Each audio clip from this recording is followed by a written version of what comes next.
Last night, I was ambushed. It was a surprise attack that I never saw coming. Honestly, I'm lucky to be here today. If it wasn't for my extensive training and black belt in Taekwondo I got when I was 12 years old, I might not have survived. Last night, at approximately 11:30 p.m., I was the victim of a senseless attack. It all happened on stream, no less. At twitch.tv/moistcritical, I stream every day. Please feel free to stop in and put a few extra inches on your penis. I was blasting through Elden Ring and was fighting a new boss. He was pretty difficult, named Commander Nile, but nothing out of the ordinary, just business as usual. And there I sat on my throne of swamp ass in a really good run. I had the boss down to like the last 3 or so hits. And out of nowhere, a fucking terrorist wasp comes in and attempts to do harm. That was very close.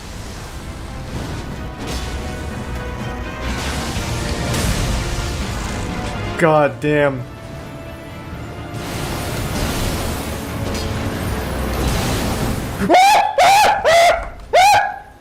No, not now! No, there's a wasp! Ah, fuck! Not like this! Ah! Ah! Oh, God, please, fuck it! Ah! Ah!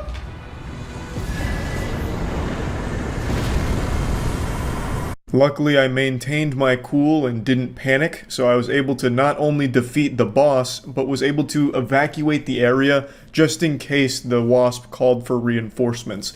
I was able to go look for nearby improvised weapons, like a brick, or anything I could get my hands on, really. I tried to find a fly swatter, but that was like trying to find fucking Excalibur. I couldn't find it, so I was looking for pretty much anything I could find in order to combat this adversary. And I actually think this event speaks volumes to the difficulty of Elden Ring. Not only will it challenge you in-game, but it will challenge you in real life when it presents real-world bosses for you to fight. So not only do you have to adapt to the game, you as a human being have to adapt to your surroundings. I have no doubt Elden Ring summoned this wasp, and I was up for the challenge. Now, for those that don't know about Elden Ring or Souls in general, Souls games in general, it's not like I could pause the game. I had to continue playing while being attacked. So, it was like in the movie The Wicker Man when Nicolas Cage sticks his head in that thing of bees and he's like, ah shit, the bees. That's what happened here. I had no choice but to continue while the wasp was still on the hunt. So there was no pause feature. I had to push through, and god damn it, I did. I stepped up to the plate. Alright, well we got the boss. I don't know where the wasp went. I need something to like hit it with. I can't find a fly swatter. They just put the fear of God in you. Did you guys see the size of it on stream? It went right by my fucking head. That thing was massive. It looked like something out of Earth Defense Force. That was like a bio-mutant wasp, like a technology-enhanced super mutant. Alright, well, nothing to do now but wait. Thanks to the Prime Rabbit. Actually, just give me a second. I'm gonna find a fly swatter. The last thing I want to do is get caught with my pants down again by this guy. He clearly understands war tactics. He literally came at me right when I was about to deal the final blow to a tough boss. Let me level up first.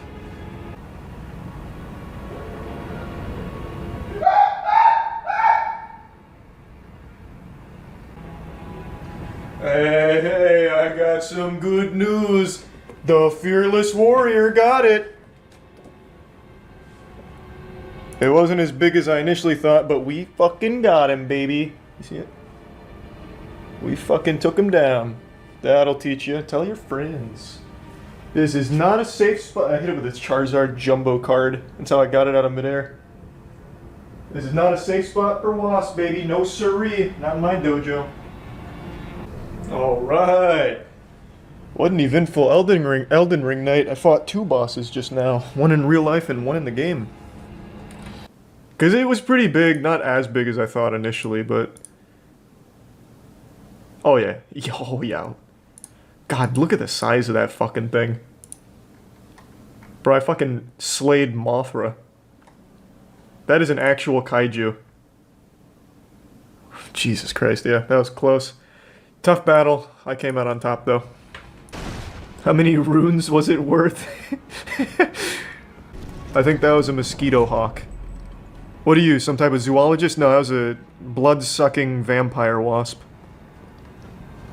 Often considered one of the deadliest things in all of America. No doubt. I'll be honest though, I think you're right. I actually think it was just one of those giant mosquito hawk things. This was a triumphant victory not only for me, but for gamers everywhere.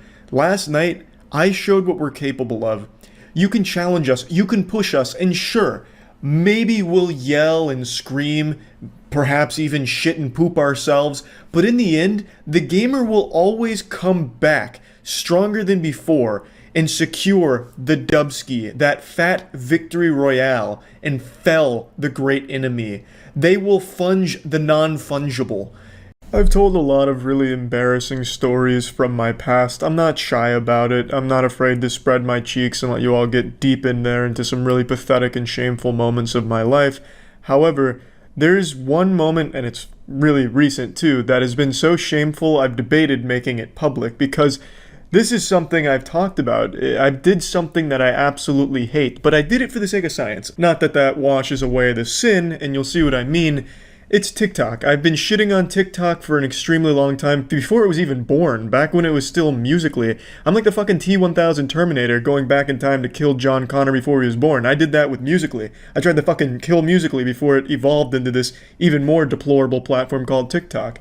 And one thing I always make clear is that I think becoming famous on TikTok is the easiest shit in the world if you follow the main trends. And I still believe that, but when doing this experiment, my experiment was I was going to make a persona on TikTok and pursue the TikTok clout, climb my way to the top of the swamp, overthrow the greats like Charli D'Amelio, so then I'd cement my place in the next year's Super Bowl halftime performance, shaking my hairy ass right alongside Jennifer Lopez, all by just following and exactly copying what they do, what's popular on TikTok. But the problem was, it was too shameful and I fucking quit. I wasn't going to even share this story just because I didn't complete it and it's just so goddamn embarrassing. But another YouTuber did the exact same experiment I did, but did it much better. This is from Scott. He was more successful at it and he had a much better approach and committed harder than I did, so props to him for that. He chose much easier things to emulate. He chose, the shit that's relatable, where you choose names at random and then people that have those names like your shit and it goes viral that way. I chose to directly copy Charli D'Amelio, who's a dancer on TikTok that posts anywhere from 10 to 25 videos per day. Anytime she would do a dance, I would copy it exactly to the best of my ability, and my ability sucked some fat fucking asshole. My dogs probably could have done more impressive dance moves than I was able to muster. The only experience I have with dancing is in my high school years, where I used to try and learn to breakdance and use it to impress girls, but it didn't work because I was so shitty at it. I just looked like a psychopath or some loose cannon that was missing his medication. So my dancing fucking sucked. It didn't take off for obvious reasons, but anyway, let me show you my TikTok. This is a tough pill to swallow, but yes, this is me, without any semblance of pride or shame. I came up with my alter ego Shade. I thought It's Shade here would be a hit with the younger demographic because the name is fucking raw, it's fucking dope. That shit just sounds lit for young people to say. Plus, I also created a little mystery. I covered my face for the most part. I had a little beanie on, and I had that, bandana across my face. I thought the mystery would be great. Like the masked magician, who's doing all these crazy tricks? Or Buckethead, the guitarist, who's shredding the guitar like a motherfucking angel? I thought that would be me on TikTok. And I think it could have been if I had chose something easier to emulate and, didn't feel any semblance of remorse from doing this awful, awful, awful garbage. Now, I did this in mid-December of 2019, and my New Year's resolution for 2020 was just to give the fuck up on this experiment because it's so embarrassing. So I haven't done it in a long time now, and I only did it for maybe a week-ish. But anyway, hope you got a box of tissues out. You're going to need those bad boys. Let's check out my first TikTok here from Shade. It's really you.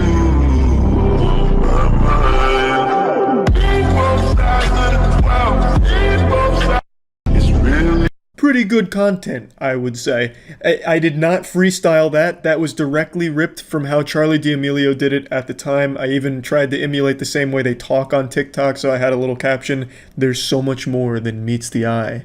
You know, I mean, who doesn't like Transformers, right? You know what I fucking mean? That's some like pseudo-intellectual deep shit for like a 13-year-old that goes on Reddit sometimes. I thought maybe they'd read that and be like, wow, you're right. Maybe there is a lot more under that mask. Who is that? Could that be the legendary Dave Grohl? So anyway, I also used the hashtag So Misunderstood because it was popular at the time. It got 400 views, and doing absolutely nothing but copying. So really, the first dipping of my wiener tip here into the TikTok cesspool was pretty successful, I would say. It wasn't bad, it could have been better. I also did black and white for all of the videos to try and carve out my own little aesthetic for Shade, which I don't think did it any favors. I don't think people like anything at all that goes against the grain, so that was probably just a bit of a misstep on my part to make Shade a little more unique. I just wanna bop that beat, hop up in the Jeep, put a little bitch in drive, fuck my 9 to 5, disappear for weeks. Yeah, those are the moves that'll make you want to kiss your mother just to thank her for giving birth to you so you could exist in a time period where I'm able to bust some ass like that. Yeah, for sure. Also, I should go ahead and say this. I apologize to all 20 of the Shade fans.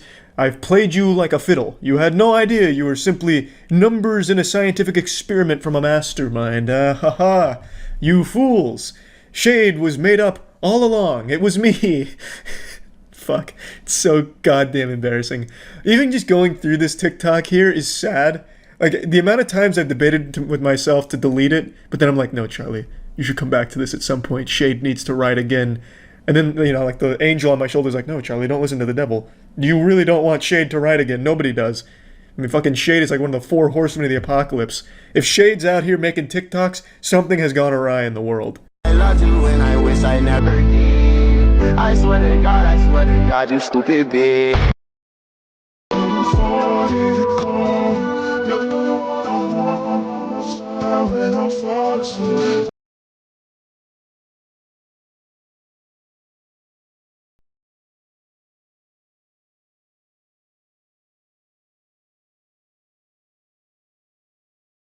I still bear the scars from the Shade experiment. Like Scott in his video, each TikTok only took a matter of 30 seconds to a minute to make. It wasn't a whole lot of effort, and it wasn't a total failure given how many I made and how much I put into it. I can chalk up the lack of explosion and the reason why Shade wasn't number 1. I can chalk it up to 3 key components. Number 1, I chose something that I suck asshole at, dancing. I chose an area that I have not the smallest bumblebee's pubic hair's worth of skill in. So that was a huge turnoff for a lot of people, I imagine, who are used to like really fluid moves and shit, where I come in there like the fucking Tin Man trying to rock and rumble with the youngins, so that already was the wrong choice. Number 2, I didn't show my face. On TikTok, that's probably one of the biggest components. Everyone's face is there, and they're used to seeing that. But so by covering it up, I feel like that only shot myself in the foot. There was no one else on the platform that I could see that had their shit covered. And number 3, and probably the most important now that I think about it, in fact, absolutely the most important, the number 1 thing that I fucked up on, I didn't stick my tongue out. That is the most important thing on TikTok. If you go to anyone's TikTok, any popular person's page, they're sticking their tongue out like they're performing cunnilingus on a ghost. It is all over the place, and it is fucking disturbing because it's like 14-year-olds and 15-year-olds doing these weird lip bites and tongue out kind of shit. It's fucking gross, but you are not going anywhere on TikTok if you're not willing to stick that tongue out. And I wasn't able to do that because that would require me taking off part of the costume, which I wasn't going to part with. Those were the main things that I feel I failed at with Shade. So I noticed that emulating the dances wasn't working, so I tried coming up with my own dances to maybe start a trend in a certain way. Girl with all that.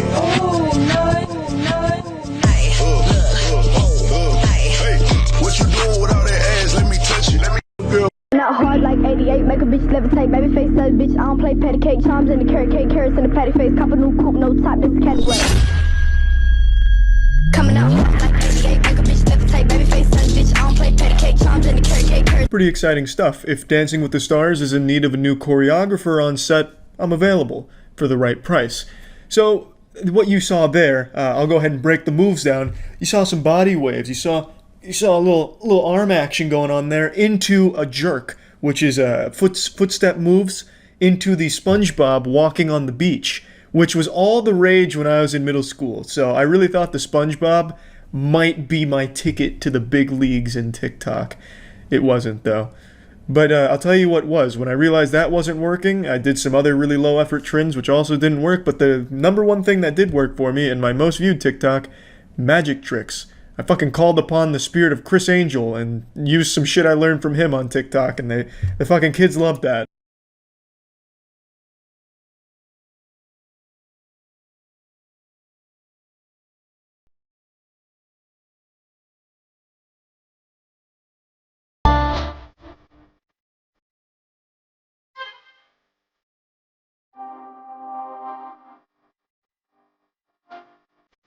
If any Hollywood celebrities are in need of a magician for a birthday party, I'm available for the right price.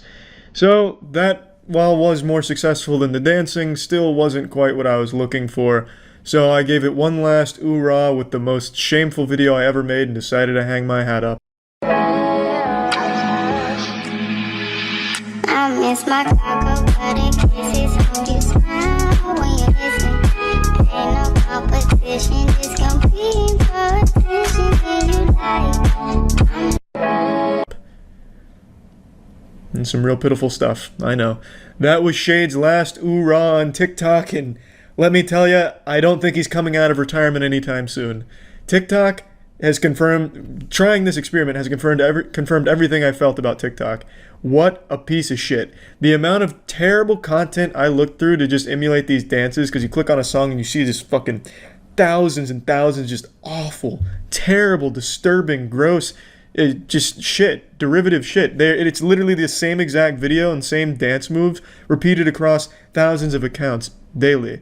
And even Charlie D'Amelio, in her 25 videos per day, will post the exact same dance, at 8 in the morning, and then post it again at 3 p.m. in the afternoon. The same dance, the same moves, the same song. Like, I don't really get it. And, I just don't think I ever really will. But hey, we gave it a fucking try with Shade, and it's been a little while since the last time I sat you down at the fireplace with my bathrobe slightly ajar to tell you an embarrassing story from the period in my life where I've LARPed as a fucking mysterious anime character. This was around the time I was like 18, 19 years old, so like freshman, early sophomore year of college, and I've told many a pathetic story from this sad compendium of miserable social ineptitude, and there's one I haven't shared with you that I thought I'd share today. This was actually the first date I ever went on, like first official date. I'll just give you a brief lore update for those that haven't seen any of the other videos. Back in early college years, I thought it'd be great to reinvent myself as a mysterious anime character in real life. It worked for the anime characters. Girls were always trying to constantly like gobble on their meat. And so I thought, well, if it worked for them, it could work for me. So I wanted to be like super unique. I wanted to wear a chain with my favorite video game disc on it, Psychonauts. So just be like a fucking chain with Psychonauts on it. I also refused to talk to people. So if people talked to me or asked me questions, I'd respond with like moans and grunts instead of words. And it was really goofy shit. Like talking to me would be like talking to an NPC in Banjo-Kazooie where they just respond with that's how I would pretty much respond to shit, or just complete silence. I have no doubt a lot of people on campus probably reported me to authorities as a potential threat to the university in those early year and a half, however long I spent doing that. But I eventually grew out of it. But during this time, I actually did get a date.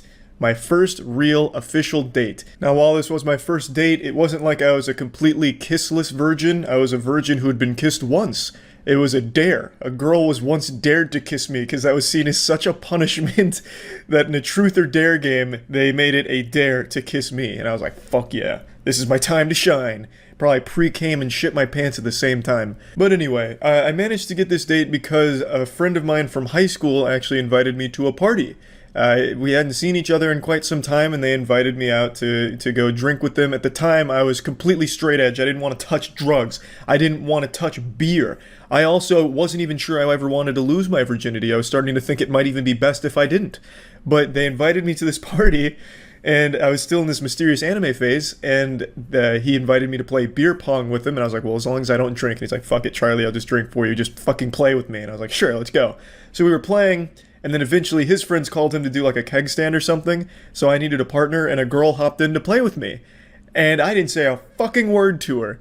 And I guess that must have been cool enough because she started talking to me, and then I eventually like mumbled out like, "Do you want to go to the beach?" And she said yes. She gave me her number, and we set up a beach date for the next day. And my God, I don't even think I slept that night. I remember that night after the party, I went back to the dorm and I was just busting out hundreds of crunches and like bicycle crunches and shit, trying to sculpt out my abs speedrun style. I didn't eat. I only drank a ton of water, just trying desperately to get my six-pack to pop out a bit more. I was a lot leaner back then because all I focused on was being like ripped, but my arms were super skinny, so I just kind of looked like an actual poorly drawn anime character physique-wise. Nowadays, I'm just actually fucking jacked, but back then I was like, all I need is abs, and girls will want to fuck me real good. So I'm in my dorm for hours just fucking doing an impromptu P90X routine till the sun comes up, and I text her, she doesn't respond, I start to panic, I texted her again, still didn't respond. I'm fucking freaking out. I'm like, oh my God, I've ruined it. I fucking blew it. Holy shit, it's all over. She hates me. She probably reported me to the police because I was creepy. Oh my fucking God. I text her again. I fucking triple texted her. Literally the worst possible thing you could do. She finally responds just saying she was sleeping, and then I realized that that's probably about par for the course because it was like 9 a.m. I was like, it's fucking like Saturday, and I'm texting her at 9 a.m. like 1,000 times. It stands to reason that she might just be sleeping in. Fucking having a manic episode in the text messages there at 9 a.m. and then she still agrees to meet with me. She's like, yeah, we're still down for the beach, let's go. So we meet at my car. I play my boner jams, which was a real risk for me because the music I listened to then and the music I still listen to now isn't really popular. It's mainly like metal and shit like that. And luckily she likes that music. In fact, she even knew some of the bands like Cybreed. She likes Cybreed, which is still my favorite band right now. So that was cool, but I'd never done small talk or anything. So I didn't know how that was supposed to go, and I think she was picking up on that, so she took the initiative to talk to me. So she asked me, hey, did you have fun at the party last night? I said, nope. Which is a great response because, I mean, that's super cool. Like, hey, this guy is so goddamn badass, he didn't have any fun last night. But I do remember saying the only cool thing about the party was meeting you. I was like, that's kind of suave. So I hit her with that bit of smooth ass cheeks right there. To which she didn't really say anything. At least I don't remember her saying anything. Maybe she had just gotten completely sodden panties and, that's probably what happened. But she continues, standard stuff. What's your major? At the time it was digital arts. This was before I switched. Do you like digital arts? It sounds cool. What is that? And I was like, I fucking hate it. It's just making 3D animations. It sucks. So I'm just constantly doing my best to ruin any kind of positivity. That whole car ride was basically like condensed pessimism on wheels. And so she just keeps asking me these questions to which I'm giving like the worst responses to imaginable, convinced like the anime characters I've seen before that being different or being negative is cool to women, which it's definitely not. But she eventually gets to the dagger. What do you do? Like, she probably assumed I had like a job or something, because she did. So she's like, well, what do you do for work? What do you do? And I was like, can't get into that. It's a secret.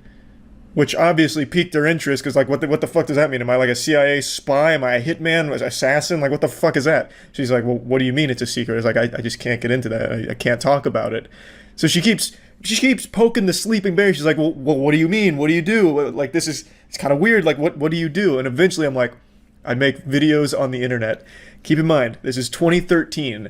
The idea of being a YouTuber was a foreign concept back then. I'd also never told anyone about this. I never said out loud that I made videos online. I always kept that like my biggest top secret. I never ever talked about it, but in this instance, I was fucking desperate. I was pulling out all the stops. I was emptying my pockets of all the possible fucking spaghetti I could fill on the floor, vomiting anything that might help my chances of getting me laid. I would have told her I was Santa Claus if I thought it would help my chances of getting my cock wet. I was just going all out. Just this once. Just trying. So I told her I make videos on the internet, and she laughed at me, which just felt phenomenal. She thought I was just kidding because I had hyped it up so much to that grand wet fart of a reveal. She was probably just relieved more than anything because she probably thought I was a psychopath with the way I was answering, but I dropped that nugget of truth on her, and at the time, like I said, this wasn't really anything anyone talked about. Like, YouTuber wasn't a thing back then. most of the most popular shit was like Facebook pages that people knew. And when it came to YouTubers, most people only knew like the biggest ones. The big one back then that I remember most people talking about was Epic Mealtime. And I also remember even things like I'm Schmacked were kind of big back then. But other than that, there wasn't a ton else that college students would think of when they hear of internet content creator YouTuber. So she didn't really find that all that impressive, and I've never treated it like a job or anything, but I just thought it was going to be a good answer to that question, one that she probably hadn't heard before, and she probably never did hear it before because she just straight laughed at it, which didn't make me feel like my chances were being helped. She thought that I was just making like a joke out of it because I just made it like this hyped up thing, like, no, it's a big secret. It's a fucking government secret. I'm not allowed to say it. If I say it, the government's gonna come fucking kill me. And then I just reveal like I make fucking gameplay and commentary videos on YouTube. So she giggled at that, and then she asked what the channel was, so I showed it to her when we parked. I brought up the channel, and at the time, the channel video that would autoplay was my titty simulator game, which of course was a kind of weird look, so I bring that up. At the time I had like 800,000 subscribers, which is a fucking ton, and she was impressed by the number, but the content itself I don't think she was too fond of, because it was titty simulator, with me talking about fucking honkin' milkers being dragged around by their nipple, and then some of the other related ones were other weird games like don't shit your pants and things. So she didn't really want to stay on the channel that long, but she said congratulations to me, and I was like, well, okay, it didn't really work very well now, did it? So we finally arrive at the beach. Confidence is shot. I can tell that this mysterious anime character facade's not doing me any favors. So we end up just going to like a pretty crowded area on the beach at Clearwater and just laying down. And she played music with her earbuds in. and I just kind of laid there, you know, pretending like this was productive. Like, yeah, I'd always wanted a tan. I'll just fucking lay here with my ass cheeks hanging out, I guess. Why not? And just fucking sit there doing nothing while she's listening to music at the beach. At the end of it, I just kind of felt like I was an Uber driver who stayed a little too long. Like, she requested a ride, but then I had nothing else to do, so I also just went to the same destination. So we just kind of stayed there for like an hour, and then she's like, alright, I'm ready to head back. I'm kind of hungry. I didn't even bother asking if she wanted to get food with me, because I could already just pick up on the vibe here that it wasn't really going anywhere. So we go back, and then she hugged me, and I was like, fuck, it was all worth it. I got a hug, let's go! Woo! So I got a hug out of it, which means I was a champion that day, but we never talked again, surprisingly. And that's how my first date went. So overall, pretty successful. Got off to a great start, really, in the whole romance world. And yeah, I just wanted to share that with you. I also think it's a pretty interesting look at how things have changed recently, because back then, YouTuber wasn't even a word in anyone's vernacular. No one had ever really like heard of that before. It wasn't really an explored concept, just kind of like this emerging hobby that some people would pick up on. But nowadays, I think it's like 60% of kids want to grow up to be like a YouTuber or internet creator, which is wild. So in less than a decade, it has completely changed. But back then, yeah, that shit was not looked at too positively. But anyway, I just wanted to show... Of the 26 years I've spent on this godforsaken space rock, I've never had an experience as terrifying as what I just went through. I'm still fucking shaking from it right now.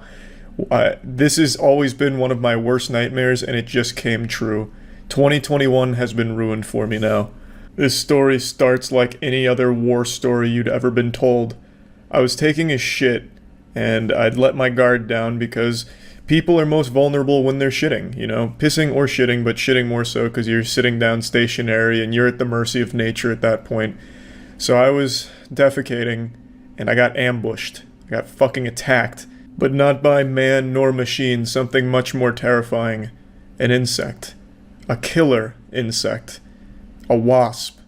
This is the second worst thing I could have been faced with, second only to a cockroach. A wasp wasn't just buzzing around me trying to scare me or put the fear of God in me or anything.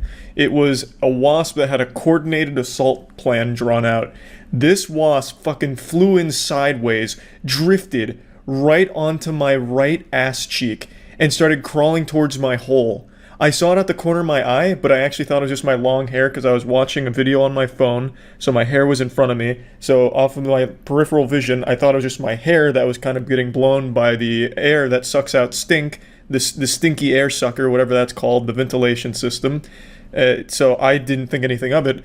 But then it lands on my right ass cheek, and I'm like, well, that's a little weird. So I look down, and there I see him. I lock eyes with this bitch. This little bastard knows exactly what he's doing. He picked the perfect moment to strike. I am mid-shit right now. There is a loaf that I am trying to pinch, and it is still in the station. I'm still carrying this cargo, and it has not been dropped off yet. So I can't do anything. I'm defenseless right now. All I can do is just wiggle, try and fucking hips don't lie the guy off of me. So I'm just shaking violently, hoping that the earthquake will scare him away and get off my ass cheek, giving me time to finish shitting and then attack myself for a counterplay. I was faced with two very difficult choices right here. This was the Gordian knot that I had to cut. I either stand up and I shit on the floor because, again, the shit is still in my butthole. It hasn't been, completely severed. The umbilical cord is still there. So I either stand up to attack this guy and shit all over myself and the floor, or I sit here, grit my teeth, give some gyrations to try and stagger him, and just pray that this is enough to scare him or at least make him, rethink his plan here.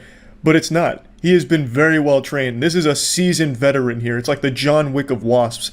I'm over here shaking and squealing and screeching like a prisoner here, just begging for the torture to stop. And he's taking this opportunity to progress further. He is crawling as fast as he can down my ass cheek, trying to get to my asshole. It was then at this point that I realized what his mission was.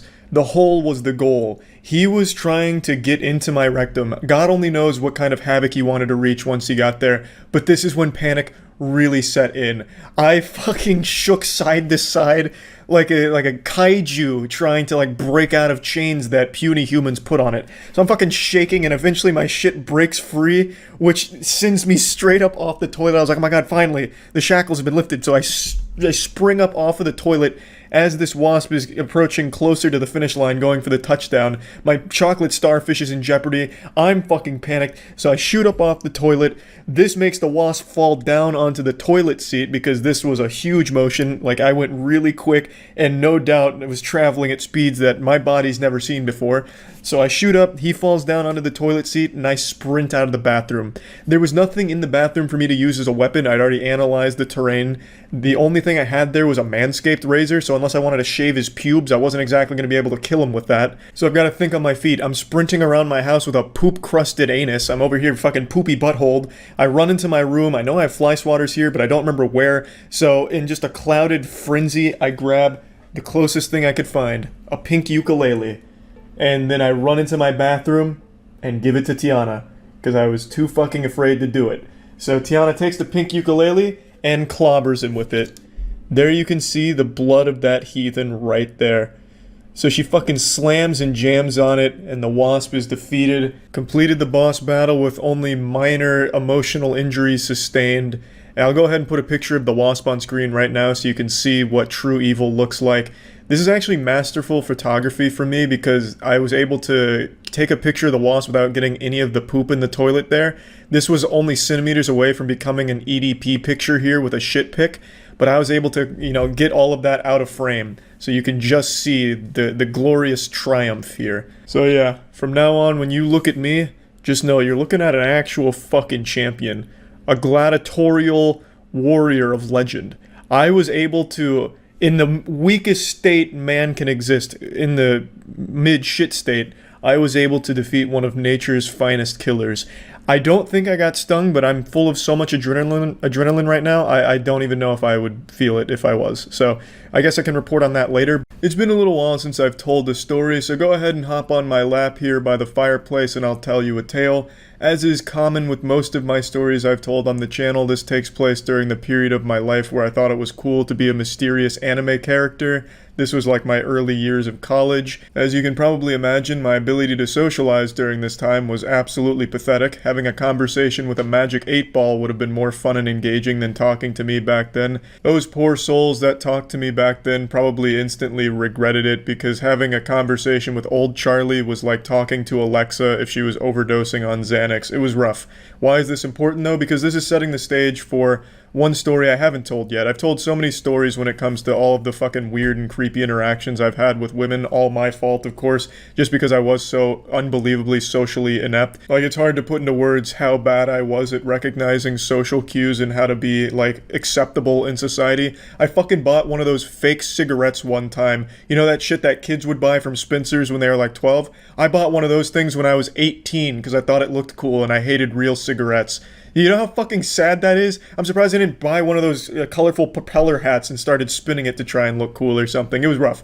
So what I'm saying is, socially, I was the worst thing you could fucking imagine, but it didn't stop me from trying to have conversations with women. I tried to fake confidence, fake it to make it, and all of that shit, and today's story will be in that ballpark. So, this story takes place in a location where all good social interactions take place, at Gamestop. So let me take you back to the past when my social interactions sucked ass. This is Gamestop 2012, 2011, somewhere in that ballpark.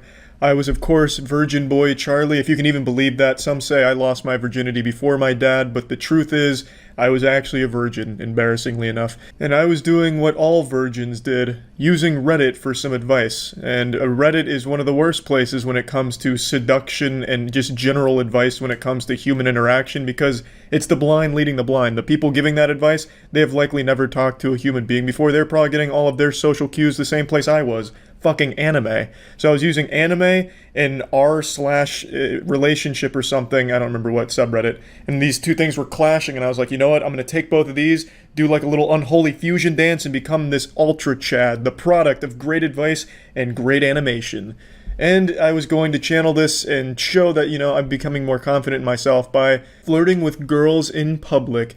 And I chose my first rodeo to be at GameStop. Before going to GameStop, I had decided that I was going to march into GameStop, right up to the counter to the girl that worked there and call her beautiful right to her face. I was going to look her in the eyes. I was going to say, ma'am, you are fucking beautiful. You are gorgeous. I don't know what I expected to happen next because I didn't have a follow-up. Maybe I was fantasizing like one of those dream scenes where all of a sudden, like an anime, the girl blushes and then she calls out her 3 twin sisters or something, and they all fall in love with me. I don't know.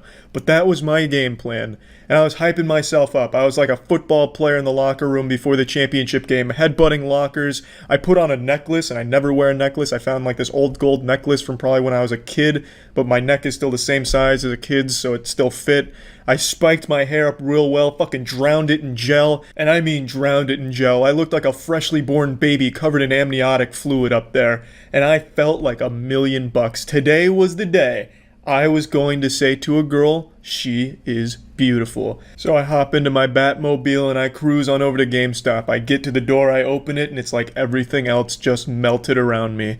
Time froze, and there she was, behind the desk, the only female employee at this particular GameStop, and she looked miserable.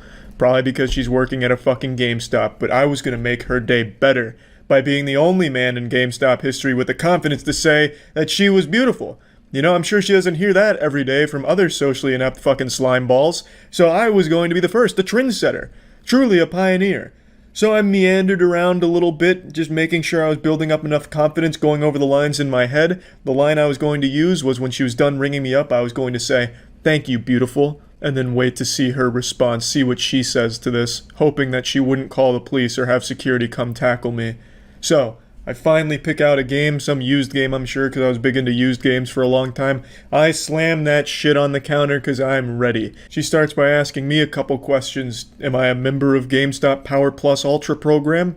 Well, no, I'm not. She's going off script. I wasn't accounting for this. It's freeform now. The dialogue has been all fucked up. I'm getting a little jumbled in my head. I'm getting nervous. I wasn't expecting to be interrogated by her today. I'm not a member of this GameStop program. Would I like to be? Well, shit, would it help my chances with you? I don't know. I'm going through all kinds of scenarios in my head. It's like a visual novel. There's a bunch of different branching paths I could choose from. I'm panicking. I'm breaking down a bit. My composure is starting to falter. There's sweat on my brow and a tickle in my sack. I was not prepared for this at all. She then asked me, do I want my receipt? Another question I wasn't anticipating. Do I say, "Thank you, beautiful," now? No, that wouldn't make sense because she asked me a question. I can't just respond with I have to answer the question. Everything's all falling apart at once. It's like Salvador Dali's painting where the clocks are melting. I'm running out of time. I don't know when to say this line. And no, I don't really want this receipt. What am I going to do? Wipe my ass with it? I paid $3 for some garbage used game. I tell her, no, thank you. You keep the receipt. And that's when she says it. A sentence that could dampen the pants of any man, even the strongest men. She says, "Thank you for shopping at Gamestop." I freeze. I don't know how to respond. I stand there for what feels like hours, looking at the ground, wondering, is now the time? And then I decide I muster the courage within myself, the strength to go forward. I say, "Thank you, beautiful." I'm still looking at the ground when I say this, because I haven't earned the right to look my Gamestop queen in the eyes yet. And then I do what any sane man would do. I ran away. I fucking jogged away. Before she could even, actually respond, I started jogging away with the bag in my hand like I just stole the game from GameStop. But I did hear her say, "Oh." I know for a fact she said "oh" as I turned my back to run away. I ran all the way to my car, hearing that "oh" in my head the entire way there, got in, slammed the door, and I thought to myself, Charlie, you did it. We just made that employee extremely uncomfortable, and man, do I feel like shit about it. It was a good lesson to learn. That was probably already the 5th or 6th time that lady had been hit on that day by fucking weirdos like me. She probably just up and quit that day. That was probably the last straw right there. I don't know, because I never went back. I was just so goddamn embarrassed about this whole thing, but I do imagine she quit that day. But yeah, I tell you this story in the hopes that people will learn from it. Don't make the same mistakes I did. Don't be a fucking weirdo. And oh baby, Charlie must have been a good boy this year because Santa Claus brought him a McRib to make him puke. Yeehaw. Do you want to try the McRib? That's because it's like dog food, huh? It's because you like dog food. I've never tried it, but it looks like dog food. Yes. I've never had the McRib. That's not an exaggeration. I know that sounds like blasphemy and a sin, but I've never been interested. Even as a kid, I thought the McRib looked pretty bad. Also, good news on the fries. I think I got at least 6 or 7 fries in my order, so that's pretty good. Off to a good start. The fries kind of slap. They weren't feeling too generous with the fries today, huh? I guess they couldn't get their shipment of sewage in to turn into fries. Oh my lord, look at this! Wow, the McRib looks incredible! Grease stains. Oh man. I opened this and I could feel the love energy radiating off it. This McRib is vibrating at a dangerously positive frequency. Oh, look at, that's a lot of sauce, team. McRib fans, you can't be disappointed with the look of this sandwich. I mean, just get in here on this bad boy. Oh, you're getting a lot of bang for your buck. I'm just going in. No ceremony needs to be conducted here. I don't need to get a pentagram out and make a little satanic ritual out of it. I'm just diving right in.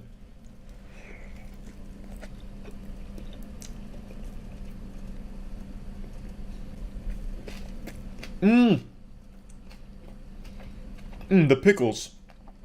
Pickles have transcended. I still think the McRib looks like a blister that's in the process of healing. Like the meat on it just doesn't look good at all to me. And I got some nice fries to complement the experience. All 7 of my fries. If there is a God, he's not paying attention because he let this slide under his radar.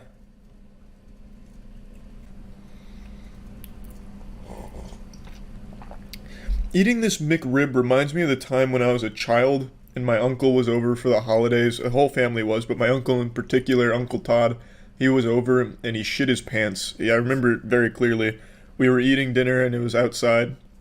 And he came up to my mother, who was next to me, and asked if she had a separate pair of pants that might fit him because he had just shit himself. I mean, there was no shame in there. He just let us know straight up. He shit his fucking pants. And, of course, we didn't have a pair of pants that would fit him because he was skinnier than my dad, and, of course, I was 12 years old at the time, so there's no way he was going to be able to squeeze into my size ones. And so it was just a real disaster, because then he had to finish the rest of the holiday dinner with poopy pants and shit, and it was weird. But biting into this McRib is flooding me with those memories. This is what I imagine his pants must have tasted like.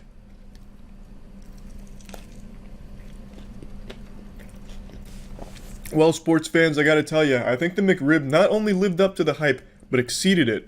I remember looking online, it said there's 3,000 grams of sugar in the McRib, and I could taste every goddamn gram in those bites right there. I wouldn't be surprised if I puked out cotton candy or something next. It was pretty wild. What an experience. That's our McRib. Yeah, baby. McRibbies! Yeah, we should each just McRibbies! split over. Is there 2 McRibs in there? Yeah. I was letting you sweat. Yeah, well, I was certainly sweating. Oh my god, it smells like my arteries are closing. Yeah, just take a peek at the cross section. Of course, you get 2 pickles, a couple onions. The last one I had like an excess amount of sauce, but I guess they're running low. Can I pull the onions off since I hate onions? No. I was gonna do the same. No. Okay, I won't pull them off. Yeah, no, you're gonna Yeah. ruin the you're gonna ruin the character. I'll keep them on there. I'll keep them I'll on leave a there. couple on there. Okay, that's No, fine. I'm just lessening the onions. All right. By 100%. This looks fucking disgusting. This does What do you really gross, mean? I'm not gonna lie. Kind It of. makes me nervous that there are ribs with no bones in them. Well, it's not. It's just called the McRib. I think what it actually is like a slab of old ham that they like fished out of the septic tank. That's just what I wanted. But it tastes good. Like it's a good set of old ham. You told me it was Good set of old mediocre. No, it's Are good. we trying it? Oh, unless you guys have like some kind of I thought we McRib were dance you all want to gonna do. At the same time. Okay, yeah, here we can cheers to McRibs. Cheers.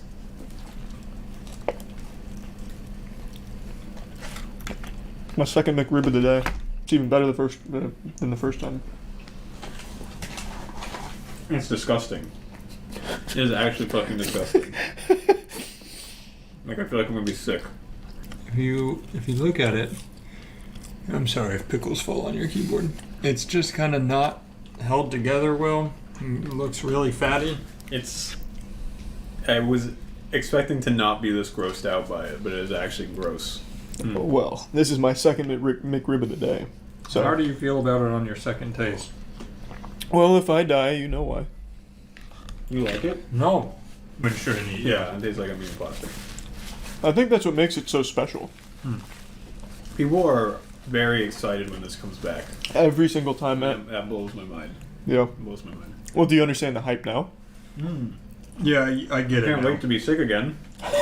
It's time for the McRib. How much do we have to eat of this? If you can finish the whole thing, that'd be lovely.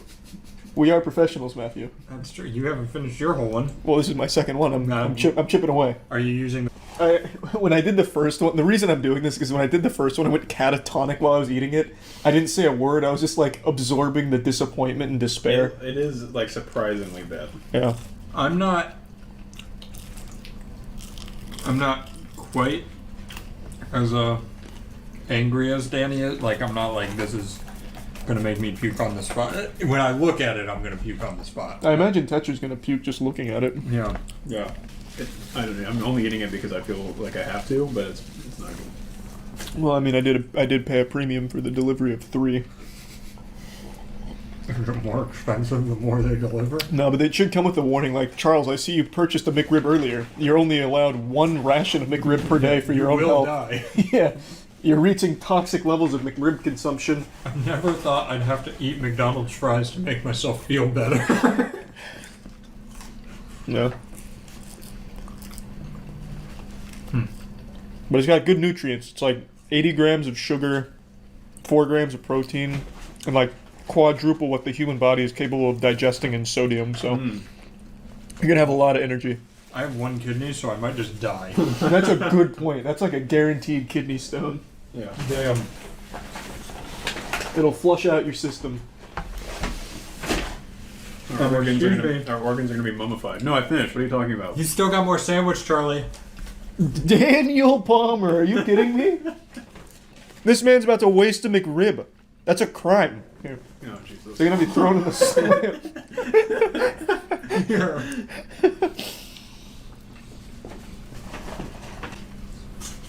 Is this enough, Dad?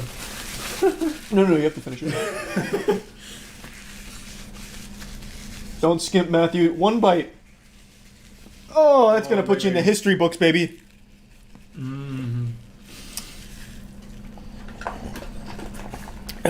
Yeah, with one kidney, eating the McRib is like a suicide attempt. I really don't like it. Yeah, sharing in the delectable gourmet of McDonald's McRib. The boys just sitting around enjoying it. Now, people are really fucking dumb to get excited for this. It's like getting excited for like math homework or something. Any final thoughts on the McRib? Did you enjoy your time with it? I'm gonna be sick. I honestly think we're all going to be sick. That's the slogan of the McRib. So give it a 1 out of 10. What do you think? What are we thinking, boys? I'm gonna go with a 1. I'm not gonna lie. 1.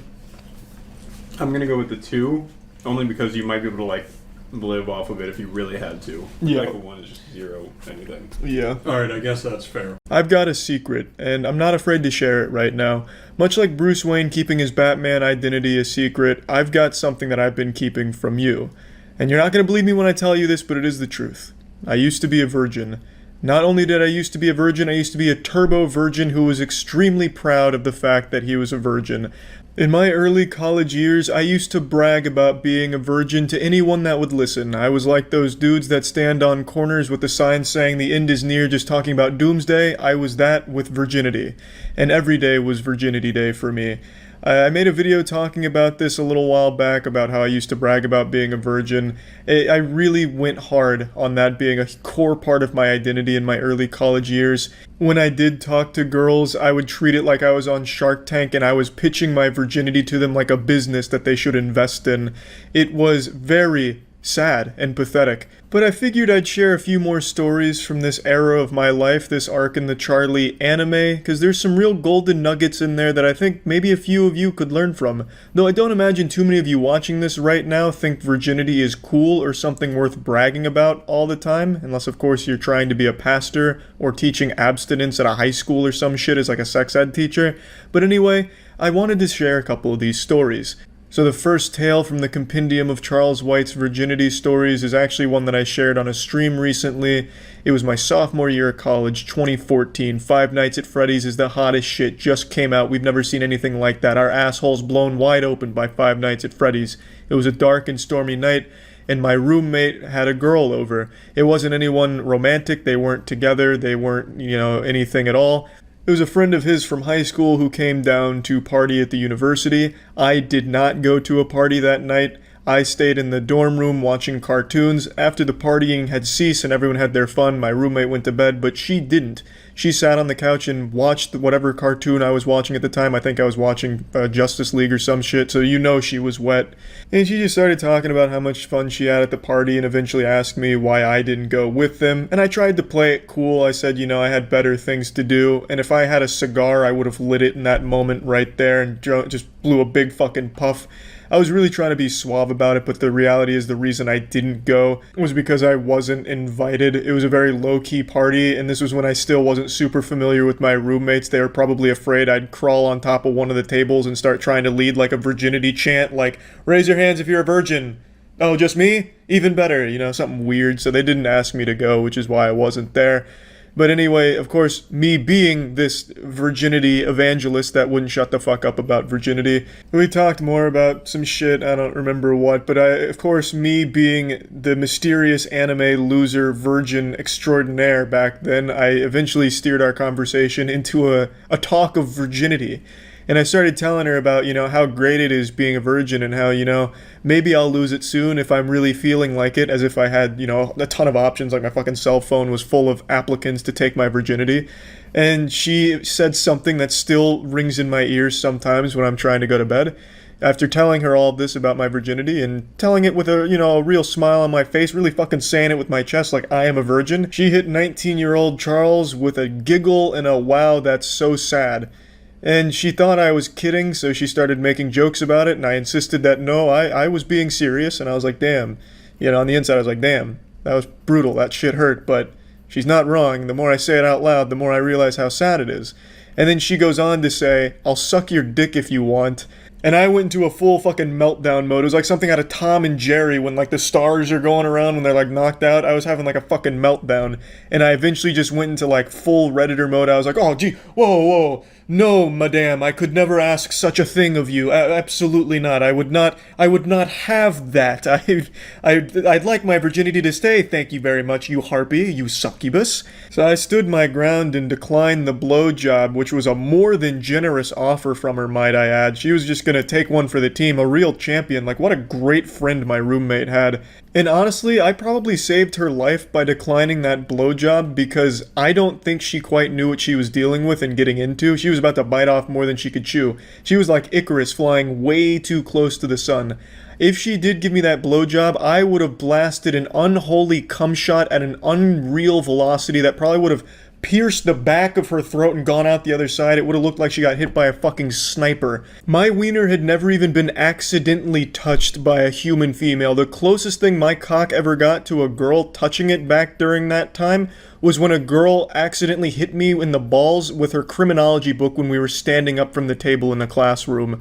So if she blew me, I would have busted a nut of biblical proportion, a dangerous nut. So really, I made a noble decision and saved her life by declining that.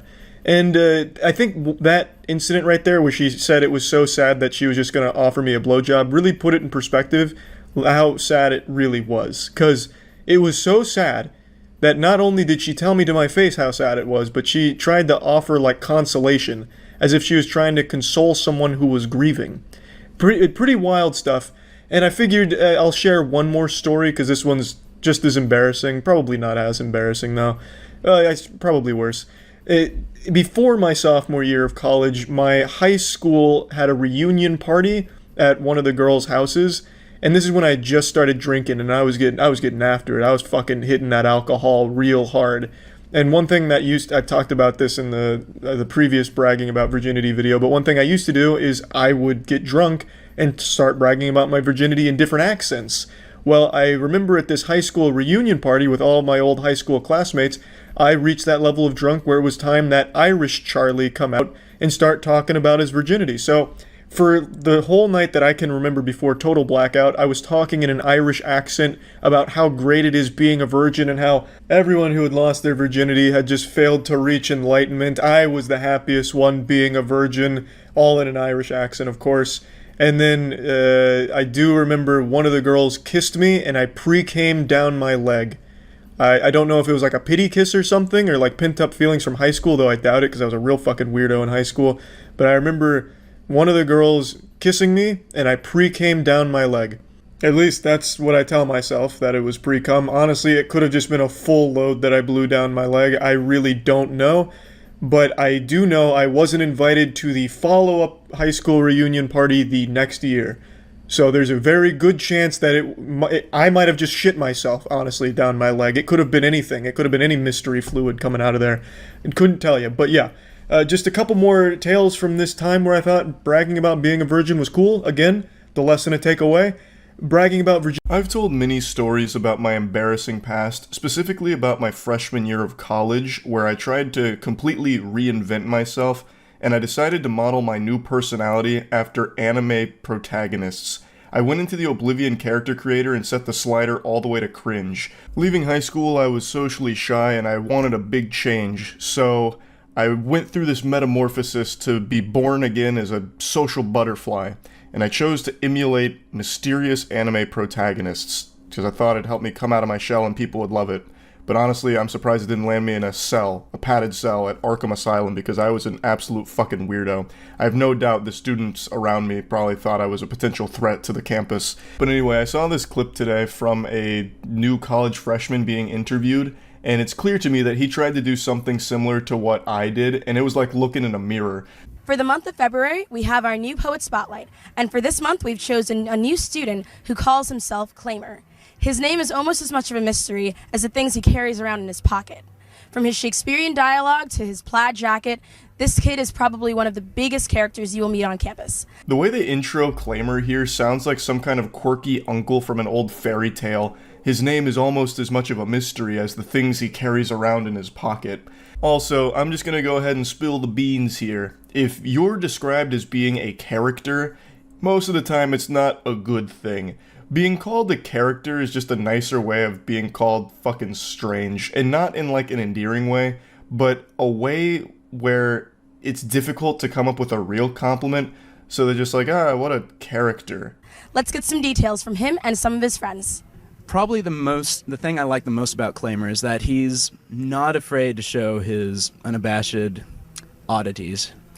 thing that make Claimer who Claimer is. When watching his friends be interviewed, I just got the feeling that they were very uncomfortable with it. So I thought perhaps Claimer had kidnapped their family and was threatening them like, listen, you're going to mention my oddities and how cool they are, or else. It just feels like he's behind it, like he's still pulling the strings.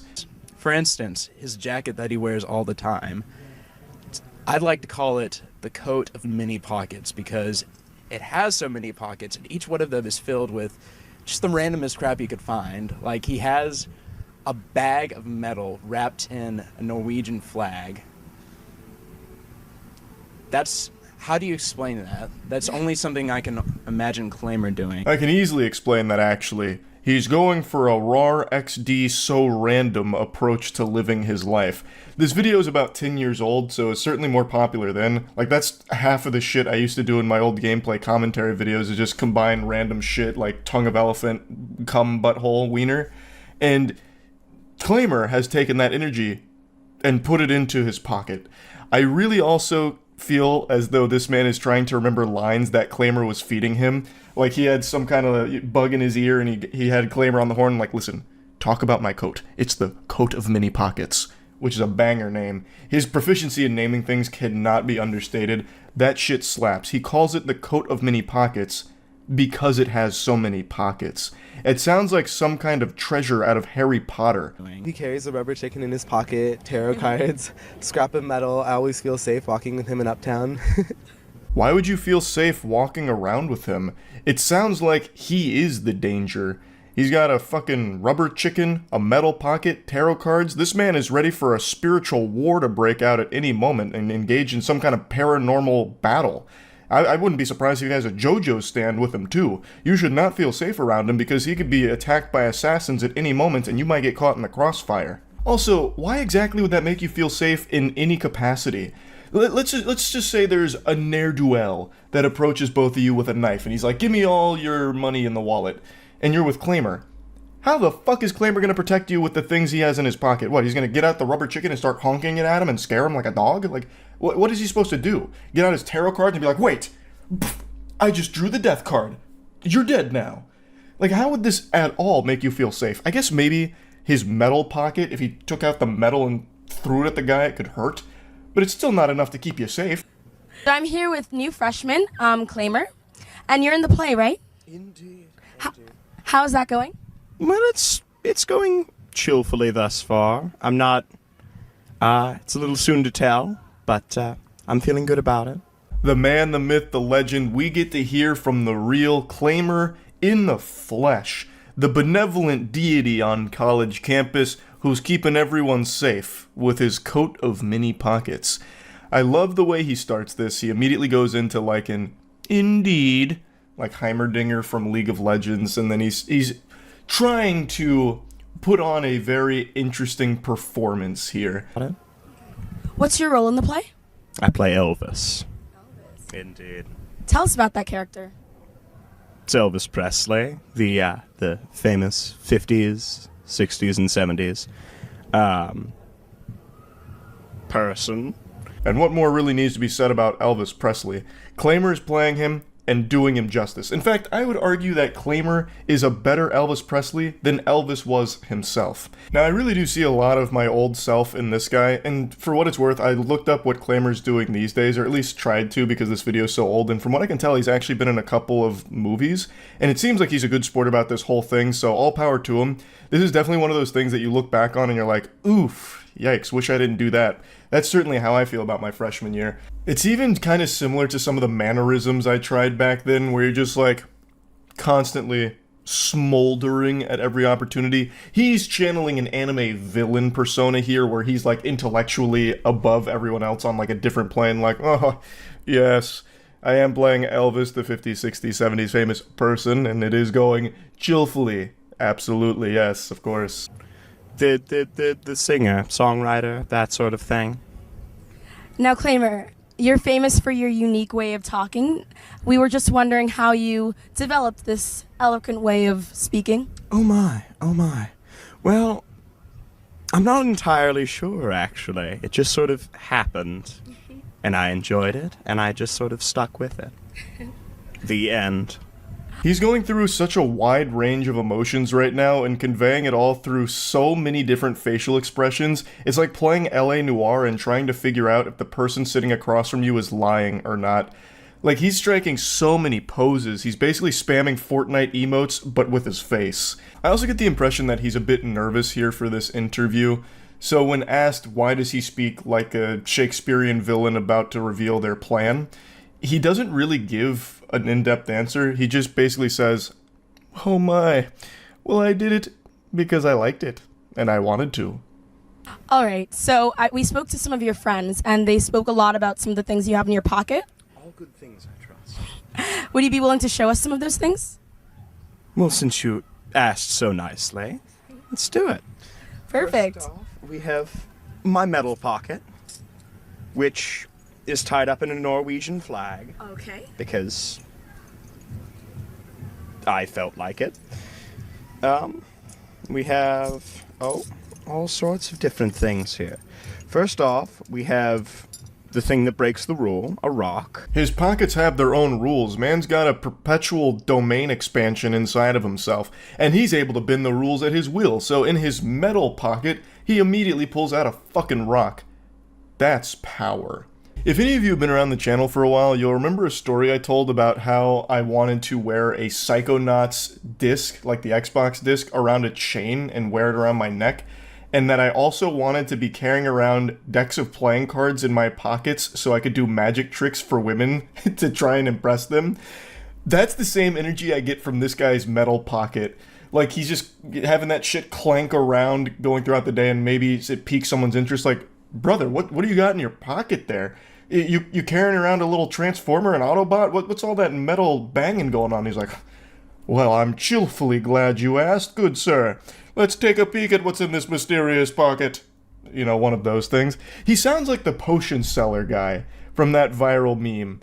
It's very, like, it makes me feel like I'm back in my freshman year of college, because I was one step away from doing this same kind of shit. The only reason I never wore that Psychonauts disc or had my playing cards in my pockets is because Kaya told me it'd be a fucking terrible idea. So he saved me from being interviewed in a similar way and having that exist online forever. This is a piece of an airplane. Oh, that would be just fine. This is a piece of a pocket watch. Pocket watch? Indeed. This is a piece of a gate. A gate. This is a car door. Okay. Peace sign. Peace sign. Indeed. Round thing. So you carry all these things around in your pocket? Yeah. Other round thing. Unfortunately, he doesn't reveal the lore behind each piece of metal in that pocket. I bet each piece tells its own unique story, and he just didn't have time for it in the interview. I also wonder what the process is like for adding metal to that collection, because you can probably find metal all over the place. I wonder how picky he is. There's got to be some kind of intense process, but he doesn't really describe it very well either. Like, he just pulls out two things and calls it round thing. Imagine it did get really interesting though, like, this piece of metal comes from the Apollo spacecraft, this piece of metal's actually got a little bit of bone fragment on it because this was the bullet that pierced John F. Kennedy. Like, that'd be kind of cool. Then that metal pocket would have a lot of great value. Do they ever come in handy? Usually not. If it comes in handy, it goes in my other pockets. Okay. My regular pockets. These are just I enjoy them. For the novelty of it, don't you know? Nothing puts me into a state of bliss, euphoria even, than hearing someone drop a "don't you know." That is fire. But it's a good explanation. You know, I like to carry these things in my pockets because I enjoy them. Fair enough. You'll get no argument from me, don't you know? Now, you had a situation where you actually got stopped by the police, and they saw some of the things in your pocket. What did they say? Well, first off, they weren't going to search me, but my metal pocket clanked against the car door, so they asked me to empty out all of my pockets. And one thing I carry around is a deck of tarot cards and some other things, I guess, that are strange. So while they were making the report, this was a verbatim quote. We've got an 18-year-old Caucasian male, driver's license number, my driver's license number. He's some sort of witch doctor. Those disrespectful fools didn't even realize who they were dealing with. This is no witch doctor. This is Clamor. And I'm sure they weren't prepared for the 30-minute process that ensued when they asked him to empty his pockets. I bet that shit just kept coming out like a clown that was pulling the rope from his mouth or whatever. Like, that shit probably dragged on for so long, the cops probably just got bored and left. They're like, listen, buddy, it's not that big of a deal. Just go about your day, pick up your shit, put it back in your pockets. Oh my god. But that's where the interview ends, but I've still got many questions for Clamor that may never be answered. Like I said, this is one of those things that really reminds me of myself, because to me, it feels like Clamor went into college trying to stand out from the crowd, come out of his shell, similar to me. We just chose different paths. I went with the mysterious anime character, so I basically didn't talk at all, which was absolutely the more alarming approach to things, and Clamor went down the Shakespearean, wise sage. And I just wanted to show this a little bit because it really did put me back in my freshman year of college when I first saw this. Like, damn, this was me. Like 100%. Glass is fire. Glass is so bad. Such a pathetic end to what he built up with that. I thought Glass was awful. I can't remember if I moist metered it. I think I did. But that was when I was still way too nice to things. I think I gave that like a 50. You gave it a 60? God, I used to be so nice on the moist meters. Holy shit. You gave the Mummy 2017 a 50, which is crazy. Oh my god, that's so wild. I was so nice on the early moist meters. Check the moist meter website and go over your past reviews. That's not a bad idea. Let me see. Someone put them all there? Wow, someone made a .org for it. Like, that's so cool. I was way too nice on Indiana Jones Dial of Destiny, though, I will say. I think the main reason why I kind of gave it a little more than it deserved, I'd probably give it like a 50 now, but I gave it a 60 because I still had fun watching it with my parents. It's like the first movie we went to the movie theater to see together in a long time. Ant-Man and the Wasp: Quantumania, I'd probably go lower, like a 30, 40-ish. I still put it on the worst movies of the 2023 list, though. But I definitely think that's way below 50. I don't know why I was so nice to it there. That was in 2023. The gloves had already come off. I don't know why I gave it a 50. All these are looking about right. Except for Thor. Whoa, whoa, whoa, whoa, whoa.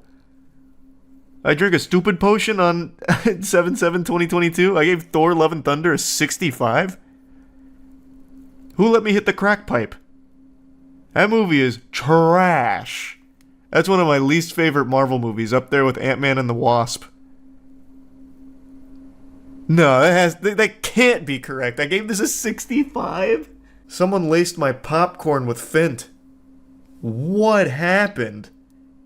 What happened? Check the source material. I mean, they seem very thorough on this website here. I guess I did, but man, I don't know what came over me. Yeah, that one is baffling. Actually baffling that I gave it that high.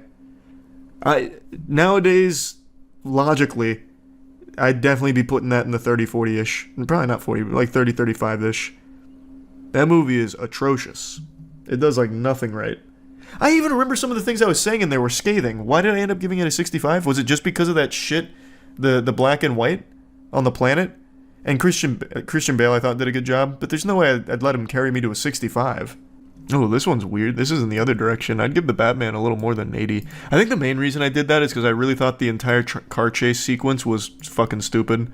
Like, it wasn't visually bad or anything, but it was really stupid narratively. I must have really let that affect me. I must have made me real mad at the time. Because everything else about that movie is great. Battlefield 2042 on launch was damn near unplayable. I ended up putting it on the worst game list. But I gave it a 65 because I believed that it'd be better by the end of the year. I kind of saw into the future and was very wrong about it. Holy shit, I gave Eternals a 60. What the fuck? 60 is fair, honestly. It is not. It's more like a 45. At the time, it was one of the worst MCU movies, but now we've definitely seen worse, so you're looking at it in hindsight like, I guess in Turtles wasn't that bad compared to things like Thor, Love and Thunder, and Ant-Man and the Wasp, Quantumania. But it's still not good. It was also really nice to Venom Let There Be Carnage. I thought that was extraordinarily forgettable, so much so, in fact, that I barely remember anything from it. I gave old a 60. What is wrong with me? Why did I give old a 60? What the fuck? Oh, and even more insultingly, I put Black Widow on the 3rd worst movie of the year, but I gave it a 70. What are my scores? What was I doing? What are these scores? These can't be right. There's no way. Because I remember even pointing out how fucking stupid the entire movie was, especially with the villain whose superpowers stink. He's stinky, so she can't hurt him. The scores just had, like, I must have just been pulling numbers out of my ass, or Jackson did me dirty or something. Because Jackson and I used to converse on these for a while, but nowadays he doesn't really see any new movies, so it's just me. Like, maybe that's what was happening here? I can't recall. But, like, there's no way. That movie super sucks. No, I know these link to the video. Like, I have no doubt that he got this right, like, this is what the score was. I'm just wondering why it would have been that, because I remember hating this movie when I saw it. Like I said, though, it might have just been because Jackson and I used to do them together, and then just, like, meet on, like, where our scores matched, or meet, like, in the middle of our scores-ish. So maybe that's what was going on? I don't know. That's crazy, though, to give Black Widow a 70. I went, like, full-blown IGN here. All of these still seem good to me. Except Cold War. I don't know why I give Call of Duty Cold War a 70. Had a cool campaign, but terrible multiplayer. I ended up putting, like, no time into the multiplayer. That's definitely too high for Cold War. Thanks for some Shark. Cyberpunk 2077 a 70. Yeah, that game barely worked on launch. I had so many bugs on my playthrough. I had so many problems with that game. It was very half-baked. Yeah, absolutely. It's great now. Cyberpunk is great now. But on launch, it was so bad that it actually got taken off of, was it PS3? Or, not PS3. No, actually. Yeah, it got taken off of the PlayStation Store because it would not work. PS4. Because it would not work on the PS4. Probably should have been lower, actually. I didn't weigh that hard enough. Marvel's Avengers a 65. Where's that? What is happening to me? Who am I? Who was I? Marvel's Avengers a 65. What was I? Jesus Christ. A 65 for that is terrible. Yeah, no, I hated that game. I didn't even... It had to be with Jackson, because like I said, we used to make these together. It had to be... We, like, compared our thoughts and met on a score, because there's no way, in my right mind, I would have ever given that a 65. That game sucked. I hated it. I made fun of that game for so long, too. Like, it's so weird. I was, like, super harsh on something like Sonic the Hedgehog movie, which I actually liked, but was extremely nice to something like Marvel's Avengers that I fucking hated. That doesn't make any sense. That doesn't add up. This is a resub Josiah. Rise of Skywalker, a 40. Yeah. Yeah. I don't know, just dog shit. I'd probably drop it to like a 30, but it's not like outrageously high or anything. That's not something that's like catching my eye. It's just some of these are either a little too high or a little too low. Like one of them I saw that's a little too low was, where was it? Oh, here, Last of Us 2. I feel like a 55 is definitely too low for The Last of Us 2. I was just really disappointed with the direction the story went, that I think it clouded everything else. Everything was still like an improvement gameplay-wise over the first one. And it's not like it was a terrible story, but the order in which they tell the story I thought was bad, and I thought the ending of this story was really bad and kind of nullifies a lot of what I think Last of Us wanted to build up for itself. But it's definitely not a 55. That should have been higher. And then something like Midsummer. I don't like Midsummer. I think it is a remarkable step down from Hereditary, which I think is a masterpiece in horror. Like, I don't like it, but a 25 for Midsummer is crazy. Like, it's so weird to look at some of these ratings here. From 2019 to 2021, my ratings had like no consistency to them whatsoever. They are legitimately just all over the fucking place. And then I gave Toy Story 4 a 90. Like, what the fuck? Your early reviews are even crazier. Are they? Yeah, we're still only in 2019. Man, this scale was all cattywampus here. Like, some of them I obviously still agree with, like Once Upon a Time in Hollywood, a 50. I'd probably still give it a 50 today. I think that is one of Quentin Tarantino's weakest works. Like, a lot of these I still 100% agree with, but then there were some where I was just feeling some type of way. I was on that loony juice. Man, they blasted me with that dumb beam. Damn, I was really harsh on Godzilla King of the Monsters. What the fuck? No wonder Godzilla fans were really mad at me for that. I definitely think it's the weakest of all of the new Godzilla movies, but definitely not a 30. I gave Aladdin a 65. Live action Aladdin. Who was this guy? Who was young Charles? And it's weird, because here's a movie I liked. The new Hellboy. Hellboy fans were super upset at it, but I thought it was really fun. Like, it has almost nothing in common with, like, the great Hellboys or anything. But man, that movie was so fucking enjoyable, especially the last 15-20 minutes. And I gave it a 35. What was going on in my noodle? These don't make any sense. Well, some of them don't make any sense. What the fuck is The Prodigy?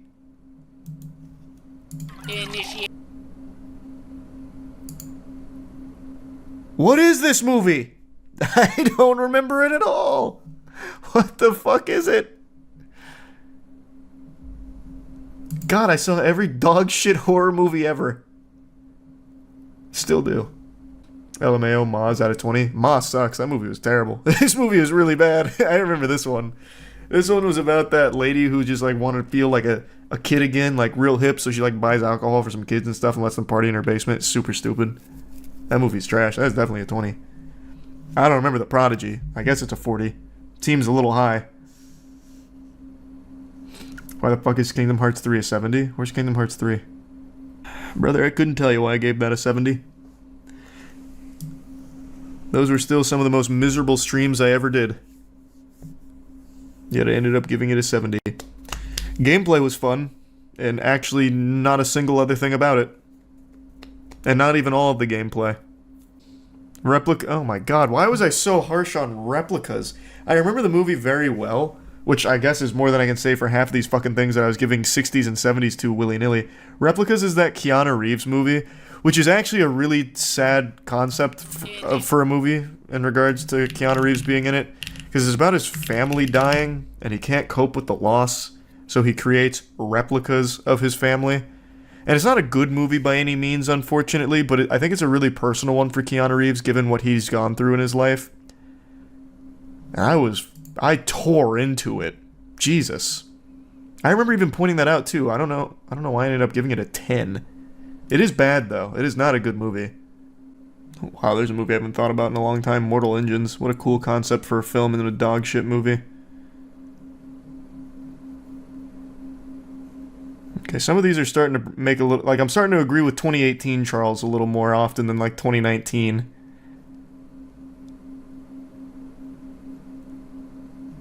This is a little high for this, but only slightly. I'd probably give it, like, a 30, 35. RDR2, he's geeking. Nope. I'd absolutely still give that an 80 today. 100%. Amazing game, amazing story. I will never, ever, ever, ever replay it. It is a fucking slog. Nakey Jakey made 2 great videos going over some of the shortcomings of Red Dead Redemption 2, echoing my thoughts to the T that I got fucking blasted for when I did my moist meter on it. So this one, 100%, I'd absolutely still give it an 80. I will never touch that game again, but it was an amazing game. Oh my god, I was nice to Black Ops 4, an 85. That was when I was in full-blown Battle Royale mode, though. I was playing every Battle Royale. And Black Ops 4 was a fun Battle Royale, but it had nothing else to it. That was the only part of it I liked, and I let it carry it to an 85. Craziness. Yeah, that looks about right. I'd probably still give Venom like a 25, 30, 35 maybe, at most. Movie sucks. I hate that movie. I think it's terrible. I think the second one's maybe about as bad, and I ended up giving that a 60. So that just goes to show you the discrepancy. Oh, this is one of the best bad movies in modern times. Up there with well, it's not up there with Moonfall, but it's in a similar vein as Moonfall. The new Predator movie. It's not new anymore now, but God, this movie was beautifully awful. That movie was so good. Holy shit, this movie.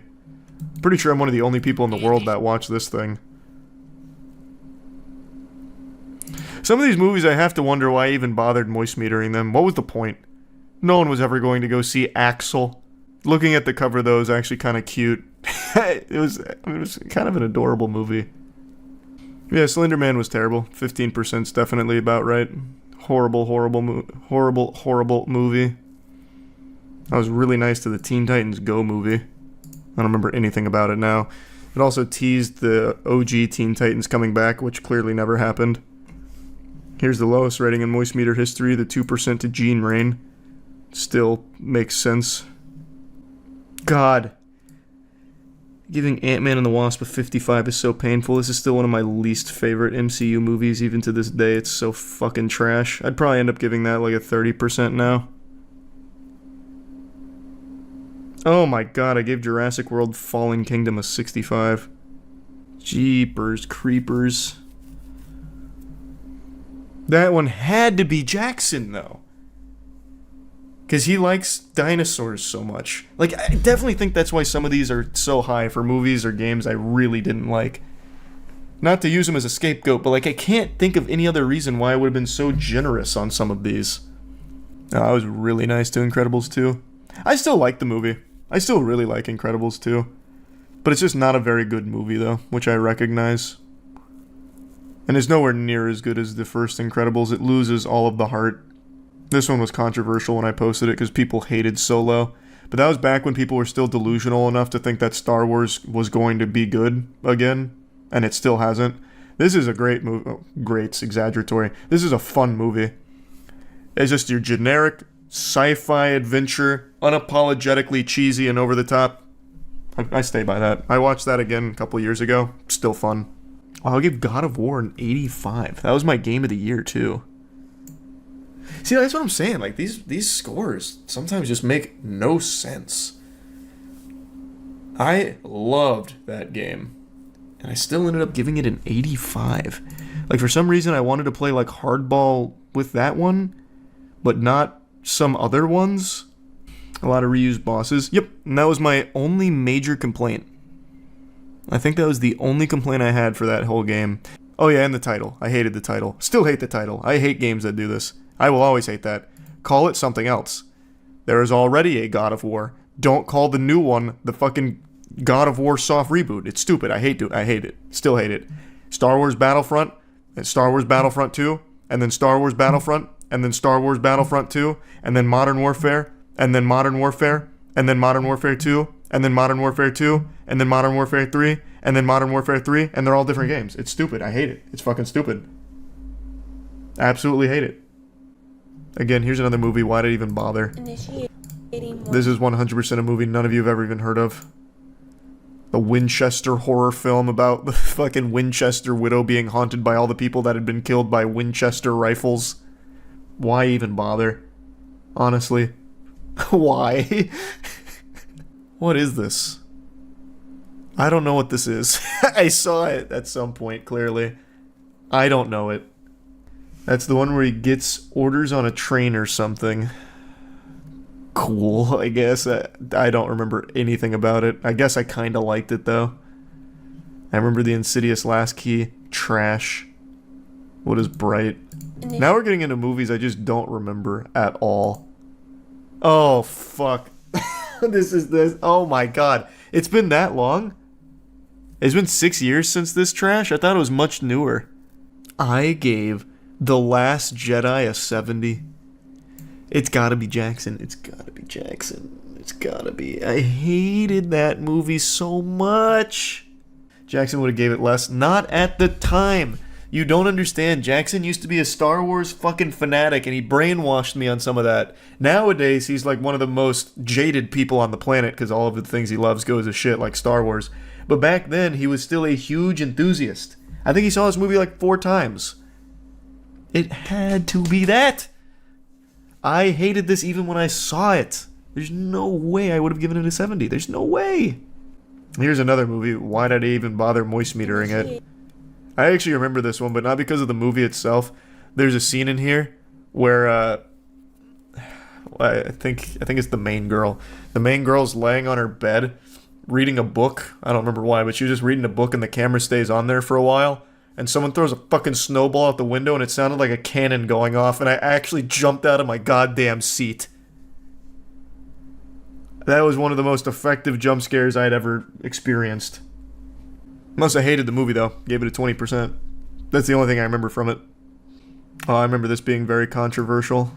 I gave Blade Runner 75. I'd probably give it like an 85 now. I rewatched it a couple years ago. It's a really good movie. And I remember really liking it in the theater too. I don't remember all the things I took off for it. I remember the one thing that I was disappointed by, and still kind of disappointed by, is that I felt there was so much more they could have done with that world. Well, obviously, a lot more they could have done with that story they were telling. And then they kind of pulled the punch on it. Like, it just felt like they cut itself short. This is the moist meter that WWE kept taking down. They took this thing down 5 separate times, and every time I used to fight them on it until I gave up. I think it's still up now, though. I think they finally stopped. Yeah. Dog shit movie. It's supposed to be about Bruce Lee. It's really not. They make him like the villain in his own movie. It's terrible. Bro's blaming Jackson like he's Clara on his computer or something. I just don't know what other explanation there could be for some of these. I don't know. I really don't. Because, like, the ones that are really jumping out at me are ones that I know Jackson also played or watched. And like I said, we used to do all the scores together. Call Jackson so he can defend himself. Jackson can't even remember what he had for breakfast on a daily basis. He is not going to remember fucking 5 years ago. It's worthless to even ask. He'll be like, wait, what movie? When did they make a new Star Wars? Like, he doesn't remember anything. Oh, Valerian. Oh, shit. Oh. Whatever. Dog shit movie anyway. Wish Upon. I went really hard on that movie. Still one of the worst horror movies to hit theaters. I can't believe I gave The Mummy 2017 a 50. That one blows my mind. How? I gave Alien Covenant a 60. Who was this guy? I don't want to meet him. I don't know who this man was, but I don't want to meet him. That's baffling. Both of these are incomprehensible. Both of these should be down here with Transformers 5. 100%. 55% for Bohemian Rhapsody is Criminal. Brother, that was like 4 years forward from here. We went through that like 30 minutes ago. Bohemian Rhapsody was just not a very good movie. Like, there's an infamous scene in there that really kind of sums up the experience. I'll pull it up for you. Oh, this is more than just that scene, but here's a whole video breaking down how terrible the editing was on this movie. It is not a very well-made movie. Like, the performances are great. They did a great job with a lot of it, but it is put together horribly. Who should be blamed for that? Well, I don't know. I don't know the editor's name or anything, but it still makes the movie not good. So, like, the movie itself is to blame. Like, what do you mean? I can't just overlook that. It's the entire movie. What is unforgettable? Well, I guess I'll never know. That one's been completely forgotten. This is another one of those movies. Why did I even bother moist metering it? Nobody ever saw it except for me. Oh, it's this movie about the lady that keeps wanting to fuck. Man, I was really nice to the Ghost in the Shell movie. Gave it a 70. I also don't remember giving Mass Effect Andromeda a 55. I thought I gave it something in the 40s. But man, I even started with the gloves on. Like, I came in there with the sock'em boppers. I played so nice.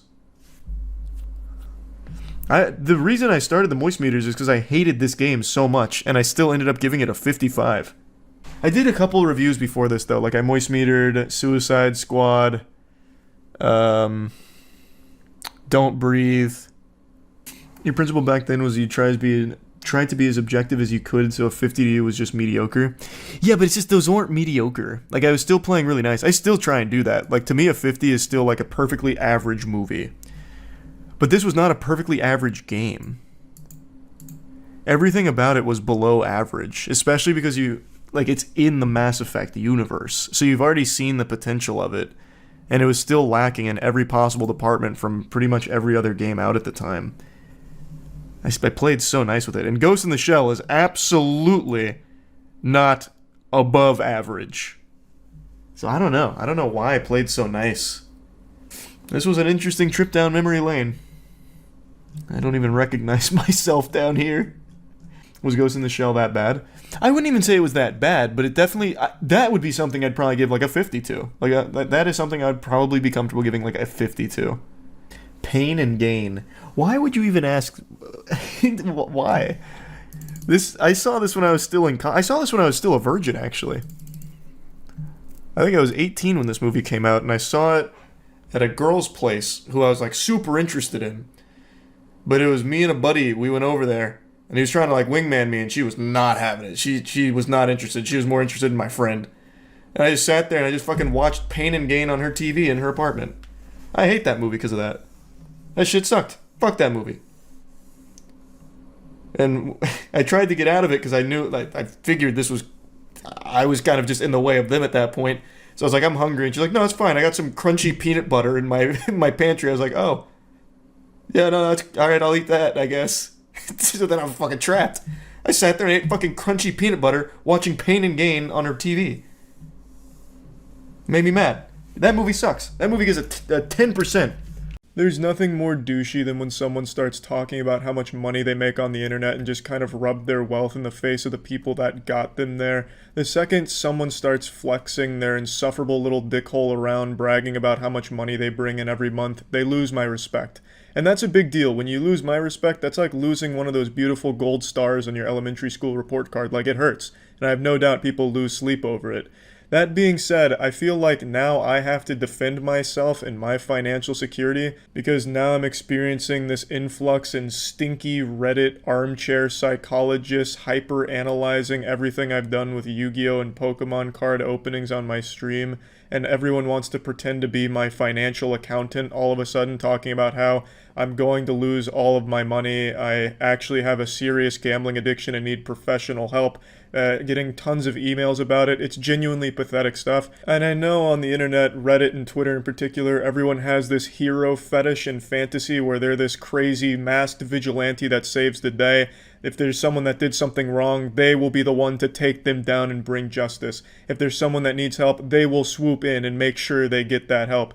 Whether or not they understand the full scope of things, from behind the keyboard, everybody is James Bond and they're going to save the day and get the girl on the internet. It's sad stuff, and I never really thought that I would be the target of this shit for, like, these people trying to save me as if I'm some damsel in distress. I'm being consumed by a gambling addiction. I know I can't teach you social skills, but you have to be pretty fucking out of touch to think the things that I say give off serious gambling addict vibes. I thought it was a joke we were all in on, and I still think most people are, but now there's a massive community of people that clearly aren't in on the joke and think when I say things like, it's just investing, or we don't use the P word out here, P being profit, you know, things like that, they take it as actual addiction shit. I guess I need to finish every one of my sentences when I open cards with a /S so that way they can understand it's meant to be a joke and they can give the updoots to the left, put it in terms they can understand. I don't know how much more clear to make it. I fucking call addiction the A slur. Like, how much more on the nose does it need to be that it's not meant to be taken seriously? I don't open cards that often. It's like once or twice every 3 weeks or so. It's not like the most frequent content I make, but it's content that's always fun to do. I don't chase a high. I don't don't constantly research cards to buy. I literally just take like the first couple things I see on the most popular website that does cards, TCG Player. It's nothing that I'm thinking about constantly. I don't know. I don't understand like what else to say in that regard. People are saying like Charlie's clearly chasing the dragon now. He can't get enough of that high. He's huffing that cardboard in the bathroom every time he gets off stream. It's, oh my god, it's dangerous now. It's just out of control. The fucking cards just sit in my bathroom closet. Like it's not like I have some kind of shrine dedicated to them like Helga with a Hey Arnold statue out of bubblegum. It's just I open the cards on stream, we get some cool shit sometimes, and we have fun. That's it. There's nothing deeper than that. Now, before I get in deep to debunking the whole doomsday conspiracy theory of the downfall of Charles White's sanity lost to his gambling addiction shit, I need to address the viral clip that happened a couple days ago where I pulled a Snorlax on Wubby's stream, and then Tiana, who was doing a drunk stream next door, came in to just tease and make fun of me, but it came out more aggressive than she wanted it to be. She was aiming for it to be more playful, but it just didn't really get across that way.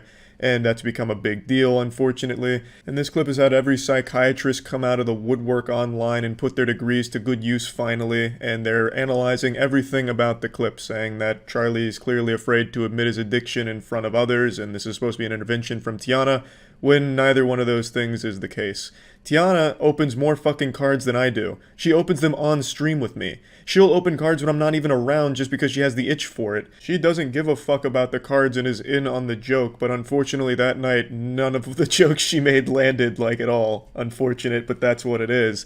And then when it comes to me being afraid to admit my addiction in front of people, A, I don't have an addiction, and B, the part they're using to make that point is one of the most obvious jokes I think I've ever made when it comes to opening cards. She asked me when I bought the packs from Wubby, and I said 2 weeks ago before our promise. Obviously there was no promise made, that was just a joke. And then she asked me again, and I said, it was 4 days ago. And then she asked again, and I said, it was this afternoon. I think that's like one of the most basic jokes you can make about it, bringing up the timetable of when you actually bought the shit. But I guess somehow people actually thought that was me trying to hide when I purchased those beautifully greased packs from Wubby. Which is sad, but whatever, I guess. You don't really have to look further than the titles of the videos I make about card openings. Just look at the fucking titles. There's nothing I won't do for rare Pokemon cards. 105 boxes is not enough. It's never enough. I don't have a problem. I still don't have a problem. It's not an addiction. Just look at those fucking titles. Like, how much more obvious do I need to make it that it's not supposed to be taken seriously? It's self-aware. I'm not actually fucking addicted to cardboard. Like, it's just so incredible to me that this even needs to be said. And I'm so fucking tired of the Reddit threads and emails talking about it. So I figured since everyone wants to cosplay as my accountant, I'll give you all some homework so that way you can actually see that I'm not financially ruining myself for the future. I'm not making reckless decisions that are going to burn down everything around me and push the people I love away, or end up homeless, sucking coke out of a stripper's asshole in a year's time because of this addiction to cardboard or anything like that. I would have thought and hoped that everyone was socially aware enough to be in on the joke, and most people are, but there is still a large portion of people that express genuine concern and disappointment and disgust in the Pokemon and Yu-Gi-Oh! Openings that I've been doing. So I'm going to do something I've never really wanted to do, and we're going to talk about money here. So first thing you need to understand is internet content creators, they make significantly more money than you think they do. Whatever number you're picturing for a content creator, double it. It is an incredible amount of money that people on the internet make. Disguised Toast actually made an incredibly insightful video into the salary of a high-level Twitch streamer, and that's out of date. It's significantly higher in modern times, but it is a good insight into where a lot of the money in that field comes from. So for me, what I'm going to talk about today is I'm only going to talk about on the Twitch side of things, that financial side. I'm not even going to bother talking about YouTube or anything like that. We are only going to talk about my earnings from Twitch in relation to what I spend on my fucking cards that I buy for the streams. It's pretty fucking sad that I feel the need to even make this video right now. I would wish this didn't turn into some negative thing, because the streams opening all this shit have been a lot of fun. But as is tradition on the internet, there's a large group of people that just straight up fucking ruin this kind of thing. So I figured I might as well climb on the top turnbuckle here at WrestleMania and just tackle it right by its fucking titties here. So only talking about Twitch and only talking about Twitch subs. That's how we're going to handle this today to make everything as simple as possible. On Twitch, a sub is a reoccurring monthly payment that a viewer gives to a streamer to unlock special emotes and just to show support for a streamer that they like. There's 3 levels. There's a tier 1 sub, which is $5 a month, a tier 2 sub, which is $10 a month, and a tier 3 sub, which is $25 a month. There's also a Twitch Prime sub, which is a free sub that everyone gets on Twitch that you can give to a streamer where it's free for you to sub to them, but the streamer still gets the full amount as if it was a tier 1 sub. That's everything that you need to know when it comes to subscribing to someone on Twitch. Now we're going to look at last month for me.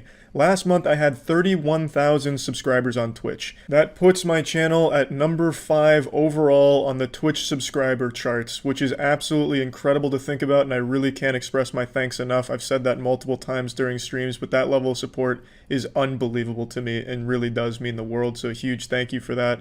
And for the sake of making things super simple here, we're going to say every single one of those subs is a tier 1 sub, which is $5 a month. That's not the actual case, but Twitch doesn't like me and anyone going into exactly how much they earn from the platform, so we're going to stick with everything just being a tier 1 at $5 a month.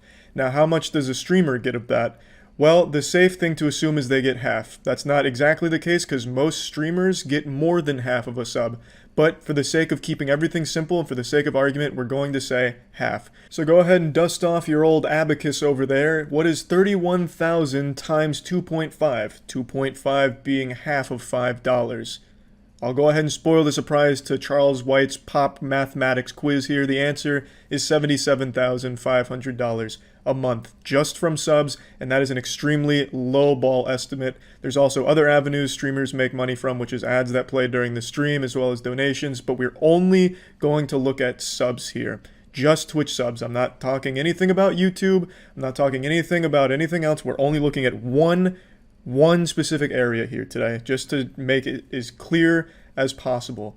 $77,500 last month just from subs. That number is absolutely fucking crazy. So, what did I spend on Yu-Gi-Oh! And Pokemon cards last month? After rummaging through the trash cans looking for receipts and everything, I was able to calculate right around $11,000 worth of Yu-Gi-Oh! And Pokemon cards I purchased last month. That's actually on the high end. It was less than that, but 11,000 is a nice number to work with here. So $11,000 was spent on that. So what is 77,500 minus 11,000? I'm sure you don't need me to tell you that, but I'm going to do it anyway. It's $66,500. Wow. I hope Charlie can survive off $66,500, but naturally your next thing will be like, well, that's not the only thing you bought, I'm sure, Charlie. What about your monthly expenses on that, like your house or something? Okay, so we'll factor that in now. My monthly expenses to live in this house is all bills and everything included, right around $2,400. So let's go ahead and do that next step of mathematics here. I'm not trying to confuse everyone. I don't want anyone's fucking brain exploding and like blood leaking out of their eyes from all this intense calculation here. But 66,500 minus 2,400. Another pretty simple one, I would think. That brings us down to $64,100. Damn. Really struggling to survive off that, I gotta tell you what. But now the next thing is, Charlie, I'm sure you bought some shit for yourself. And you'd be right. I bought groceries and I bought games to play. Those are really the only two things I ever really spend money on. So I couldn't really find an exact number for that, but let's just go on the really high end and say I spent $10,000 buying premium groceries, nothing but caviar and unicorn tears for me to drink. $10,000 I spent on groceries and Steam shitty games. So 64,100 minus 10,000, which is outlandish, nowhere near what I spent, but just to keep proving a point. That brings us down to $54,100. That is still an insane amount. That's still fucking crazy. Now, as I mentioned a couple weeks ago, I also spend a decent chunk of money in private paying for other people's animal surgeries, like when their pet gets injured or needs life-saving surgery and they can't afford it. I like to come in and pay for it to help them out. That's something I've done for a little while now, but I don't think I need to even put those in this calculation here because I think the point is already being made. And then, Charlie, what about luxury? Did you buy anything for yourself? Look at me, asshole. I wear the same fucking white t-shirt and basketball shorts every day. I'm like a goddamn cartoon character. I don't really buy a whole lot of things for myself. I don't need a whole lot of things. What I buy is shit for fun content to keep making, for me to have fun with and for people to enjoy. That's really the only thing I ever really buy. So no, I didn't really have any other expenses aside from that kind of shit there. which is groceries and food, and then the cards that I bought for streams. That's really it. I don't spend much money. I just don't. So $54,100, and this is all just off one thing, which is Twitch subs, and a really low ball on Twitch subs, by the way. That is an incredible amount of money still left after these ludicrous purchases that everyone all of a sudden is super concerned about. You don't understand. Everyone likes to pretend they understand the full scope of everyone's situation when it comes to anything on the internet, but you just don't. And it also doesn't take an extremely smart person to recognize that when I buy those Yu-Gi-Oh! And Pokemon boxes to open on stream, it's not like it's just a net loss. I'm making money back off the streams, and then when I post the highlight videos onto YouTube. That's never my goal. I'm not trying to make money off of those things. I do it for the fun of the content, but that's the reality of it. That's what happens. When I buy those kind of things, money comes back in from it. Even though I don't sell the cards because I like jerking off to them, I still get money back on that. A return on investment. I don't genuinely view it as an investment that's just a joke, calling it mystery investing. It's just a joke, but really in actuality, I do get money back on that. So it's not like I'm just flushing that shit down the toilet or wiping my dog's asshole with it. It comes back. So I just don't understand, like, you have to be overdosing on Xanax and heroin to, like, close your eyes to the obvious fact that this isn't, like, a problem. I don't have an actual gambling addiction. It's just content. It's just me buying things to make some fun content with. I'm not at financial risk. I think it's pretty easy to survive off $54,100 a month. Now, obviously, that's not money that's guaranteed every month, but that's still an extremely high amount of money that most people, myself included, can easily survive off of. Now, I appreciate people that were genuinely concerned and just inquisitive, like, Charlie, are you sure you can do this? I'm fine with that. It's the people, specifically Twitter and Reddit, that use it as a way of shitting on me and calling me extremely irresponsible and reckless and prone to all kinds of gambling addictions and mental illnesses and shit like that, going deep into this some kind of pseudo-therapist role where they like to just go through everything like, oh, if you look at Charlie's left iris, you can really see it start to flicker a little bit and twinkle. It really seems like it's reigniting an old gambling passion of his. I hope he doesn't go down the slippery slope. Oh, another box of cards, Charles? I'm disappointed, and I can't support the gambling demon awakening within you. I'm going to have to take my leave now. It's too painful to see. It's so fucking frustrating. I don't have an actual fucking gambling addiction. I thought we were all in on that joke, but clearly there's still quite a few people, a large portion, that lack the social awareness to pick up on that. I don't have a susceptibility to gambling problems or anything like that. I'm not making reckless decisions. I'm just getting these card boxes because the streams, opening them, joking with the chat, and just having some fucking fun have been really enjoyable. That's really it. It's just some fun content. It doesn't go deeper than that. These people probably laugh at flat earth conspiracy theorists and shit like that and reptilians, but they themselves do the same shit. They're just speculating on nothing based on nothing without knowing anything about my situation, and it is extremely sad. And more than that, it's just frustrating. So yeah, just wanted to clear all this up now. Hopefully I can stop having these fucking threads. Lola Bunny has been redesigned. This is not a drill. I've seen meltdown upon meltdown right now. We're going into fucking DEFCON alert. Lola Bunny in Space Jam 2 has been changed. They wanted to avoid Lola Bunny being as sexual as she was in the 1996 movie with Michael Jordan. So in Space Jam 2, they've toned it down so that way people don't associate erections with Lola Bunny. Lola Bunny from Space Jam is iconic. Basically the genesis of all young men's first boners. She was like the tutorial boss of puberty. Kids would watch the Space Jam movie, see Lola Bunny, and get that weird feeling in their pants and then wonder what the fuck was going on.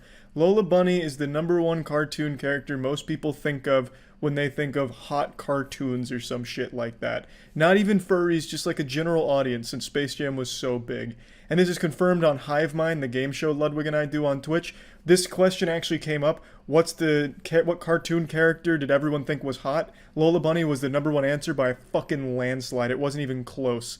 So obviously, I want to talk about the Lola Bunny redesign. And my heart breaks for all of those Lola Bunny fanatics that have never stopped jerking their meat to Lola Bunny in Space Jam from 1996. I've seen multiple people on Twitter come forward, look at my collection of Lola Bunny figurines and animatronics and homemade stuffed toys. What am I going to do with it now with the redesign? Now it's useless. You've ruined it. So, hey, the heroes out there with the Lola Bunny collections, this is a tough pill to swallow, I know, but I'm sure we'll be able to push through it. Let me go ahead and go over the redesign. I actually looked it up on Twitch last night first, so I'll just give you my reaction to it there. I'll play the clip. Thoughts on the Lola Bunny redesign? Haven't seen it, but I heard they made her less sexualized. I think that was the dumbest thing they could have done. They should absolutely try and bring the furry audience in. I thought it was going to be a lot worse. I thought it was going to be much more drastic. The only difference is they gave her like compression shorts. She doesn't. It's pretty big actually. The more I look into it, yeah, no, yeah, never mind. I guess I was looking at the face more. Completely changed the uniform. There's absolutely like no definition at all anymore. This looks like a kid drew it, like for fan art of Lola Bunny. That's rough. This actually, to be fair, this really does look like what Lola Bunny would look like from 1996 to 2021 if she aged naturally. Titties non-existent, starting to sag, shrinking a little bit. No more muscle definition. Getting old sucks. So maybe that's what they're going for. I think that's a dumb idea. Why would you not want furry enthusiasts to go see your movie? The furry community, those people, they'll spend $15,000 for a crayon drawing of their fursona getting butt fucked. They would see your movie 10 times, 15 times even. Like, you gotta be real fucking dumb to think that there's any value in redesigning a character that furries would vibe with. And not even furries, like Lola Bunny, that's like the #1 character people say that they thought was hot from a cartoon. Like, what are you doing? Like, you're just really dumb. You're super fucking dumb. So I'm gonna be honest, I expected the redesign to be significantly different, like drastic, like Teen Titans Go shit, where they turn Lola Bunny into like an amiibo looking thing. It at least is still pretty closely resembling Lola Bunny, at least like in the facial features and everything. What they did is, in order to avoid sexualization of the character, they removed her breasts, and that's really like about it. And they made the basketball uniform more baggy, looks like something I would have worn in middle school. That's the main changes they made, and she's also a lot less detailed. Like, there's no shadows anymore, there's no like muscle definition, she still has like wide hips. It's just a very weird change. It's like the idea that these execs have of sexualization is only titties. Okay, how do we avoid our character being sexualized? Take the fucking titties off! You know, it's kind of a weird approach to it. I just really don't see what the point is. You know, like, why even bother? You've sacrificed a lot of detail now. Lola Bunny in 1996 looks like a much higher quality production than the current 2021 Lola Bunny.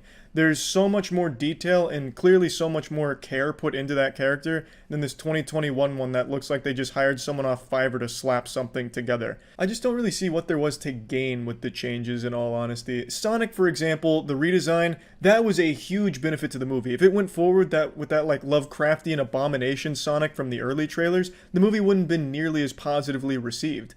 But this change with Lola Bunny is just so trivial. Like, in the grand scheme of the movie, you're not making the movie better by making her less hot. You're not bringing more people in because the character's less hot. You're pushing some people out that probably would have only seen your movie to jerk off, but I mean, that's money in your pocket, and with these movie execs, that's really all they care about. They're fucking face-fucking people's wallets at the movies. Like, you know, I don't think they necessarily have a conscience about that. Keep in mind, when I say less hot, I just mean like they made a conscious decision and have made it very clear they didn't want the character to be sexual. I don't really, you know, get hard from cartoon characters. I'm not a big hentai guy. Not to be blasphemous or anything, I have no problem with people that are. It's just not for me personally. But I just, again, don't see what the point of making this decision to change these things was. I don't see there being a positive benefit. I only see like negative backlash about it. Take, again, for example, Sonic, when they announced those changes and they showed those changes, people were fucking elated.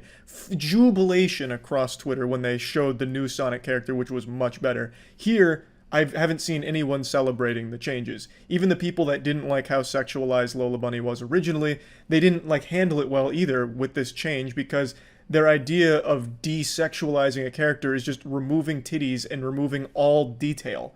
It's not exactly an optimal solution. And of course, in the case of literally everything, People are screaming censorship and quoting 1984. 1984, of course, being the book that everyone quotes, but nobody's fucking read on Twitter. This is very, very obviously not censorship. You can still go back and watch the 1996 Lola Bunny original and spank your fucking skin flute till the cows come home. They've simply changed the character here because they just didn't want people being turned on by her, I guess. The people making this movie must just think movie watchers are the horniest organisms on the planet, where if, men go and see this movie in the theaters and Lola Bunny's got titties, they won't be able to control their primal animalistic Neanderthal instincts. They'll just start beating on their fucking cock right in the movie theater, just whacking their penis off because Lola Bunny's got titties. So they had to take it off, otherwise the movie theater experience would be ruined. I don't know why they have this perspective, but again, it's not censorship. It's just not that deep. It's an out-of-touch movie studio that changed the character thinking that it would be good for the film for some reason. I don't really understand why they got that impression, but yeah, that's really about it. It's not a good redesign. Let's say you didn't want the character to be, sexual at all anymore. I'm sure there are other ways of handling it besides just removing all fucking detail from the character and making it look like a Saturday morning cartoon When you look at me, the first thing you probably think to yourself is, man, this guy likes to party. This looks like a guy who's not only super tall, but also breathes life into any hootenanny that he attends. And you'd be right to a certain extent. I used to enjoy the old shindig back in college. I'd go out pretty often. And I saw a video today that reminded me of an extremely sad and embarrassing tale that I haven't thought of in a long time. So I'd like to show you the video that brought about this Winter Soldier episode within me, and then go over the video as well as this story that I'd like to tell. Joe Burrow! Joe Burrow! You didn't even come close.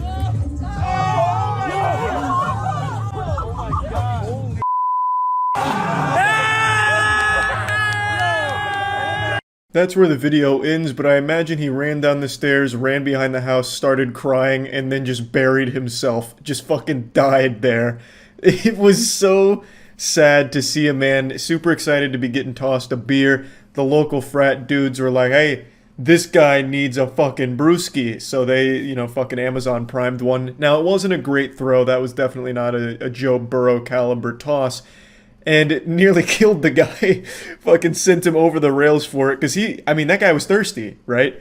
And the only thing that quenched that thirst was butt chugging a Miller Lite across the street. So yeah, dude went ass over face, falling off the balcony, then hitting the deck and flopping like a fish down below. I'm gonna go ahead and toss this instant replay up on the Jumbotron, because I'm pretty sure this man exploded midair, like Mr. Potato Head. Just bits and pieces flying all over the place. His hat just got blasted off. I'm pretty sure he lost both of his shoes there. The G-forces damn near tore his clothes off as well. He was almost butt-ass naked by the time he hit the ground. I don't know what went wrong, but there's just so many clothing items that get lost on the small fall. But anyway, this brought out a repressed memory deep within me. It's something I haven't thought about in a while, and it made me very yucky feeling. I just cringed and thought it'd be something worth sharing with all of you before I once again locked that away forever, never to think about it again. This happened back in college before I retired from partying. I now no longer believe in fun at social gatherings, I guess. I just don't really party or anything anymore. And it was one of the first parties I had went to after getting to college. And I didn't really know anyone, of course, and I had already established myself as the weird, mysterious anime character, so I'm sure people had recognized me as a fucking psychopath before going to this party. So the fact that I showed up there probably already made people uncomfortable. I would have been in my sophomore year here, I imagine. I can't quite remember, but it was one of the first parties I went to, and that was the only time I started going out. So I'm at this party, it's a house party, and there's a pool. They have a keg, they even have a live band performing inside. It was just some butt rock band that I'm assuming the members were students at the school. It was going all out, and as the night continued, I didn't really interact with many people, pretty much anyone aside from Andrew, who I went with. And, it wasn't getting a whole lot done, it wasn't drinking that much or anything, but towards the end of the night, as people started getting a bit sloppy, they started doing beer-catching trick shots. And it was cool. And I, at this point, thought, this is my chance. This is my time to shine. I can stand out and make friends by being the guy that makes a cool beer catch. Even though I'd never, like, caught a fucking Mach 5 thrown beer, because they were going hard. They're doing, like, behind-the-back tosses, behind-the-back catches, and just fucking throwing that shit as hard as they possibly can and seeing if someone could catch it. And I was like, this is it. This is how I finally make a name for myself here. And one of the tricks that they did that I thought would be, you know, my time to hop in is they were doing it over the pool. So they were doing, like, cool between-the-leg tosses over the pool, and someone would go in, do, like, a 360 and catch it before hitting the water. Then they'd come out, pop it open, and chug it like Stone Cold. They didn't shotgun it, so kind of pussy shit, if I do say so myself now. You know, hindsight's 20/20. But anyway, I thought, this is it. I know I can front flip into this pool. I knew I could do it, and I thought it'd be the coolest thing those eyes had ever seen. I thought everyone would be, like, uproariously cheering me, going wild, like, holy fuck, this dude just front flipped into the pool and caught a beer. I was running through this fantasy in my head. I was like, yep, this is how I do it. I'm gonna be the coolest fucking dude on campus. So I teed up at the end of the pool, you know, I'm queuing up, I'm ready. Everyone's still around the pool, cheering on cool catches, booing misses, and I knew that this was my time to shine. No one's paid any attention to me up until this point. No one is looking at me on the end of the pool there. So in order to get their attention, I start, like, clapping, you know, like, hey, I'm ready. Toss me the pigskin. Give me the rock. I'm ready. Feed me. So I'm clapping, trying to get, like, their attention. The dudes that are tossing the beers, like, setting up the trick shots. And then eventually one of them does look at me. And without a second thought, the second we lock eyes, I just do a front flip into the pool. Barely, mind you. And I have my arms straight up, and I don't finish the whole rotation, so I end up on my ass with my hands up in the air, and no one throws a beer. So I just fucking shittily front flip into the pool. It looks like I'm probably drowning, like a ship going down as the sail slowly keeps sinking, because my arms are above the water. I've already failed my front flip, so now I'm just sinking in shame. I pop up, there's no beer, and no one's even looking at me. I don't even get a boo. Nobody cared at all. It was the saddest fucking moment of my life. Like, if someone had just given me, like, a pity, woohoo, or like, aw, something, I would have been like, okay, not all is lost. But I got literally nothing. Straight up crickets. And then some other dude did a trick shot into the pool, and they loved that. Meanwhile, the fucking socially inept turbo virgin on the other side gets fucking nothing. And I don't remember exactly what happened next, but I can't imagine we stayed much longer, because I do remember getting into the taxi soaking wet. So I didn't have a whole lot of time to air dry. I imagine what happened is Andrew felt my pain and was like, Charlie, let's get the fuck out. But I guess I just blacked out from Cringe at that point, because I can't complete the story. I just remember that, and man, it was sad. So yeah, this video really brought that demon back, brought that evil out of me, and I just wanted to share it with all of you because, you know, it's been a little while since I told the story, so I figured it was about time that I sit you all down by the campfire and put some fear in your boners. I'm going to tell you a really recent story, something that I think everyone can take a lesson away from and use it in their everyday lives. So before I really dig into the meat of this, I want to preface this by saying I have not pissed my pants in a very long time. Now that that's off the table, let's get into what the story is about. As you've probably surmised from that intro, it's about pee-peeing in the pants. It's about a time where I flirted with that devil. And this all takes place in the mythical year of 2019 AD on October 4th. It was literally 6 days ago as of recording this video. It was right before going to happy hour, and if you watch my streams at twitch.tv/moistcritical, you know that the streams are fucking bangers, and that I also pee a lot. I drink a lot of water, which means I'm constantly expelling a lot of urine from my body at jet stream-like pace. I really fucking pressure wash my toilet when I get in there to do that business, so if urinating is considered a game of chess, then I'm the goddamn grandmaster. Now, this was right before going to happy hour. I had just gotten all dressed up and spruced up, ready for action, and we needed to pick my friends up before going to the bars we were going to. But before going, I had the little inkling of a pee-pee coming on. It was still brewing, but it hadn't matured yet. So I figured there really wasn't any point to doing that. The bars weren't far, my friends weren't far. I'd just hold it till I got there and then just do my business out there in public. Just kind of to assert my dominance, like, hey, I'm not afraid to mark a urinal with my seal of approval. I'm not afraid to stamp this with my penis juice. So I just wanted to wait. I didn't see the point in going before heading over. That being said, on the journey to my friend's place, it was still very tame, very manageable, barely even noticed it. Got to my friend's place, didn't notice it. The second they got in my car, it's like they unleashed the piss demon. All of a sudden, all at once, it hit me like a fucking brick. Like a train had left the station, a bullet train, and it was hitting my bladder. There was no putting this genie back in the bottle. I was going to tinkle, it was just a matter of where. In my nice trousers, in a dirty bathroom somewhere on the way, or on the side of the road.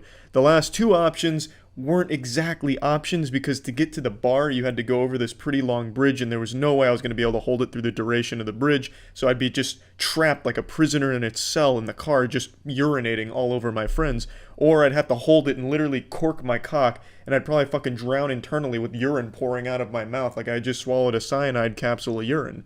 It was just a nightmarish situation because I really had to go. So I informed Tiana, who was now driving, and I told my friends, look, I'm sorry to be an inconvenience, but we got to pull over somewhere to go to the bathroom because I'm going to literally ruin our happy hour and turn it into the not so happy hour by coating this entire car in piss. So they understood, but the problem was there really wasn't anywhere to stop. There was no real gas stations on the way to the bridge, so we'd have to go out of our way to find one for me, and my friends didn't really want to do that, so they're trying to encourage me to just go piss somewhere next to a dumpster around some of the dilapidated buildings, because the area on the way to the bar looks like it's been hit by a nuclear missile, but I didn't want to take that chance. Because a friend of mine got put on the sex offenders registry for public urination. He got caught while peeing next to a building, or on the side of a building, and I just didn't want to roll those dice at all. I bet if I had just went down to take a piss by a building, a fucking cop would have popped out of a bush in a ghillie suit and said, gotcha on me. I didn't want to, risk that at all. I'd drop trow for 1 second, just unzip, and all of a sudden a police car fucking drift in sideways, just sirens blaring, and then take me down just for public urination, and then all of a sudden, bang, I'm a sex offender. I just didn't want to risk that at all. I didn't want to take that chance at all, so that was not an option for me. We were going to go out of our way to one of the gas stations that I knew of, and it wasn't that far out of the way, so it wasn't a huge inconvenience, but I still felt bad. Unfortunately, the gas stations were of no help, and also the gas stations look like something straight out of the Fallout universe as well. But the first gas station we go to, everything looks okay. There's a bathroom there, which is a plus. It's one of the bathrooms that's on the outside, so you need a key to get into it. So all confidently, while I'm like basically grabbing my cock, just trying to keep everything where it needs to be before I explode with urine, I go in there waddling in and I say to the guy, hey, look, I've got to use your shitter. Can I get the key to that bad boy? And he's not all there. He sounds like he's one Xanax bar away from just total overdose and collapse. So I couldn't understand most of the words he said, but he kept mumbling about the hot dog man. I didn't know what that meant. I thought he was making like idle conversation. Maybe there was a hot dog vendor outside that he wanted me to go buy from before he gave me the key. I didn't know, so I asked him, what are you talking about? The hot dog man? Who's a hot dog man? I love hot dogs, even though I fucking hate hot dogs. Just anything to get that fucking key. Felt like it was a mission in a video game that I needed to get that key to complete the quest. But so I'm making this small talk, and his answers make no sense to me. He's like, no bathroom, hot dog man. So then I'm starting to connect these dots in my head. Okay, so the hot dog man, no bathroom. Hot dog man must have gone in there and wreaked havoc. He must have just fucking tore that bitch down and lit it on fire with an explosion from his ass or something. So this bathroom is decommissioned is what you're telling me, right? Bathroom is not working because of hot dog man. He just shakes his head, no. Hot dog man. I felt like I was in a goddamn horror movie, as if like the hot dog man was terrorizing this area like the fucking Slender Man. I didn't know what he was talking about with the hot dog man. All I knew was I was not getting that key from him.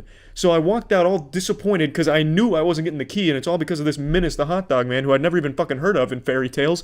So I had to waddle back to the car disappointedly, and even in more of a rush, the sense of urgency was overwhelming. Felt like the entire universe was collapsing inside on me. Also, as a side, there was no hot dog vendor outside. There wasn't even the remnants of what could have been a hot dog vendor at any point in time. So I don't know who the fuck this hot dog man is. But anyway, we go up another maybe mile up the road where I know another gas station is, and it's just as decrepit as this one. And this one was like a goddamn orgy of weirdos. There was one guy who I am 100% sure was on spice, because he was just fucking fumbling around. Luckily, he had hit just enough spice so he wasn't totally nude and dragging his dick on the floor, but he was at that level of spice where he can't really stand up properly, and he has a football that he's throwing against a wall and hitting himself with in the face off the rebound. So that's the kind of place we were at looking for this bathroom, and I knew it was going to be gross, and I'm a bit of a germaphobe, but I was throwing that aside because I needed to be strong, because I didn't want to piss myself, because I hadn't pissed myself in at least a long time. I don't know. I was trying to think of like an exact time I pissed myself, but it's been a long fucking time. I have a pretty clean streak there, and I wasn't about to have that collapse on this night. So we get to this disgusting gas station, and it's another one where the bathroom's on the outside, so I need to go in to get the keys. There's a guy in there playing the lottery, and he's taking a long time scratching it off. That's fine. That's not his fault. He doesn't know that I'm about to explode behind him like an IED of urine. So I'm not mad at him at all. He was none the wiser, not his fault or anything. When he's finally done, I go up to the counter. I say, hey man, can I get the keys to that turbo shitter? I gotta go do some business over there. He's super cool about it, gives me the keys, and I'm on my way. The guy who's throwing the football now fixates his eyes on me, and he wants to get me involved in his game. I can tell because while he couldn't really get the words out properly, he was making motions like, I'm gonna hit you with this spiral real quick, Tom Brady style, and I just... I'm putting my hands up like, please, no, thank you, politely, I've got to use the restroom. Finally get around the corner to where the bathrooms are on the side of the place. There's a man asleep on the curb in front of the bathrooms. I don't know if he was passed out or just really tired. Maybe at one point he was the gate guardian of the bathrooms, but now that he found bath salts, now he just sleeps there. I really don't know. But, I go... not over him because I was already on the side. I go around him, and then I finally put that key into the bathroom, and a sense of elation and jubilation just fills my whole body as I finally turn it, and I open it, and I'm greeted with the most unholy smell this world has ever concocted. It smelled like a fucking hate crime. It was the most repulsive, revolting smell I've ever smelled in my life, and I've smelled some shit. I've smelled some serious shit, but this was something else. This smelled like the hot dog man had gone there, killed somebody, and then took a shit all over the corpse. And it's really weird because the toilet itself was pristine. The toilet was clean enough to drink out of, eat off of. It was a fantastic looking toilet, not a speck of dirt or poopy in sight. But the bathroom itself was tainted with the remnants of 1,000 angry spirits that were all shitting in unison. It's no doubt the work of the hot dog man. There's not a single doubt in my mind. He must just be like a serial bathroom shitter. Just goes around shitting in all the bathrooms, fucking terrorizing them, ruining them for people that gotta pee like me. But I really don't know. Anyway, the smell was so overwhelming. For just a brief moment, I relaxed my penis sphincter, and a little bit of urine dripped onto my boxers. I don't count that as pissing my pants because it was just enough where it only dribbled out, and I was able to once again voluntarily collapse the muscle so it didn't squeak out anymore as I finally approached the toilet, and I finally released the sweet relief into the toilet, and I finally peed. I couldn't breathe. It was fucking hazardous to my health, no doubt, with all the shit particles floating around in the air, but god damn it, I finally peed. So the lesson to take away from here, just when you feel like even like the smallest amount of pee building inside of you, just piss. It's gonna get worse. You're gonna just need to pee. Don't try and hold it. Don't be a hero like I was, because you might find yourself in a similar situation where you dribble on yourself and you visit a really disgusting smelling bathroom that really just ruins your sense of smell for like a good 2 hours. But anyway, that's the story. The lesson to learn: pee when you feel like you have to, even a little bit. Don't try and hold it, because that is just absolutely devastating and leads to this domino effect of unfortunate circumstances. Today I wanted to tell a story I recently told on stream about the time I got scammed for all of the money I had at the time. I must have been 18, maybe 19. I was definitely still a virgin when this happened. Not that that's pertinent to the story, but just a little bit of lore there, a little side note. And my friend Andrew had come to visit me so we could party at my university. But unfortunately, when he came up, there were no parties, and if there were, we certainly weren't invited. The lacrosse bros did not want the gamer nerds coming in, so I've got my buddy Andrew over, and he's just eating fucking Reese's cups as we're doing nothing except playing like Tekken Tag Tournament 2, and then eventually we decided to find something else to do, and we found a carnival that had rolled into town. It was like one of those pop-up shop carnivals where they transport everything in on like a dilapidated school bus. So they scooted in and they set up shop nearby, and we're like, well, fuck it, we're not doing anything else. Let's go to this carnival. And I swear to God, when we got there, it looked like something out of Courage the Cowardly Dog. This place looked haunted. And we were basically like the only customers there. There was like a few children, or at least the spirits of children that were there, like hanging out, and they were riding the only ride at this carnival, which was one of those spinning rides, that it was like this giant horrifying metal contraption that just looked like a medieval torture device. It looked like a fucking transformer that had gotten hit with a stick of dynamite. It looked so rusted and gross. I have no doubt that was just a tetanus disaster waiting to happen. I don't even know if those kids are even alive anymore if they rode that fucking thing. But that's about all they had. They had that one ride and then a ton of shady carnival games. Not like the fun, goofy ones that you can actually win, you know, like the basketball one or shooting water into a target. They had only the rigged ones that you can't win under any circumstances. So this was less of a carnival that came in and more of just like a rolling scam that travels. But of course, I'm 18, 19 years old at the time. I'm a virgin, so all I'm really thinking about is titties and how I'm not seeing them. So, you know, I kind of disregard that, and I'm going around with Andrew, and we're playing a few of the games. Of course, we're not winning anything, not even like those tiny stuffed animals. We're getting nothing. The closest thing we're getting to a prize is stepping on a used condom in the parking lot. Like, there's just really nothing that we're accomplishing. We're just wasting money and wasting time. To reiterate the location, it was literally in a parking lot in between two condemned buildings. That was the location. This fucking barren wasteland looked like something out of the Fallout universe. It would have been less gross to just wander through catacombs, because at least then we wouldn't have been losing money doing it. But I came to this with like $200 in my wallet or something like that, and we were playing through these games, not winning, and I'd gone down like 50 or 60 bucks, I don't remember exactly what, but it was a lot. Like, we were spending a lot of time just indulging in this filthy sin. Now, before I get to like the actual meat here of when I lost all my money and how this all happened, I want to drive home a point. I'm not exactly like a super gullible person, I don't think. I like to imagine like I'm a grizzly, chiseled man with hair on my sack, because as an avid RuneScape player, I know how to recognize a scam. I started playing RuneScape in 2005, and I got used like a fleshlight on that game. I was falling for a lot of scams. I once gave my fucking password away to a guy who said that he didn't think my password was cool. So to prove him wrong, I just gave him my password in order to impress him. And then I lost my account to him. Like, I was scammed a lot. And it was an invaluable lesson it taught me. When someone's trying to take advantage of me, how to recognize a scammer, and just like all of these red flags that should go off in people's heads when they're faced with a scam. I think every child should be scammed at some point. Teach them a valuable lesson. They don't need to lose their house or anything, or like get wrapped up with a crypto gambling scam or whatever, but maybe just like a small scale scam for candy. Teach them a little something. I always believed that the lessons I learned in RuneScape through getting scammed would be very helpful, and so far they have been, but on that day, nothing could have prepared me for the scam that I was going to encounter at that godforsaken carnival. The game was the toss a ball off a backboard, make it land in a bucket, and you win one of the jumbo prizes, like the fucking wumbo-sized unicorns and bears and shit.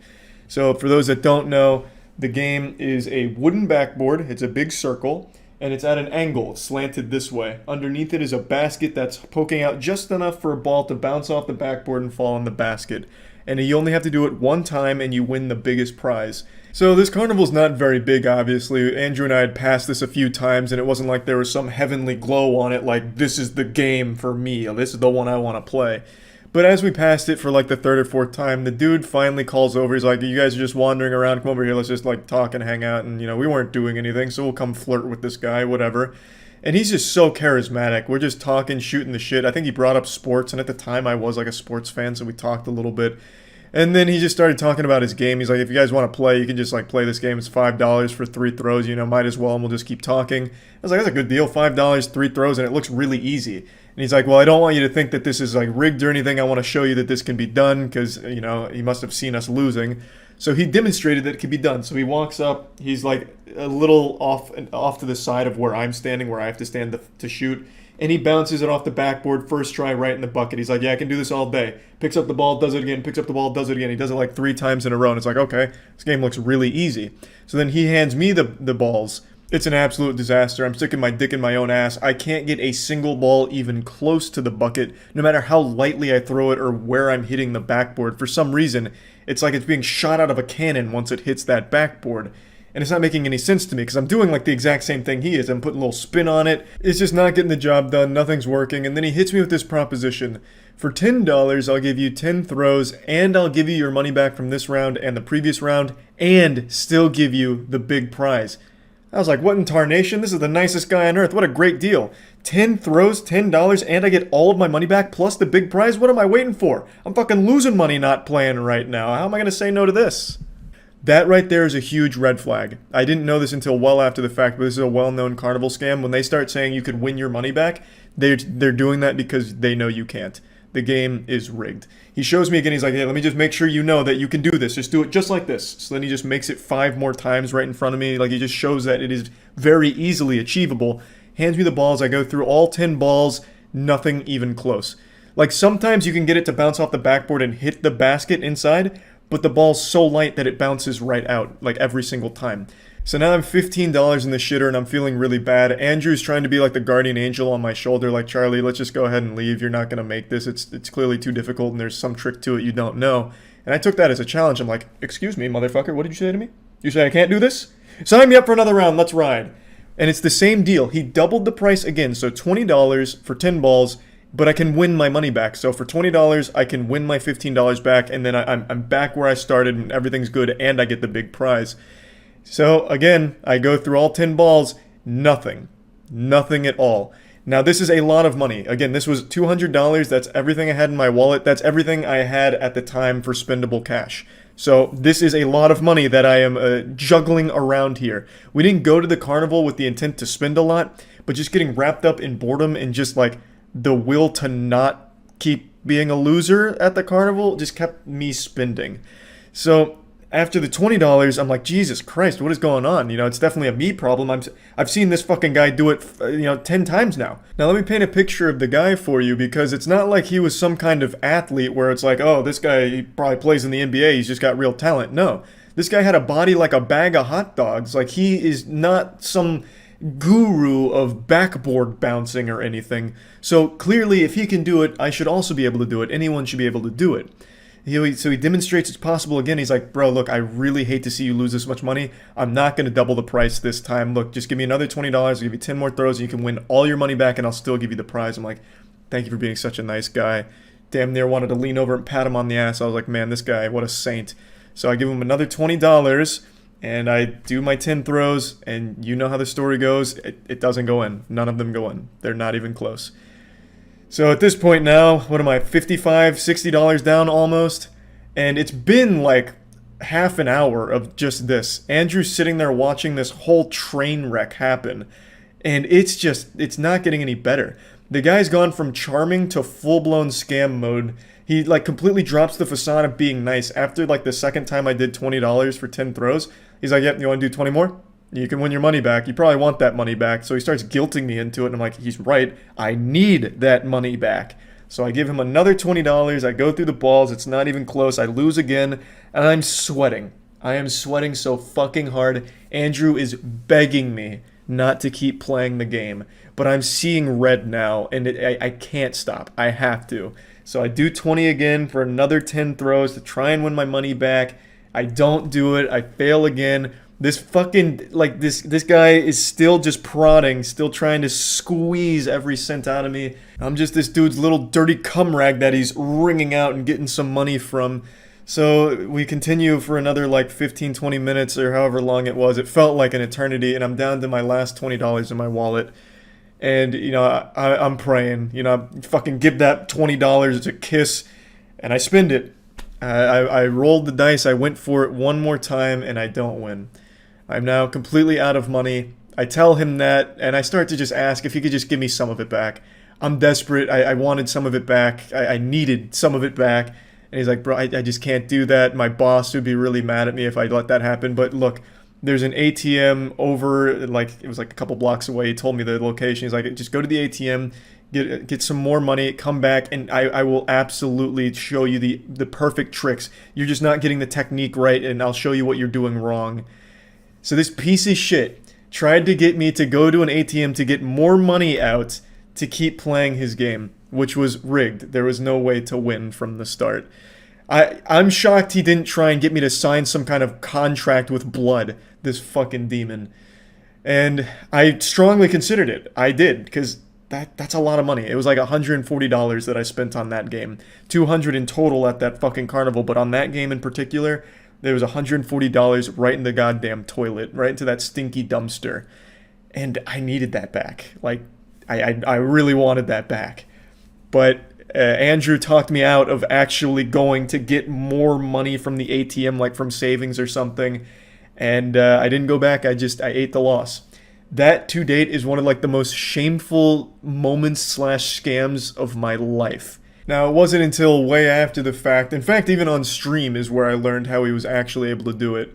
I thought that I remembered on one of those shows that bust carnival games that are rigged. I thought the reason he was able to make it and I wasn't was the angle he was able to throw from. He was able to throw much closer than I was. In this game, there is a line that you have to throw behind. There is like a little barrier that you have to throw from behind that in order to participate.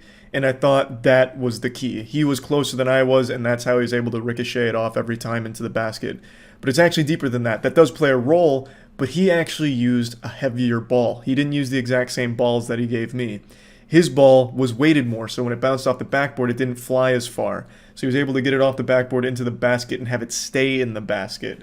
And that's why mine couldn't do it. It was something I never noticed at the time, that he wasn't using the same balls he was giving me. He had a heavier one, or a heavier set to use.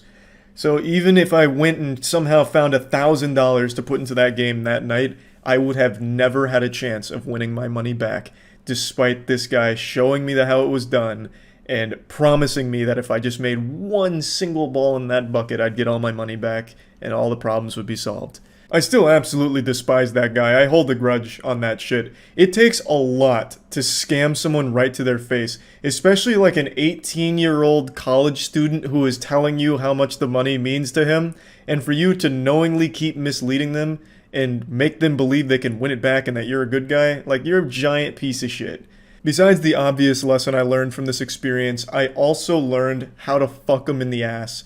The games that aren't rigged, I mastered. I decided I wanted to win all their big prizes because fuck them. I'm able to win their biggest prizes on my first try, and I just give those prizes away to people at the carnival so I never feel scammed again. It's definitely petty, but it's a little bit of revenge for what the carnival took from me on that night.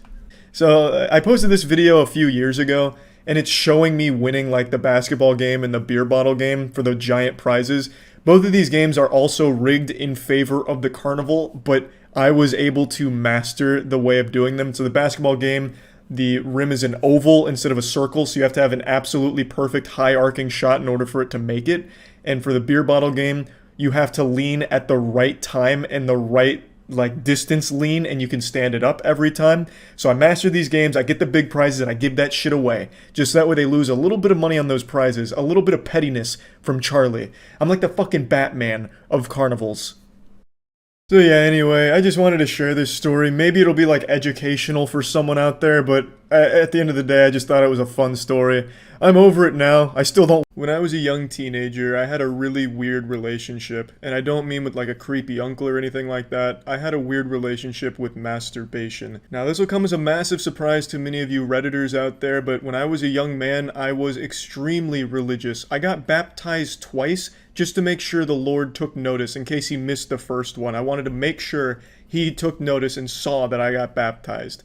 And this led to a lot of fear, especially when it came to my penis. I was fucking afraid of my wiener. But like all young men, those hormones are pumping and you just gotta slap that skin flute around to show it who the boss is. And when I did masturbate, it was a fucking nightmare. I'd sometimes cry after it because I felt like this sacrilegious act condemned me straight to hell as some kind of unforgivable sin where the devil knew I masturbated and made a special room in hell for me. It was rough. If you listen to the official podcast, I've kind of talked about this a little bit in the past, but I used to ask my parents permission to masturbate and then ask them like a million times if I was still going to heaven if I did. It was bad. It was bad. And the reason why I'm saying this today is because I felt like sharing a story that I just remembered because I was going through some old boner jams. I was looking at old music, and I came across Bullet for My Valentine. Bullet for My Valentine is a metal band, and they used to be my favorite band during this time period, during all this here that I was just talking about, setting the stage.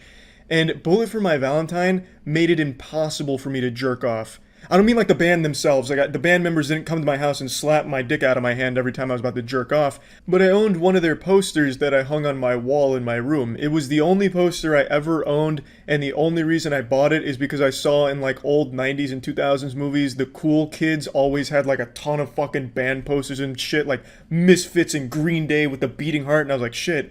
You know, they're kind of cool. I'll try that too. So I went to FYE. I don't know how many of you even remember FYE. That's like the Blockbuster of music. FYE was a place that sold CDs and some DVDs. You could buy one CD and a pack of gum for like $90. That shit was a straight up fucking scam. But I went to FYE and I picked out a Bullet for My Valentine poster. And it wasn't a very cool poster. It wasn't like album cover art or anything like that. It was just a picture of the band members all staring at the camera. So when I hung that on my wall, it looked like those pictures in old cartoons where the eyes would follow you around like some Scooby-Doo shit. It was a kind of fucking weird poster, and it was the only thing on my wall, so I had this white fucking wall. It'd be like this. If I hung that poster right next to the Redline one and the Redline one wasn't there. It was just a completely empty wall with this one poster. It looked like some kind of religious thing where I'd like light candles in front of Bullet My Valentine and pray, hoping to summon their spirit into my house or something. It was fucking goofy. But I thought it would help make me look cooler, so I'd take like some pictures in front of it and post it on MySpace, like, hey, I got a band poster and shit. They're a pretty popular band, people liked them, and to be fair, their music still absolutely slaps. I was listening to The Poison today, and that album still has some absolute bangers on it. So I was like, okay, this was a good idea, this is cool, people think I'm a little cooler now because my room's got Bullet for My Valentine poster in it. But when I wanted to masturbate, I realized a massive problem. I hung the poster in the middle of the wall directly behind me. And my room was very small, so I could reach out and touch it like here. And I had the poster right behind me. Like it was my shadow.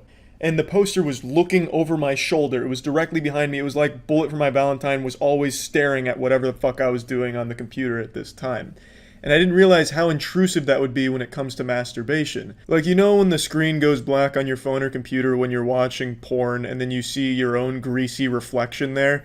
Well, I had that, plus all 4 members of Bullet for My Valentine watching it with me. It was like some shit out of a horror movie where when somebody wipes off the mirror, there's another reflection in it. So it's not like I jerked off very often back then because I was so afraid of it. I wouldn't jerk off for like 5 or 6 months. I'd carry around like 6 months worth of nut, and it made me absolutely mentally ill. I had OCD, like actual obsessive compulsive disorder, not that shit they talk about on Twitter where someone cleaned their disgusting room because I had like fucking 15 Travis Scott meals lying around and shit all over the place, so they cleaned it and then said they were OCD because they wanted it clean or whatever. No, you just wanted to clean a dog shit messy room. I get it. It's not OCD though. I had a whole lot of shit going on during this time, and this Bullet for My Valentine poster was about to make it a lot worse. Because every time I did try and jerk off, and that poster existed there for like 2 years, every time I tried to jerk off, I fucking couldn't. I couldn't focus because I knew Bullet for My Valentine was right next to me, watching it and watching me. It fucking felt so uncomfortable. I remember I put tape over their eyes one time. Every band member's eyes, I put a little piece of duct tape. Do you know how fucking insane that looks? I probably would have looked like an actual serial killer if someone came into that room and saw that. Like, Charlie, why is there duct tape over their eyes? That's like some Zodiac killer shit. I had to stop listening to Bullet for My Valentine's music because every time I heard it, I'd think of jerking off, which is probably not what they were going for when they were making their music, trying to inspire some 16-year-old boy to just constantly think about touching his dick. It's so fucking terrible, all just because I bought a poster to look cool. And I should have just bought like an album poster, but that was the only thing FYE had was like this selfie of all 4 of them holding their instruments or whatever. It was terrible until one day I finally reached the boiling point and I just ripped it off the wall. I just ripped that shit right off the wall and I never looked back. Just so I had freedom to masturbate in my masturbatorium again. And I tell you, that relief when I finally did bust that age-old nut without Bullet for My Valentine haunting the room was euphoric. It was like a curse had been lifted and it was safe again to masturbate in the room. It was all just because I bought a fucking band poster to look cool. But to be fair, Bullet for My Valentine's music, still good. Still good music, yeah. I just wanted to share this because I was listening to the album again and it brought up all those repressed memories that I guess I just stored in the back of my mind. Now, I want to make it clear, I did still masturbate during this time. I wasn't a coward. I wasn't a pussy that was about to abandon masturbation just because I was a little uncomfortable with a band watching me do it. I still did manage to bust some out from time to time, but it made it a lot more difficult. So yeah. Yeah, it's that magical time again where Grandpa Charlie comes over, sets you on his lap, asks you what you want for Christmas, ignores it, and tells you old war stories. Today I wanted to take you on a journey, a spiritual quest through the content I posted online when I was 15 years old, when I was just a boy coming into his own, a coming-of-age story of Charles when I was still just coming to terms with the fact that I might not get any taller. And I found some of it today, which put a big smile on my face, and I wanted to share it. Now, as I've said, I've made a couple videos on this, and in those videos I told you all that I made this channel when I was 11. On this channel I had hundreds and hundreds and hundreds of videos that I deleted, both out of embarrassment and out of fear, because a lot of the stuff I uploaded was like music from unsigned rappers like Soulja Boy. Before he had a label, I used to post his songs on my channel way back then. And stuff like that, and I made montages using really popular music, and I was worried about getting striked for the DMCA. So I lit the whole library on fire and pissed on the ashes. I removed hundreds of videos, and I still regret it to this day. I'm still shaking my fist, cursing the day that my prepubescent mind decided that this was the proper course when dealing with a potential threat of DMCA. When my video got picked up by Ray William Johnson, the Q-Op video, I panicked. I thought like all of a sudden my channel was going to be on the radar of like music industry hitmen. I thought there was going to be like assassins coming for me because I used a Breaking Benjamin song in one of my Gears of War montages, so I just fucking blasted all of those things out of existence. And to be fair, I wouldn't be surprised if there are assassins that the music industry sends against 12 and 11-year-olds for music, but I really do wish I just privated the videos instead of just outright removing them, because I have still not found a way to get those back. Hopefully YouTube still has it somewhere, but I have no idea how to access it. But anyway, what I did find isn't those videos that I removed, but I found some of my old Justin TV live streams. That's how long I've been doing fucking content on the internet. I used to stream on Justin TV pretty often. I'd say like 3-4 times a week, and I was around 14, 15 at that time. And brother, let me tell you what, these are some of the finest live stream clips you'll ever see. As God is my witness, I make the claim that these are potentially the best live streaming clips to ever survive the Justin TV purge. Shit, I'm the last one. Critical. We can do oh, shit. Shit. Shit. Oh, shit. Shit. Ah! Damn it, I ran out of ammo. Ah! Split the defense. Split the defense. Hustle play. Go, Critical, buy something. Shit, I bought the same damn gun. I hate this fucking gun. Shit. I did it! Holy shit! Oh, Jesus. Alright, I'm back. Okay, what's going on here?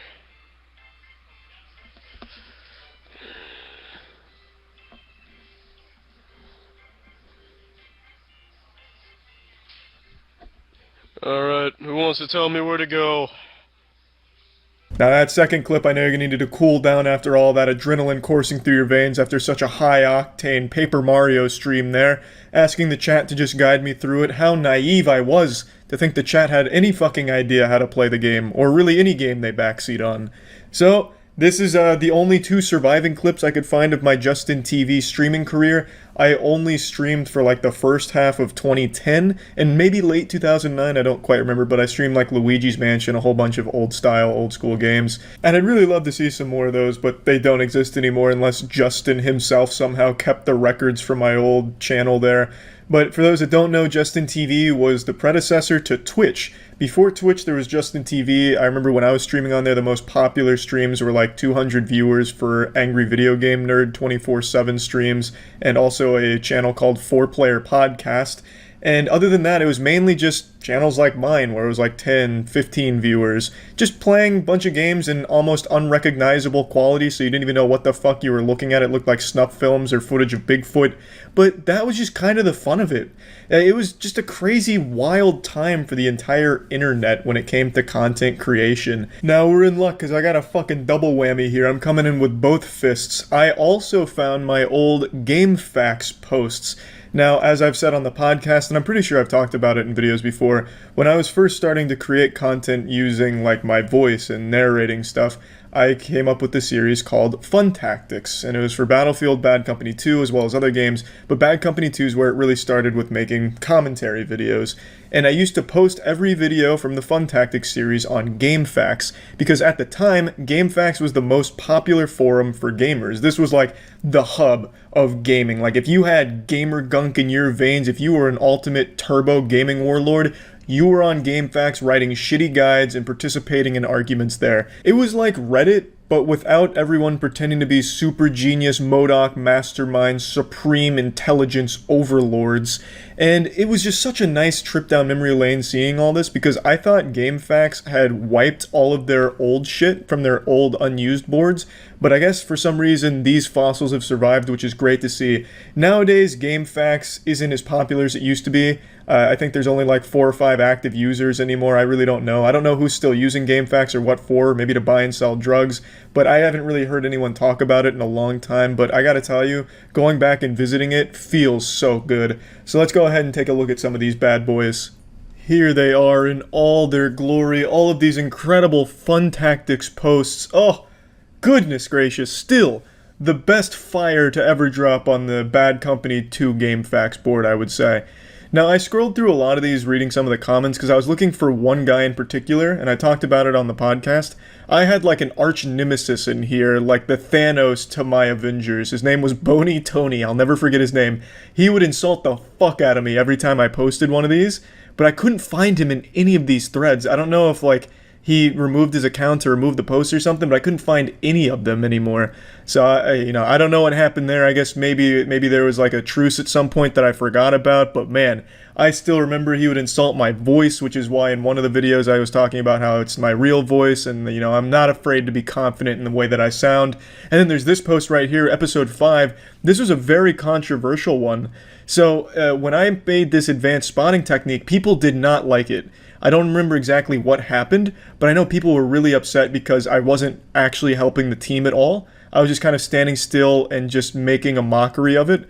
And I gotta fucking tell you, they held my feet to the fire. I was thrown to the wolves, it felt like. They did not like the video, and I felt terrible. I felt horrible. I removed it and came up with a different fun tactic the next day. It was rough. They were eating my asshole for lunch. I wish I could see the video, because like I said, I don't actually remember what I did in it. If I had to guess, I imagine I was using like a tracker dart and shooting a teammate, maybe? Because at the time, I know I hated recon players that just camped in a bush sniping.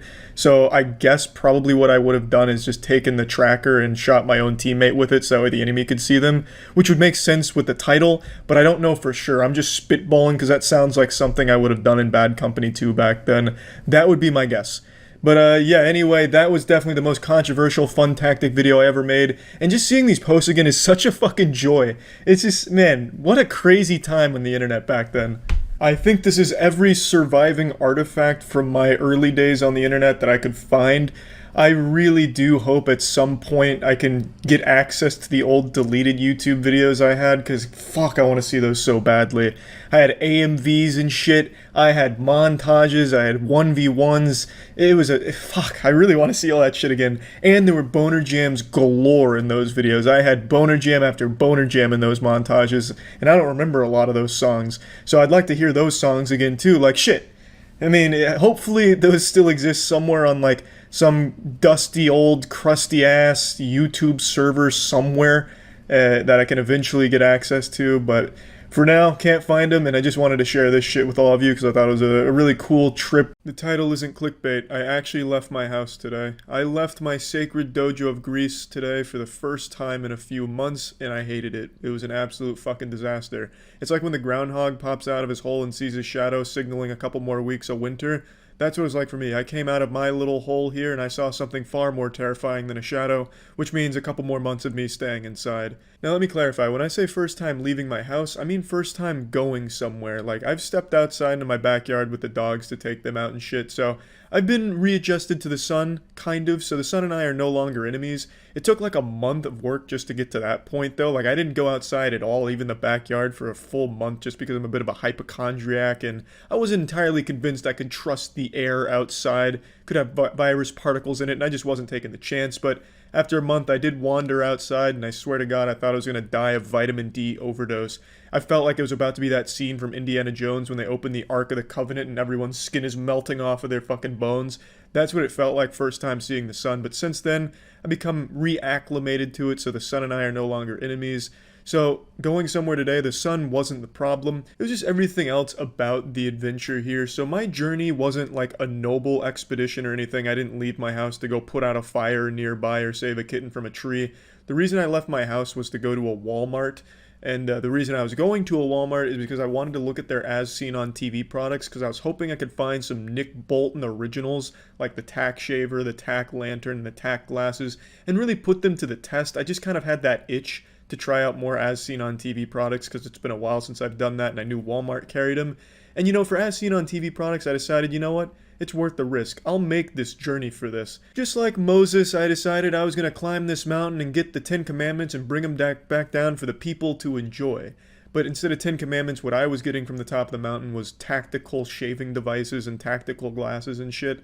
So not quite as cool as 10 Commandments, but still something that I felt was very important.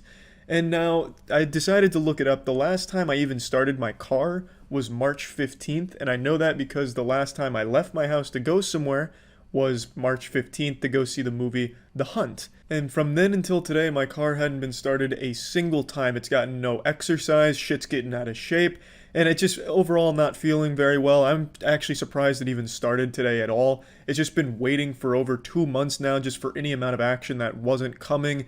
And then today I said, you know what, you're off the bench, let's get you in the starting lineup, and they answered the call. My car started up with no problems, I threw on my mask, and I was ready to rumble. The trip to Walmart was pretty odd because there were so many cars on the road. I was led to believe that it was going to be like a ghost town if I went outside, like fucking going through Chernobyl, but that wasn't the case. The traffic was the same as I remembered it so long ago, the last time I ventured outside.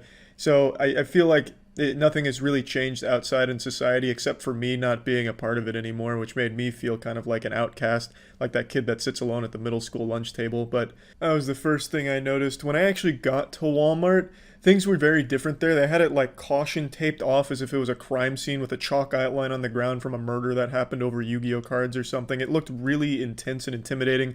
They had like 5 kiosks outside. I don't know what the little stands were for. I didn't want to have any like actual close contact with a human being. I wanted to avoid my own species as much as possible, so I didn't investigate. I really can't imagine. Maybe they were selling like fucking lollipops or something, or maybe it was the Girl Scouts parents or some shit selling. I don't know. But there was a bunch of little kiosks outside that I have no idea what purpose they served. Almost everyone was wearing a mask, which made me feel like I was back in my college freshman year going to a rave where everyone used to wear these masks with little skulls on them. There's also just a really good handful of people that weren't wearing a mask, which I found odd because the people that weren't wearing a mask were the people that I felt really should, or most likely at least would consider, because they were all predominantly older people, and then a couple people that looked like they were on some kind of alcoholic binge and like stumbling over themselves. So I felt like the people that weren't wearing a mask were the people that really should have at least thought about it, but I mean, I'm not their parents. They can make their own decisions. I just thought that was something interesting. It was when I finally got into the Walmart where things really started to go south for this whole adventure here that I'd chosen to go on. So going inside is when things really opened up.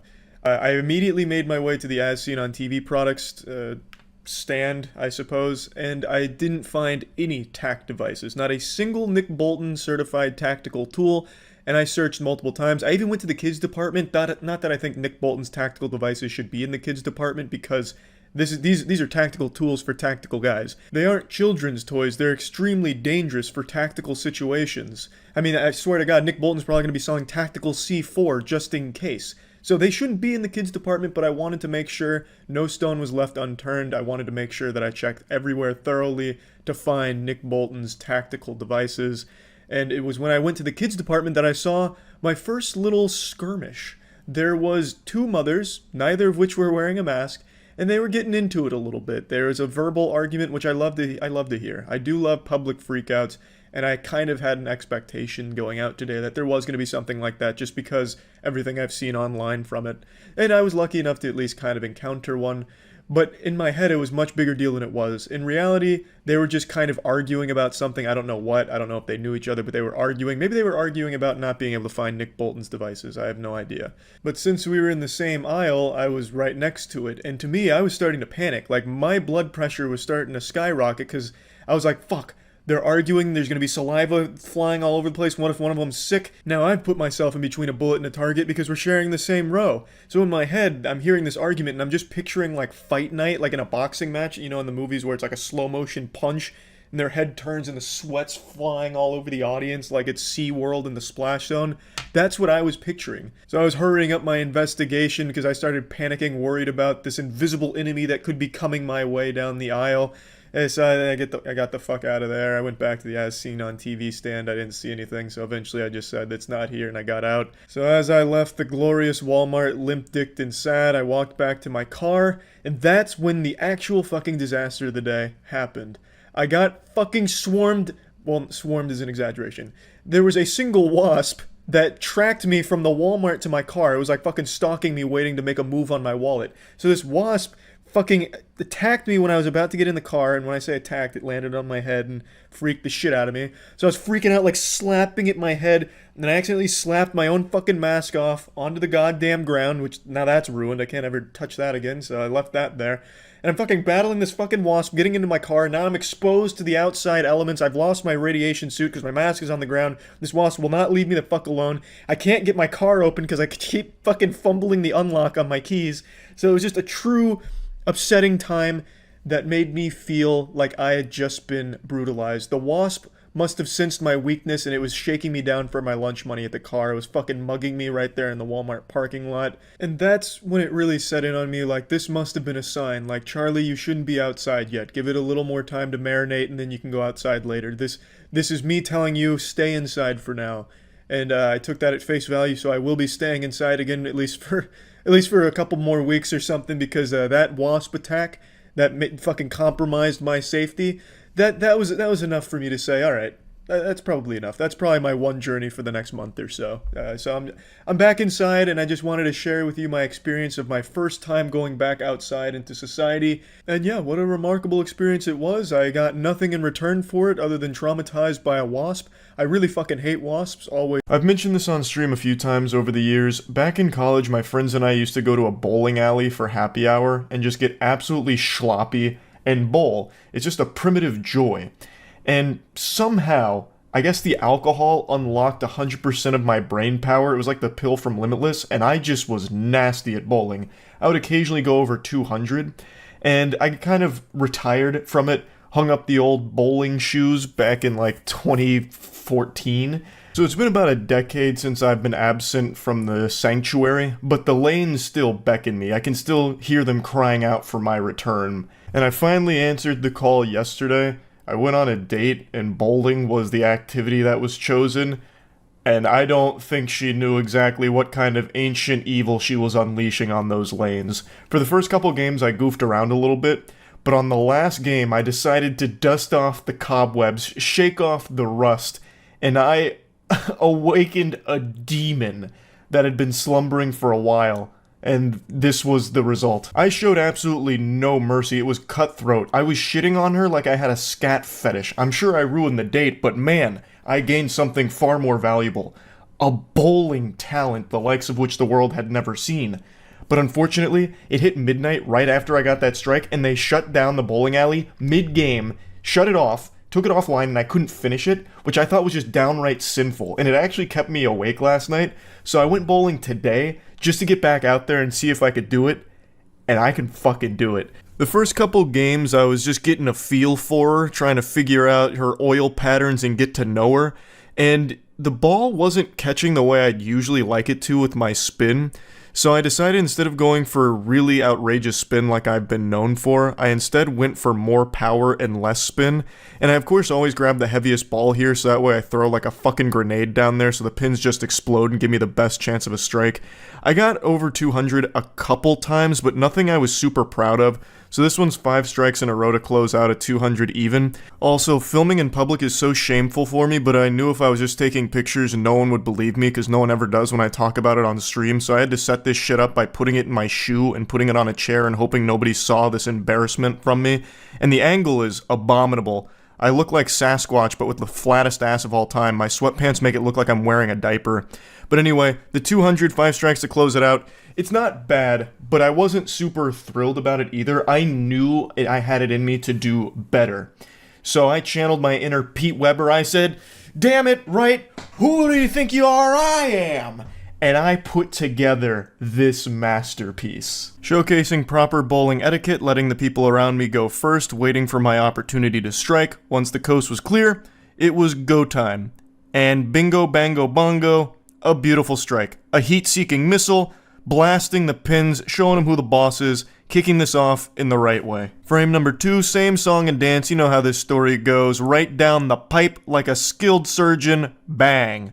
Another strike. Frame number 3 for that sacred turkey, easy. Not even a challenge for the master here. Textbook technique, executed flawlessly per usual. In an absolute flow state, the quad, yep, that was guaranteed. Mom, get the camera, I'm gaming.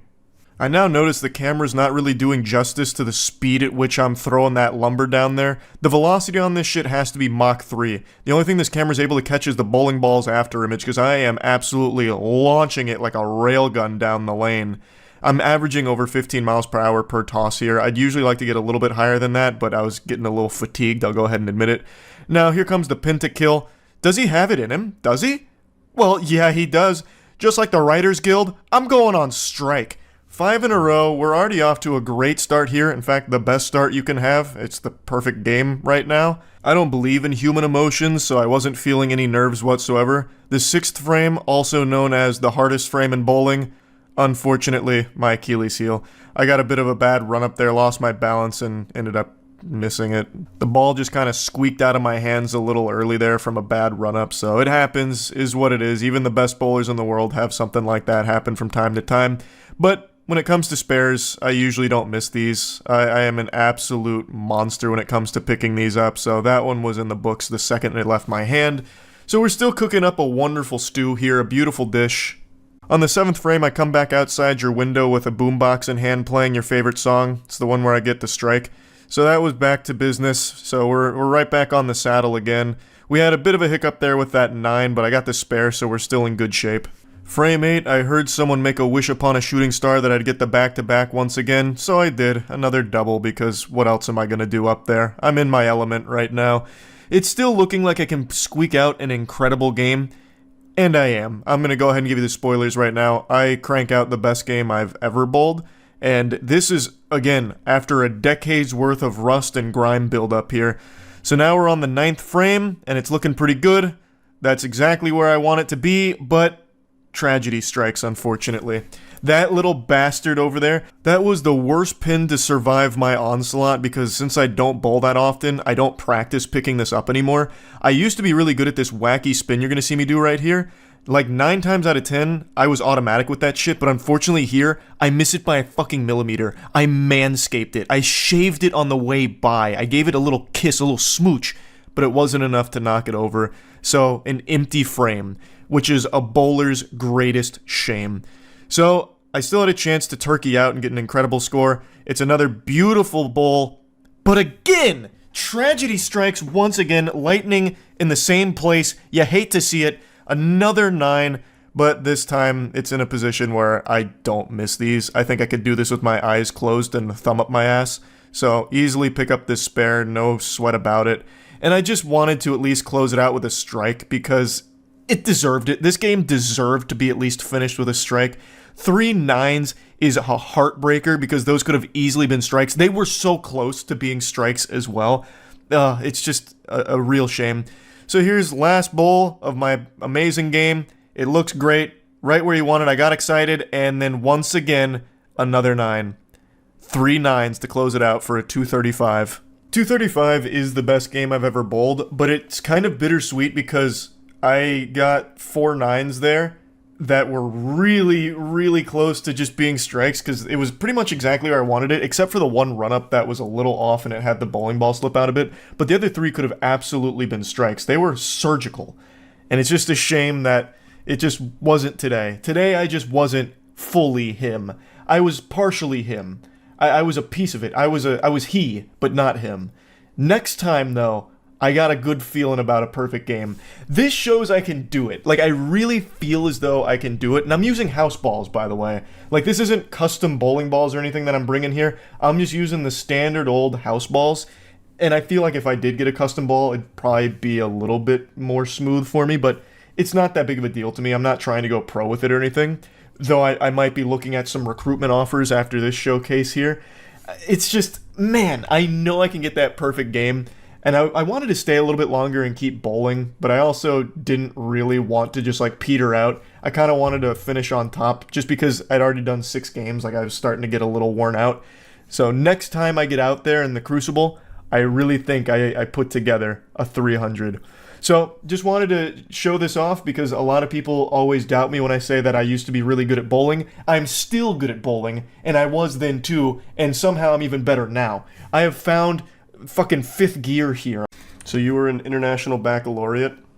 Oh, I saw you. I see that you saw the high school graduation photo that somehow made its way onto Reddit yesterday. Chat told me about it, but I thought it was just like one of the ones I posted a while ago. I don't know who the fuck found this, because I don't even have this photo. My parents don't even have this photo. This is one of those that I thought would absolutely be lost to time, and should be. But yeah, this was me and Matt back in high school. I don't know where you dug this up. Fucking whose grave you exhumed to find this. Must be Nardwar on the case. But yeah, this is this is why there's not a whole lot of photos of me from this time. Look at me. I look so sad. I didn't know how to pose for pictures or anything, so typically what I'd just do is I'd like mean mug it or just look like I got the worst news ever about my dog passing away or something. So any photo that exists of me from that period has pretty much that same 1,000-yard stare type shit. That's peak Hunger Games era picture right there. Yeah, it's important to remember, only a year after this photo was taken, I made my debut in the Hunger Games Mockingjay Part 1. What a glow up. Changed cinema forever, I know. It wasn't easy, but someone had to do it. Was this before or after your mysterious anime arc? This was right before my mysterious anime arc. I went from this to the cringe anime character walking around campus that people probably was concerned about. I have no doubt there were people in my freshman orientation class that probably thought I was a school shooter in the making. No doubt in my mind. The anime character arc was a complete failure from top to bottom. But that's college. Sometimes you gotta experiment. Try it again, it probably works now. Yeah, I can try my mysterious anime character phase again and see how that shit goes. What was your yearbook quote? I bet it was a bad joke. Oh, my yearbook quote was just whatever I could find on Google at the time. I think it was, I'm almost positive my yearbook quote was, "We build too many walls and not enough bridges." Whoever found it probably just looked up your graduating class and found your classmates' photos. I found plenty of photos of you through Ancestry.com. You look really goofy in them. What? Why would Ancestry.com have those photos? We gotta stop worrying about fucking TikTok and start putting our sites on Ancestry.com. How would they have that? Huh? And why are you on Ancestry.com looking at my lineage? Holy shit, Charlie, I went to an IB school too. Yeah, I hated it. I absolutely hated it. I've said this from the start.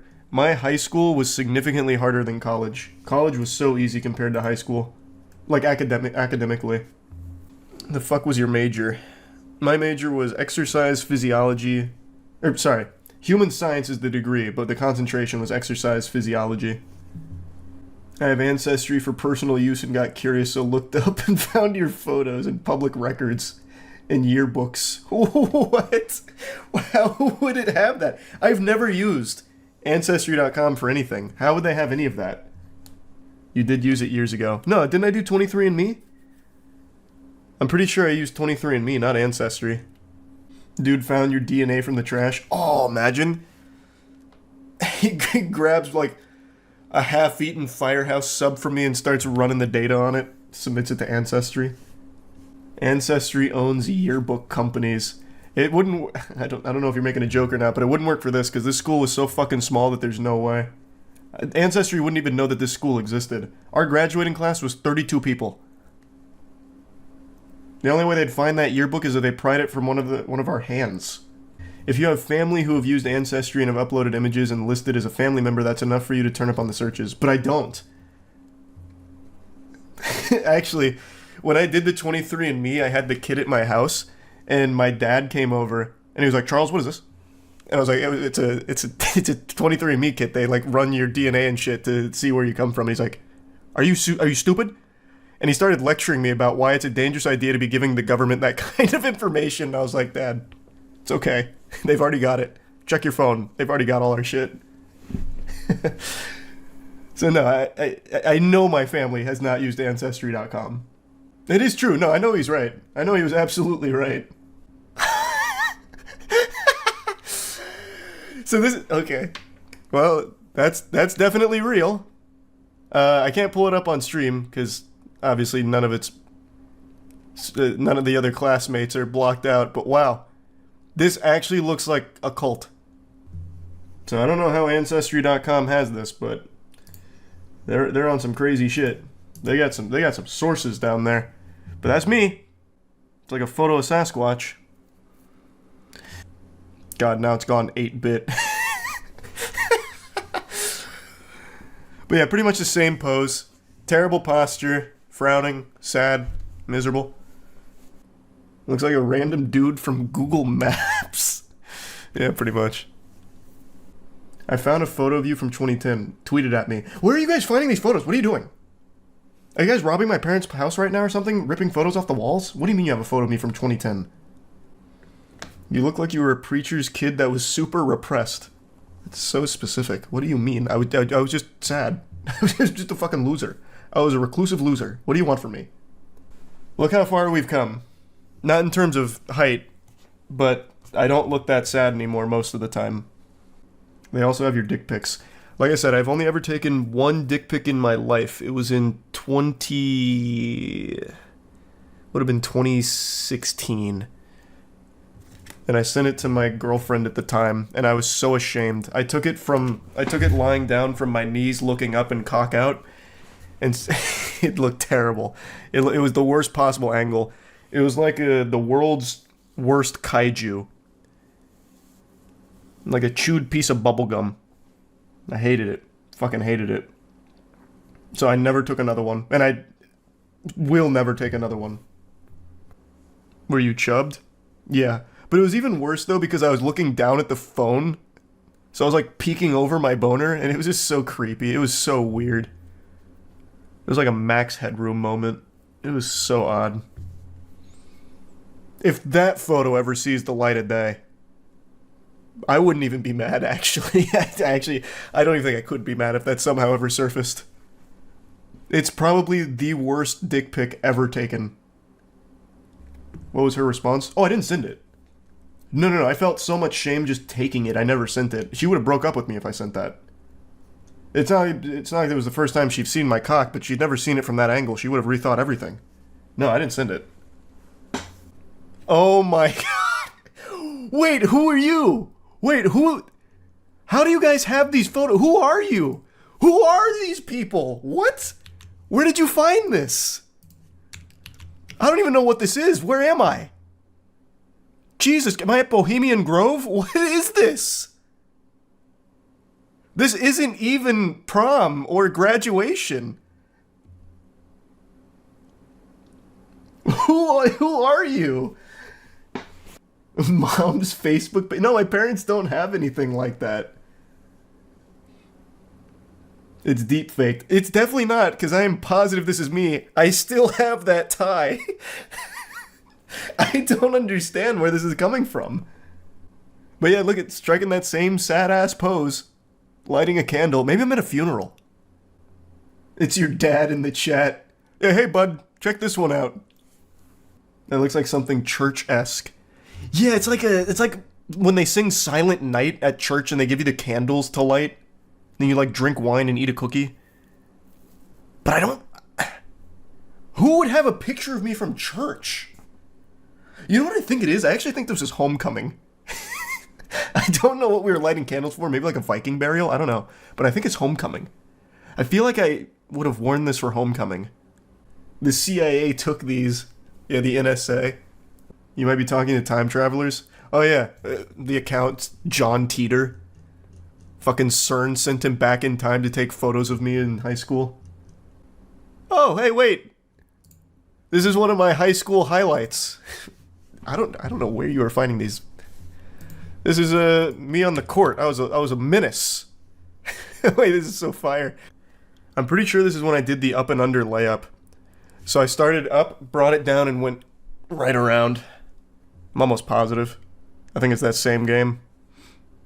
How old are you in this pic? This would have been like sophomore year of high school-ish. But you see, I was balling out. Imagine if you did go to the NBA, you would have had to go up against LeBron and Kobe. And that was the only thing that stopped me. That and that damn collapsed lung. Could have gone pro. Hey, wait. This finally some vindication. I told you guys I used to be able to jump pretty high. Where are these photos coming from, though? Like, did you talk to my old high school basketball coach? I don't understand where you found these, but yeah, look. I used to be able to grab rim, and that was when I was still like 5'2", 5'3". I used to be able to jump really fucking high. This is me, well, it doesn't have my full extension here, but I used to be able to jump high as fuck. I had a really good vertical. No, they lowered it. Yeah. Yeah, they brought it down for the game. It was the Make-A-Wish. Charlie wants to play on 6 feet hoops for this one. 20 centimeters above ground is not super high. No, what are you talking about? Look where my hand is relative to the net here. I used to be able to grab rim back then. And again, I was 5'2" and 5'3" during this period. They edited the chair out.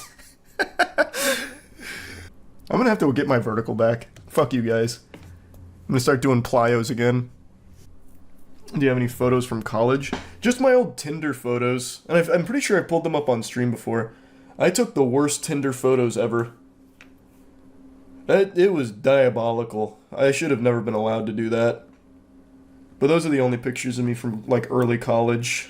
Then all the later pictures from college were just, like, normal ones. But I used to have mutton chops for a little bit. I had a whole mutton chops era, actually. Fun fact, when I lost my virginity, I had mutton chops at the time, which probably worst case scenario because it convinced me to stay with the mutton chops for far longer than any human being ever should. This is pretty cool. This is when I dislocated my pinky after a game of pickup basketball, but you can really see the mutton chops in all their glory. Girl fucked Abe Lincoln. Yeah. My pinky actually never fully recovered from that, by the way. I still can't fully extend it. I didn't get help in time, so it ended up kind of fusing all cattywampus. But the mutton chops, you know, they weren't bad. I'm not gonna lie to you. Like, the mutton chops truly weren't the worst thing in the world. Oh, God. It's important to remember where you came from. This was around the same time. This was my Tinder profile pic for a while. But those mutton chops, baby, they were there to stay. Wolverine. Here. This was right when I started losing... Well, actually, this is actually kind of deep into my weight loss. I used to be much more meatball-esque. I had the body of a bowling ball. Those eyes pierce my soul. Yeah, it's pretty sad. I'm giving a thumbs up, but my soul on the inside is giving a big thumbs down. I told you won't find a picture of me smiling from back then. It was impossible. Is this before time skip? Yeah, this was pre-time skip. How old are you? Here I would be about... I wasn't always this sex god you see before you. The apex of raw sexual energy. In fact, I actually came into this world a virgin. I was born with virginity. My father... He wasn't a virgin, and yet, embarrassingly, I was. And it stayed that way for 19 years, until in the spring break of my 19th year in this plane of existence, it all changed when my wiener nation landed on the shores of a vagina nation. Consensually, of course. It was an invite for the wiener nation to make landfall. At 2013 years after the death of Christ, I had finally lost my virginity. Like a crab shedding its shell, I molted. But what did I do up until that point? Well, I've already shared with you a little bit of my freshman year of college where I pretended to be a mysterious anime character, but this arc doesn't stop there. I used to think it was cool and unique to be a virgin in college, so I used to wear it like a fucking Boy Scouts badge of honor. You know, I would talk about my virginity to any female that made the mistake of listening. It was one of the first things I'd do. I'd basically fucking shake a hand and say, I'm a virgin. You're shaking a virgin's hand, which is probably the grossest hand you could ever shake. Because you know that shit is crusty. If these hands could talk, well, if this hand could talk, the stories it would tell you. So, but anyway, I thought because everyone else wasn't a virgin in college, at least none of my friends were, I was one of the I was the last one to lose their virginity in my group of friends, I thought it'd make me stand out. I thought it'd be like, wow, that guy's a virgin? Holy shit. I didn't even know this existed in this college anymore. Damn, that's exotic. I gotta get in there. It wasn't the case. In fact, it was just super creepy. But I wouldn't listen to my friends. One of my friends sat me down as like a fucking intervention. He was like, Charlie, look, you gotta stop telling people you're a virgin. It's weird and it's not gonna work. But I didn't believe him. I thought he was working with like the Illuminati, trying to restrict my power. But today I look back on that and I see he was a fucking saint. He knew what I didn't. How creepy that was. I was like a fucking vegan. I wouldn't shut the fuck up about being a virgin. Like in parties and shit, if I'd been drinking, you know the virginity talk was coming. I was like a parent giving the birds and the bees talk to their children. And God help the poor women that talked to me when I was drunk and talking about virginity, because sometimes I'd talk about it in different accents. Sometimes I'd be an Irish virgin, other times a Russian virgin. I thought it would be something different and cool. And I acted like I was proud of it. You know, I've held on to my virginity this long. Fuck yeah, baby, this one's for Jesus Christ up there. But I wasn't proud of it, and I knew Jesus wasn't proud of my virginity either, nor my attempt to spit the game at the parties by talking about virginity. That was never gonna work. But it didn't stop me. You see, this all took place around the time that I got my main lead acting role in the Hunger Games Mockingjay Part 1. I've already shared that story with you. So when I used to meet these women at parties and shit, I would have this 1-2 combo. Hey, I'm in the Hunger Games. And I'm a virgin. That's a fucking irresistible man right there. That right there is a recipe for an Adonis. And let me tell you what, that didn't help very much. But I used to have the Mockingjay trailer on my phone, and I'd show the trailer if they were unfamiliar and just pretend that I was in it, and I wouldn't go back to show them. I'd just be like, oh, there I am. I was quick, you missed it. I must have tried this combination move 100 times. Like a Japanese bladesmith, I'd keep folding it over, smashing it down, making it sharper, better, refining it, until finally it worked one time. I met a girl at a party, we talked, we made out, exchanged numbers, and we're going to get together for a date. Date comes around and you can already guess the conversational topics. Hey, what's your major? Where are you from? Are you a virgin? No? Why not? I am. Bang. Game over. There's no coming back from that kind of shit. I don't know why the fuck I just felt this compulsive desire to constantly talk about it. It's really not like it was a crowning achievement, and not even to me. I constantly wanted to lose my virginity, and yet I'd constantly hype it up like it was the best part of me. It's just wild shit, and you know, it taught me a hard lesson. That's pretty much when I learned the most important lesson. Stop bragging about virginity. This desire to be unique between being an anime character in college, the fucking mysterious anime character, to being a virgin fucking evangelist constantly preaching the good word of virginity. This desire to be unique really fucked me and hindered me very much in my early formative college years. Also, during this time I had a friend that was a female. I very much liked her. We were friends for like a year. The feelings weren't mutual. I was very into her. She had none of those same feelings for me, but it didn't stop me from telling her that I was saving my virginity for her. How noble. They say chivalry's dead, but yeah, I used to tell her that my virginity is going to be hers for the taking. That had to be the last fucking thing on her Christmas list every goddamn year. It must have been the scariest and most alarming thing someone could tell you like that. And it wasn't just like a 1 or 2 time fluke thing where I mentioned that by accident. No, I told her that shit like all the time. If we texted, it'd be like a lullaby for me. You know, I'm going to bed now. Do you want to kiss my virginity to sleep with your pussy lips? No? Alright, just keep in mind I'm a virgin when you go to sleep tonight. Have dreams about my virginity. It's something I mention frequently because I really thought, in my fucking delusion, that being a virgin and being unique like that was cool and not weird. You know, maybe I'm wrong. Maybe nowadays things have changed and being a virgin's the coolest goddamn thing in the world next to pissing in your pants. But back then it certainly wasn't, and definitely not my approach of mentioning it all the fucking time. I think you could be the coolest man in the world, but if you keep mentioning the same shit over and over again, it's gonna make you look like a fucking weirdo. Actually, let me hit you with a fun trivia fact for when you play Critical Jeopardy with your family. The girl I'm talking about in this story here is actually the reason I kept the beard. You see, for the Hunger Games role I got, they asked that you grow out your facial hair, which I'd never even considered doing before. I'd always been clean-shaven. I looked like an 8th grader in debate club. But when I grew it out for that role, she said it looked good, so I kept it, and I never looked back. And now if I shaved it, I'm sure I'd look like a bag of assholes collided with another bag of assholes. So yeah, I guess gloating about virginity wasn't all bad. But trust me, it was all bad. If there's any lesson to take away here from my experience for all of you watching, it would be, don't use like a defining characteristic and shove it down people's throats. Don't try and force people into thinking you are special or unique. Just be yourself, and if they view you as special or unique, great. If they don't, who gives a shit? The two that come to mind right away are vegan and atheist, where people constantly mention those two things if they're associated with that. At least that's the big meme on the internet, and I've only seen it in real life a couple of times, so I don't know how prevalent that is. But just going around and saying things like, I'm a vegan, I'm an atheist, I'm a virgin, and constantly bringing those things up and calling attention to it just makes people not want to be around you. It's a pretty toxic social environment when you're just constantly talking about what you think makes you unique and special. That would be kind of the takeaway from the other day. I was hanging out with some friends, just kicking it back, shooting the shit, dudes being men, and we were talking about sports, rock and roll, and butthole, and eventually the conversation shifted, as it always does, to sex toys. And one of them mentioned something I'd never heard of before, called ovipositors. And apparently ovipositors are a type of sex toy that lays eggs inside of whoever buys it. Not like real eggs, it's not like some like xenomorph shit where you're gonna have like a chest burster or anything come out.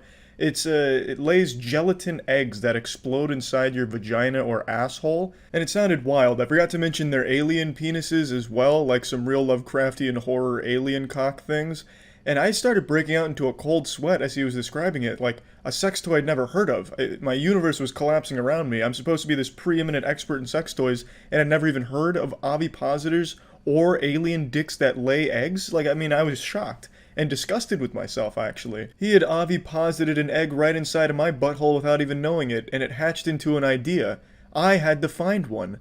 I needed to find one to cleanse myself of the sin of ignorance of not even knowing about the existence of ovipositors. So I did what any rational man would do.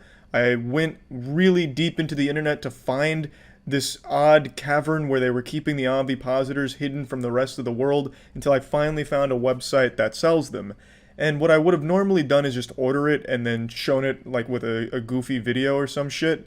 But the website is such a ride that I thought it'd be fun just to walk you through the website first and then order it, because this website is one of the weirder ones I've seen. We're all familiar with Bad Dragon and how some of their dicks, their dildos, have like a full lore built up around them, like Bruce the Shark, who had a corkscrew penis due to an accident with radioactive waste while swimming in the ocean, and now he haunts the beach with his double-dicked cock monstrosity. Like, it's two penises that are doing like a DNA helix around each other. It's some wild stuff. For anyone that's in the know with Bad Dragon's lore, you know they have the full cinematic universe built up around their dildos, but this is some next level shit. So let's go ahead and take you right to the home screen. So it's called Primal Hardware, and right away the first thing I thought is, Jesus Christ, that's a furry Adolf Hitler on the right there that's saying, "Grease me up, baby." It wasn't until further inspection I realized that it's not a Hitler mustache, it's just a nose that kind of looks like Hitler's mustache, but still really weird. So you have to be 18 or older to enter the website, and you have two options, which is "Grease me up, baby," with the fucking greasers furry over there, or "Hide under your bed." And I was genuinely about to just do "hide under my bed" and never come back to this website because this shit just looks super weird. But I decided to be a little adventurous here and go on a little expedition, a journey. So grease me up, baby, because we're coming in hot. So they have a lot of different options here, but the only one I was interested in was sci-fi, the science fiction section of their website. And I had two options. I had ovipositors, which is the jackpot, and tentacles. Tentacles just sounded pretty boring. Like, that's some missionary-only sex type shit right there. Vanilla-only flavoring. I'm not interested in tentacles, so I'm going the big boy stuff with ovipositors, obviously. And then here they are, the Ovipositor selection. I love the names and the design of these things. So, of course, you have your standard Bork, Blip, and Glorp. And then you have some more of the exotic ones. The Krubera and the Splorch. Like, these all sound like Rick and Morty things. Then there's Bedbug Brogoth, which sounds like some kind of universal threat from the Marvel universe. Squick, and then some Ovipositor accessories. The one I was most interested in was the Splorch, because when I was initially looking for ovipositors, I found a YouTube video demonstrating the Splorch and how it can lay some eggs inside of you. So that was the one I was going with. They even had the video embedded here on the Splorch page, so you can see this man administering the eggs into the apparatus here, and he shows you how to deposit them, how to oviposit them, and it really is just a fine demonstration of the incredible technology of the Splorch. The most advanced plumbus yet. Like, look at this shit. I don't know the wide appeal of having eggs laid inside of you. Perhaps it's a booming industry, but this shit was super goofy to me. And I couldn't wait to get my hands on a quality Splorch. Look at that, like a fucking potato cannon. So I moved on to the next step, which is the Build Yours page here, and keep in mind this website looks like it was made in 2004 and never updated. It is a really old school, old-fashioned layout here. I wanted to add some customizations to it, of course, hydraulics, neon lights flying all out of it, perhaps like 36-inch tires. And we started with the shaft color, and I love the names of the colors here. So you have the Natural Canine, the Rosy Butt Cheeks, the Seaweed, the Hard Hat, Chafed Anus, Choking Hazard, Brown Eye, Neon Lipstick, Hot Poker, Cartoon Pussy, and Fake Grape Flavor, Caution Tape, Tentacle Monster, Banana, and Milk Jug. Those were the ones that all really jumped out at me. I really wanted to just make this crazy full-on Van Gogh out of all of these incredible flavors and colors here. Especially the Chafed Anus and Tentacle Monster. Like, I think those two could complement each other very well. So, I mean, after going through my customizations here, coming up with the ultimate color scheme, I decided to place my order for the Splorch. So yeah, it hasn't got here yet, but I was just so excited, and this website was just such an incredible experience that I wanted to just share this whole journey with you. And just let you all know that I will soon be the proud owner of a Splorch, and depending on how the Splorch goes, I might even get a Glorp as well. Earlier this year, I made that video talking about how Jackson, Danny, Matt, and I were going to be writing a full-fledged porn production for a very well-known company in the industry. It was going to be a very expensive budget from the company, and it was going to be an episodic release. In total, we made a runtime of something that would go right around like 4 hours, so it was basically the fucking Lord of the Rings of porn. And we created an actual masterpiece. If you took all of the porn out of our porno, it would still be an American classic, like a really fucking great movie. But unfortunately, we did all of that before the pandemic hit and shut everything down, fucked everyone in the ass. So they never actually made our porn series. And I thought it'd just be a real waste to let this sacred script go into obscurity and forgotten, lost to the tides of time. So I thought it'd be fun to at least share some of episode 1 with all of you. I don't want to give away any of the big twists or developments in the universe we've created, because who knows, maybe we shop the script around and it lands a home on Amazon Prime as Rian Johnson's Knives Out sequel. So just in case, to err on the side of caution, I'm only going to share with you like the main points in some of the dialogue so you can see where we were going and what we're setting up, but I'm not going to reveal any of the big shit to you. You're just going to have to sit there and salivate waiting to see if this will ever be finished.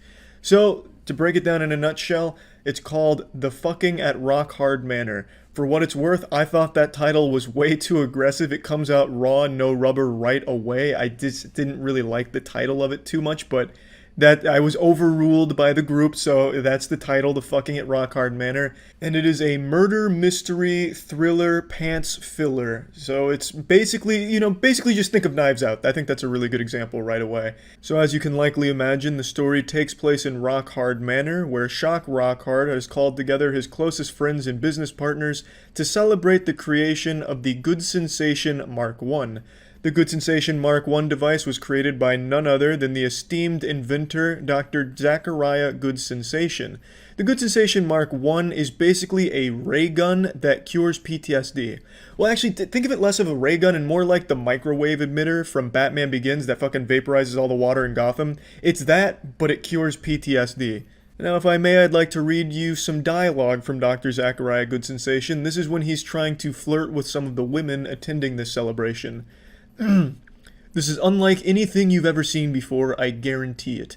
You don't understand. How could you, though? It's utterly ridiculous to think you could.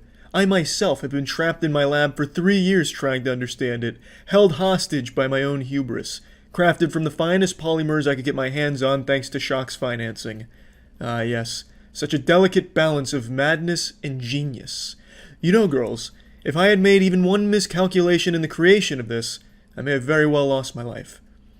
And as you can likely imagine, the women were beyond impressed, sought in panties immediately. However, not too long after this interaction, something goes awry, as is standard in murder mysteries.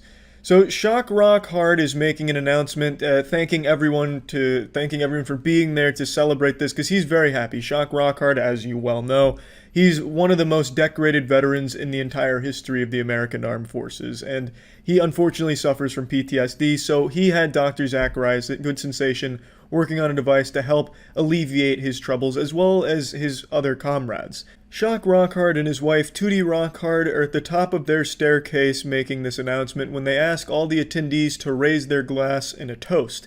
However, the lights turn off. A loud, euphoric moan is heard, followed by the sound of a body tumbling down the stairs. It sounds like 10 wet potatoes all getting pushed down a staircase at once.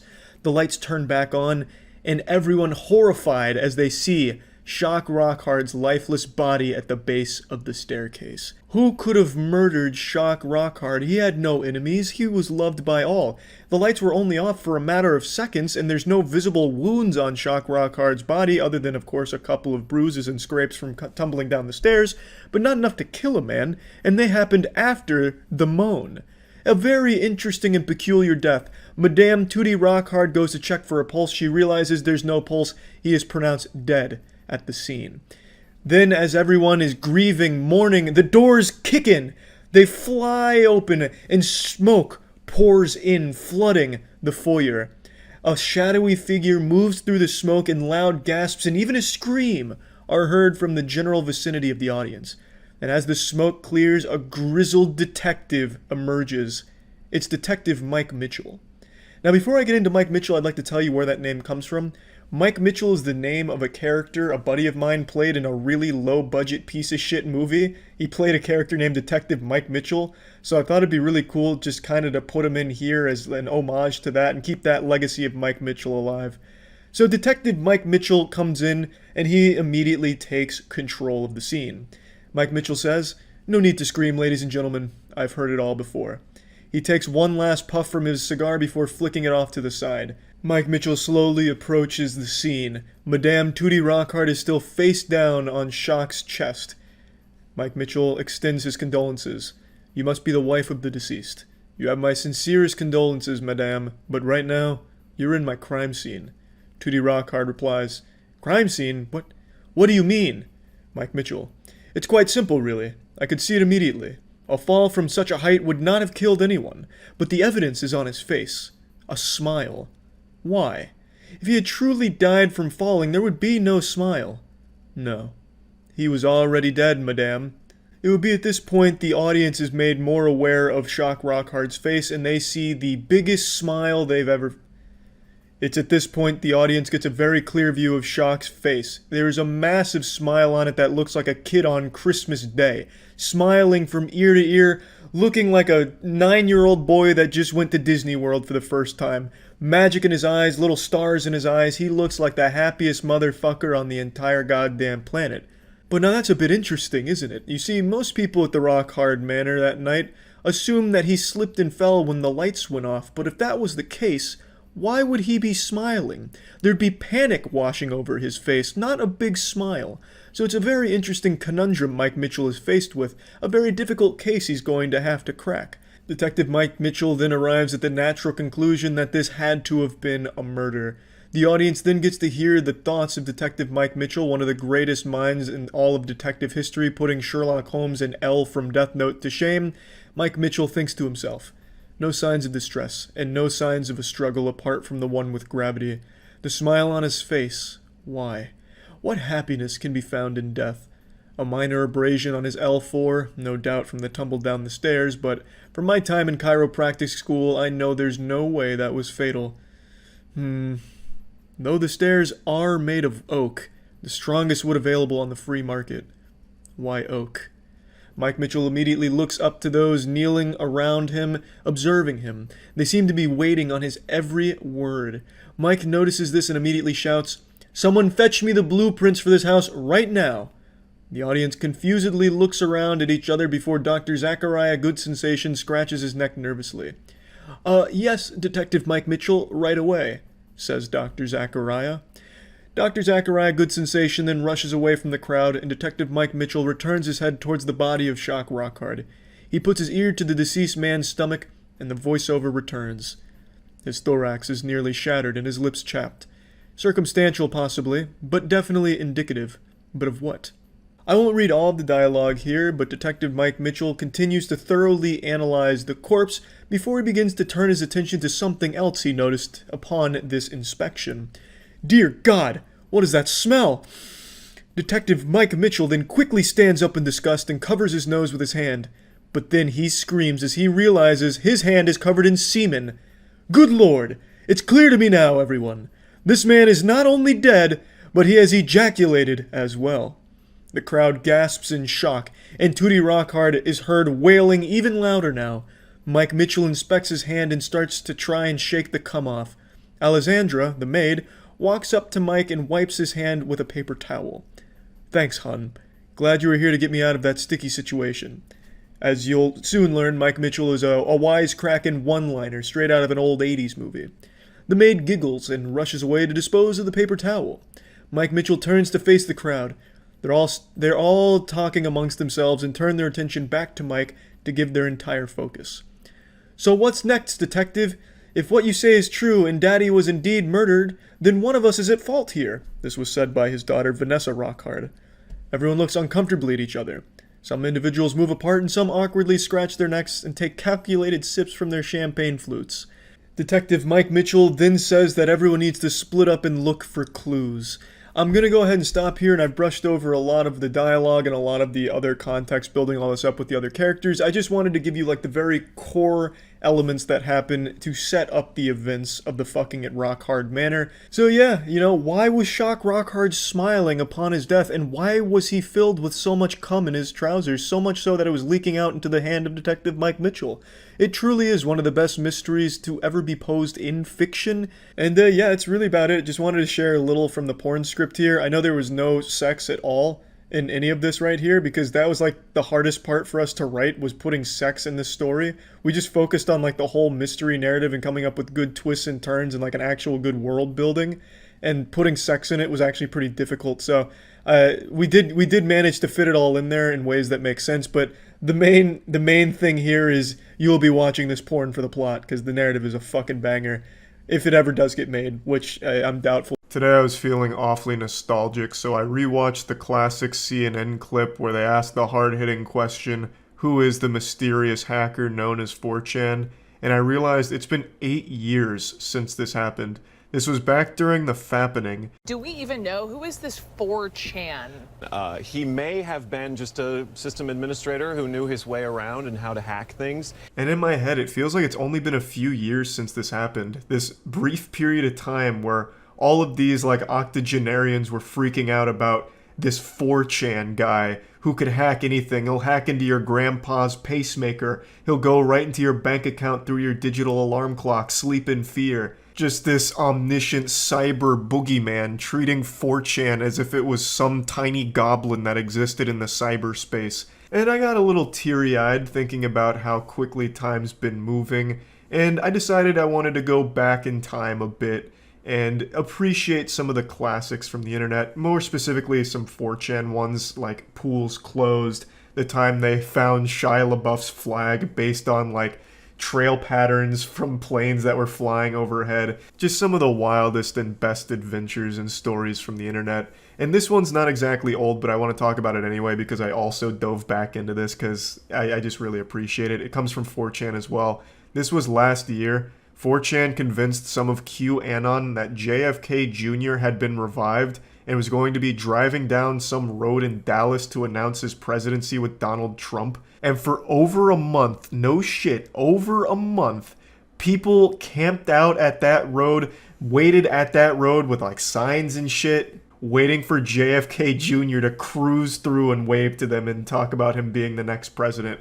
It was fucking amazing. They full-hearted believed that JFK Jr. got revived by the fucking Dragon Balls or something and that he was coming through to say hi to them and announce his presidency. It was amazing.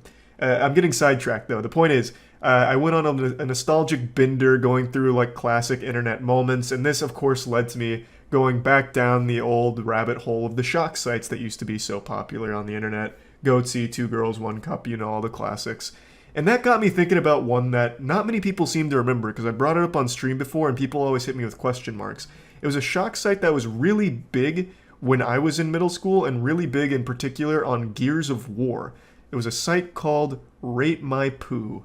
As the name indicates, it's a site where you have the ability as a user to rate shit. There's no false advertisement there. There's nothing misleading. It is as plain and simple as it gets. No clickbait. You are rating pictures of shit. And the pictures come from other users from all across the globe. It was honestly pretty touching to see people from all across the world put aside their differences and just appreciate poop together.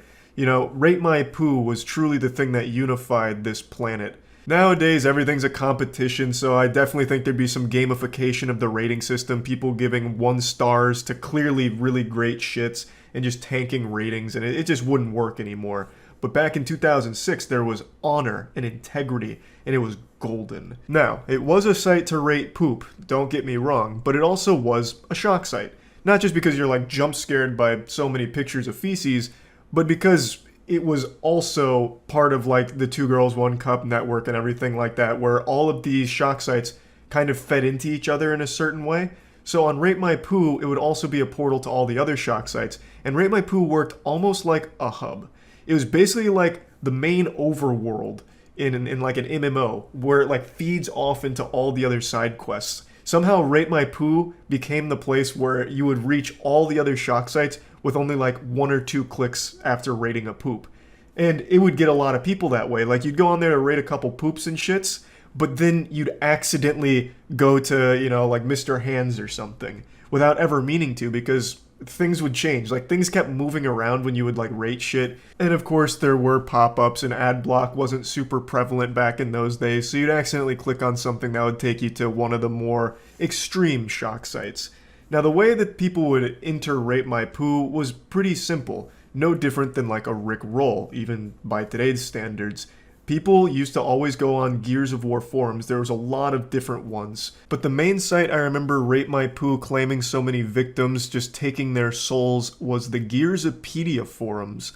And on the Gearsopedia forums, they even had like a live chat with all of the users that you could all talk to each other back and forth on. So people would just slip the link in sometimes when they were talking to each other, and then they'd go there and be like, hey, dag nabbit, you got me. I looked at poop again, and I even rated a couple of them. I couldn't help myself, damn it.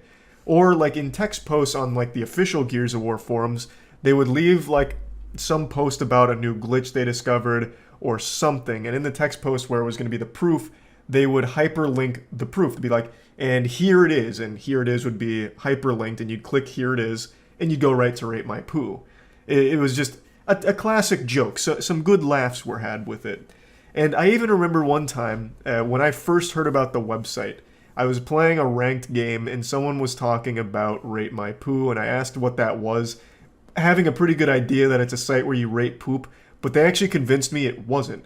I was really big into the montage scene and like sniper montage and clips like that, and they convinced me that it actually stood for Pop-Offs Only. So, Rate My Pop-Offs Only. And they convinced me to visit it to check out a couple of their pop-offs on there. And I did, and that was my first exposure to Rate My Poo. At least I think it was my first one. I can't remember for sure, but I can't imagine that I would go to Rate My Poo twice by accident. You only really go there once by accident, and after that you're going there just to have fun and rate poop, I guess. But anyway, the thing is, this is a site that I will always remember fondly just because of how prevalent it was in the community that I spent so much time in, and also because it was such a gateway to all the other shock sites. And I think it's downright criminal that not many people remember this site. Maybe it wasn't as popular as I remember it being, but god damn it, put some respect on its name. God rest its soul. From everything I've seen, it closed officially in 2019. So it actually had a pretty good ride. Though I did see a couple other reports that it constantly changed over the years, and it wasn't always Rate My Poo, so it would like direct to other things. But I think officially it closed in 2019, but who knows how mutilated it was before then. It may have lost its identity well before that point. But anyway, rest in peace, Rate My Poo, and I just wanted to share this story of a shock site that not many... I actually kind of feel bad for younger people growing up with just total access to the internet with all of their lives being posted online, because I feel like the internet, specifically things like Reddit and Twitter, are training these people to be losers.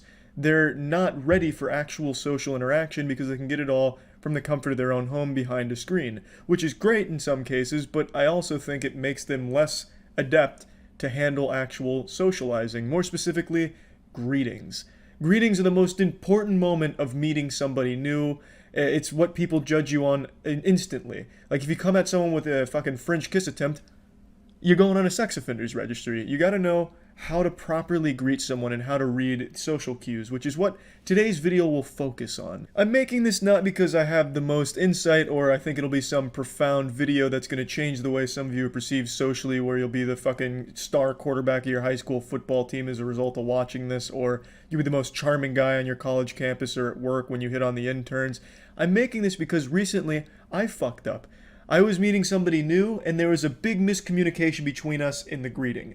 We gave each other, of course, the little one of these, let each other know we're coming in to interact, and they went for a handshake, and I went for some daps, and then as we were making contact, I ended up locking him up as if I was about to start a thumb war with him. I got him like this, as if we were doing like some kind of friendship rope, and there's no doubt in my mind, that guy now thinks I'm a lunatic because of that greeting.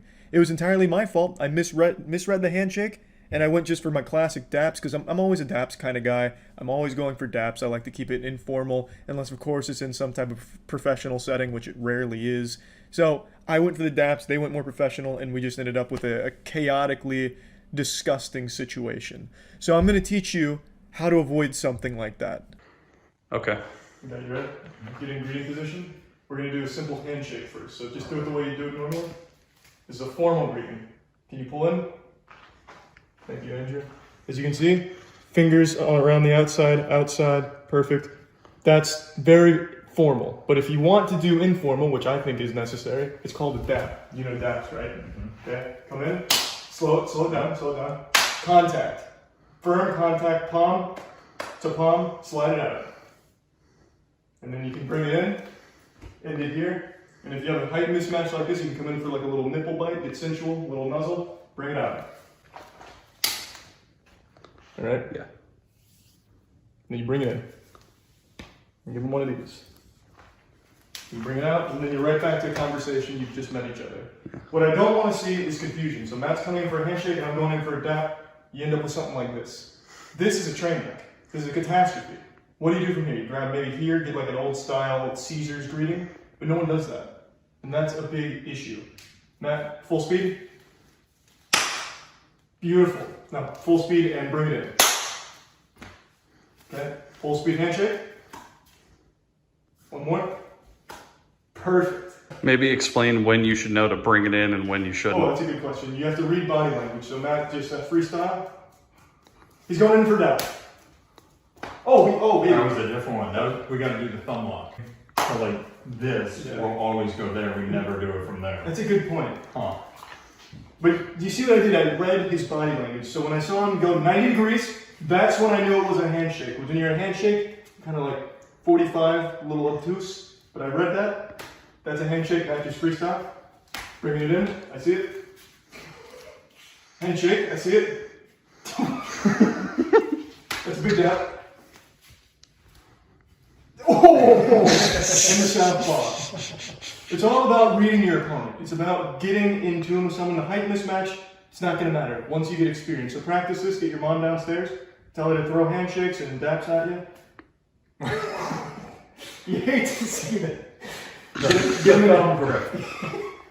If you throw arms of equidistant length at parallel angles, you're going for the hug. Yeah, that's. And the way you meet it is the opposite sides. I went this way, Matt went this way. Yeah, you don't want to lock perfectly. Now, formal greeting is 2 taps. But if it's a little more formal, a little more friendly, you can tap and rub a little bit, just a little bit. Slide a hand down on the ass. Yeah. Good grip. Tell the intern thank you. This one's good for if you're working with people you don't like or children. So because it's in and out. You go up here, what's up? And just keep going. Just keep walking. Your day is now finished with them. I believe that's a high five. It's a high five, that's correct. All 5 fingers. Notice how you kind of cock back, not too hard because you're not trying to look like you're going to slap them, but nice solid palm action. Beautiful. Right there. More advice, just stare at the elbows. Yeah, stare at their elbows. Always works every time. Every time. What are some other common greetings? The No one does that anymore, though, unless you're a pedophile. Or you're playing in a Smash Brothers tournament. And then, even then, it's just kind of like they just kind of lazily do it. Yeah. It has to be pre-planned, and you want to do it with the closest people. It's up top and swing around for the down. That's such an advanced maneuver. It's really hard to do. Let's give it That's like some rocket power shit. Oh! And then you just walk on. Yeah. I think at the end of the day, it's all about adapting to what your opponent's throwing at you. True. You never want to lead a greeting, and I think that's the problem. We said there was nothing worse than going for the handshake when you're going for the dabs, but what it really is, there's nothing worse than somebody going in for the knuckles and you try for the handshake. Yeah, so let's rock, give paper, advice scissors on how to avoid that horrible conflict. Matt, I want you to go for the fist bump. All right. So this is it's a fist bump and then the handshake. So I'm going for the handshake, he's going for the bump. What needs to happen is you need to give. Most people are going to switch, but then Matt, if you switch, now we have the same problem. Yeah. You go once, you switch once, and if you see they're also switching, you stay firm. So we go in, and I see, I got to switch, but now I'm done. So now Matt will switch to the correct form, and now we're good. I think one time, and that's it. There's always one switch, and that's it. Exactly. I'm tired of the people who will hold for 5 seconds. You quick shake, just a little quick shake, and you're done. Oh, another mistake that I see, Andrew and Matt, if you'd be so kind, I'll come in here a little closer. Andrew, Andrew, get the little pussy fingers in there, where it's only the fingers in the palm. Ooh, don't do this. Ooh, that's the worst. That's disgusting. You're not British royalty. Yeah, that's terrible. Hand grip, by the way, Matt, if you would be so kind. Tight enough to be firm, but don't squeeze. Yeah. Not trying to hurt. Casual business. Feel the hand. Once you feel the hand, get a grip on it and shake. Yeah. You don't got to squeeze it. Just make sure you got it. Shake, release. One shake, jiggle, let go. Yeah, one shake, little jiggle to shake off any sweat or dirt, and then pull it back. That's another good point to bring up, Andrew. I'm glad you brought that to the class. If you feel sweat in the handshake, it means that they're attracted to you, and that gives you the advantage. So that's something else to take note of. To your advantage. Make a move after that. Yeah. Should we practice kissing? Like we could save that for the other seminars. And then what do you do if your hands are dirty or you're sick? You can go for the back knuckles. Oh yeah. I've never seen that. You can go to the advanced elbow taps. Just a quick little tap. Those are good for the bar. Keep the germs away. I think the most common questions human beings ask one another are, the way I'm phrasing this already sounds like some kind of alien who's studying our species, but I think the most common questions people ever get asked are, what are your favorite or least favorite somethings? Or what's the best or worst blank? Example, what's your favorite food? What's your least favorite movie? What's the worst date you've been on? What's the best note you can hit when singing? For me, it's this. That kind of thing. It's a super common question everybody asks someone new that they're meeting for the first time, but it's a question that I feel 99% of people don't have an answer to, because it's pretty difficult to choose one answer to those questions, because it's not something you really think about. But I am not 99% of people sheep. I am 99% gamer. So I've always tried to come up with an answer to every conceivable question that goes in this format, and last night on stream, chat asked me, what is the worst pain I've ever experienced in my life? And I didn't even have to think hard about it because I already knew. The worst pain I've ever experienced in my life was a urethral swab at like a standard STD checkup at my urologist. An STD checkup I didn't need, mind you. I wasn't down there sporting anything alarming, but I got it just because he asked. And being a hypochondriac, anytime I'm asked to do like testing or whatever, I just give it a big old thumbs up and say, let's run it. And what a mistake that was. He informed me that it was going to be a urethral swab for this procedure, and this being my first time doing an STD check, I thought it was standard protocol, and in my head I pictured that it'd just be like a really tiny doohickey that he'd stick into the tip of my wiener hole and pull it out, and that'd be that. But my worst nightmares couldn't have prepared me for the gizmo he brought out. It wasn't small. This man armed himself with a medieval pike with a cotton ball on the end. And I knew right away this was going to turn into something so much worse than I could have possibly envisioned. I talked about it on stream as well as another similar experience, so I'll go ahead and play those clips. But it really is horrible, so I want to front load this by letting you know, never do a urethral swab under any circumstances. My voice is cracking out of fear just reminiscing on this. I swear to God, he brought out like a fucking train spike to shove down there. Like, he basically got out like a wooden spike like he was trying to drive it through the heart of a vampire through my cock. It was brutal. And I think it did cause like serious damage. What's the worst injury you've ever had? Thanks, Resubsagi. You're gonna think I'm memeing, but I'm being super serious. I made a whole video on this. I got a urethral swab, and it is probably still to date one of the worst pains I've ever felt. I went to a urologist for just like a general checkup thing, and for some reason he decided to administer a urethral swab, and I had never felt such excruciating agony. Didn't you say you had a wet dream right after the urethral swab too?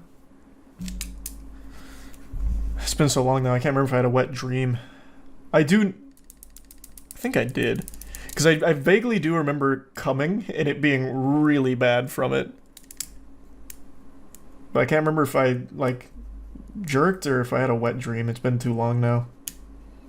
But the thing is, like, he put it in and then he, like, swishes it around. Just, like, tearing it up to cause maximum damage. And then I was just bleeding for days. I had to call in a prescription for some kind of, like, penile injury thing. Why didn't you request a female doctor, or did you not care? From my urologist? What am I that's the creepiest thing ever. Excuse me. Can you please fetch a woman for this? I'd like to show her my package during this examination. Of course I wouldn't fucking do that. No. And I hope you don't do that. Excuse me. Can you get a nurse to come swab my penis with her mouth? Yeah, that's... I don't... Have you never been to a urologist? It's not like porn, man. You're there for a purpose. Did you ask your doctor why he was spelunking in your junk? No, I went home in pain. I never went back. After he urethral swabbed me, I went to another urologist the next time I needed to go somewhere for it. Anywhere but there. Thanks, Recent Boss. I even looked it up, and this was 7 years ago, mind you, and even at the time, they're like, urethral swabs are obsolete. Nobody does these anymore. If anyone suggests it, you can just decline. No one should be suggesting it. Like, it's so outdated. And yet, this guy annihilated me with it. It was so bad. I don't remember if I said this in the story I made on it 7 years ago. It was so bad that I was afraid of peeing. So what I did is I went to Publix, fucking bloody trousered because my wiener wouldn't stop bleeding, and I bought an entire box of salted pumpkin seeds because it was the highest salt content thing I could find, and I just hammered pumpkin seeds all night so that way I wouldn't pee, because when I did, it was horrible. Horrible. Bro, you got griefed. No, for sure, though. Like, again, even 7 years ago, that was obsolete. Sounding is not for me. Yeah, I learned that day that is not my kink. What's wild is, I even made a video on this. What did I call it? I think I called it Urethral Swab 2.0. What's wild is, only like a year and a half after my initial urethral swab, I ended up going to a different urologist, and they recommended me getting a cystoscopy. I think they were looking for like a kidney stone or something, and a cystoscopy is basically shoving like a long wire with a camera at the end through your urethra to get like a better look at your bladder. So, while I still had like the trauma from this still being like moderately fresh, I then went in there to the cystoscopy, not really knowing that's what it was at the time. And then he's got this like giant apparatus with this cord, and I'm like, oh no, it's happening again. And he just right in my wiener. But it had a steering wheel. So he even had the monitor set up so I could like watch it, and I was like, I'm not gonna really tune into this program that much, I'm gonna be honest with you, Doc. But he had like the steering wheel to like control it while I was inside, and he's just driving my my cock as he's looking around internally. And that didn't hurt nearly as bad or bleed nearly as bad as just this urethral swab. And they wasn't even close. This was still so much fucking worse. Bro, what did he even use? It sounds like you make it sound like he was diving around with a sandpaper wrapped fondue fork. It wasn't even like what he used wasn't soft. He used like a hard plastic thing with like a bit of cotton on the end, and then just fucking jamming it all around like he was trying to kill me with it. He was sim racing inside your penis. Yeah, no, man was straight up fucking multi-track drifting in there. It was a really cool device. Let me see if I can find it, because it actually was like a steering wheel from the cord. So I was like watching him like, do some of this. It was wild. I definitely can't pull any of this up on stream. But yeah, it was one of these right here. I guess it's not so much a steering wheel per se, because it doesn't have handles on both sides. Well, no, it does. He had the gamer version. That's true. He was probably on the Logitech cystoscopy tube cord. You had a whole episode of Magic School Bus. Yeah. Moral of the story, though, don't get a urethral swab. Wow, I struggle with that word a lot. The cystoscopy wasn't too bad. That was discomfort for a little while. This was misery for days. I don't think many of you are like scratching at your neck ready to set up a urethral swab appointment, but just in case you were. You should have asked for your turn in the wheel. I remember at the time, I don't remember who said it, but they said I should ask for the footage to make a video out of it. And I was like, that's kind of a fire idea. Let me take you inside my bladder. Did you leave a bad review for your old urologist? No. I've never left a bad review for anything in my life except for one time when I was in middle school. I left a bad review for an Xbox 360 game I got, and I was so mad I posted on the Gamestop website. Left it a bad review. What game? What was it called? It was called like Agent Monster Mayhem or something. It was not a popular game at all. I remember the box art had like a lot of like characters on it. I think it was a party game for the 360. It was early into the 360 too. It was very early. For the on-screen. Oh, it was this. Ah, perfection. Move by tilting the left stick. Turn. Yeah, I hated this game.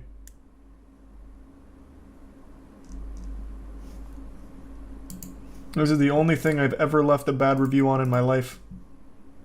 Do you think your review is still online, and could you find it? Let's see. I'd know it if I saw it. But I don't think GameStop does reviews on their site anymore. I remember I said... I used profanity, so maybe they deleted it, because I remember I said, like, the game sucked shit. How is it so bad? I don't know, I just remember hating it. Last night during a stream, I was made painfully aware of the fact that a lot of people don't remember Genghis Swan. Like in the music industry with people who forgot about Dre, people forgot about Genghis Swan in the literature world. The man responsible for revolutionizing the written word. Me. I hope you're sitting down, because if you're standing up, you're about to be knocked off your fucking feet with this huge reveal here. I am Genghis Swan.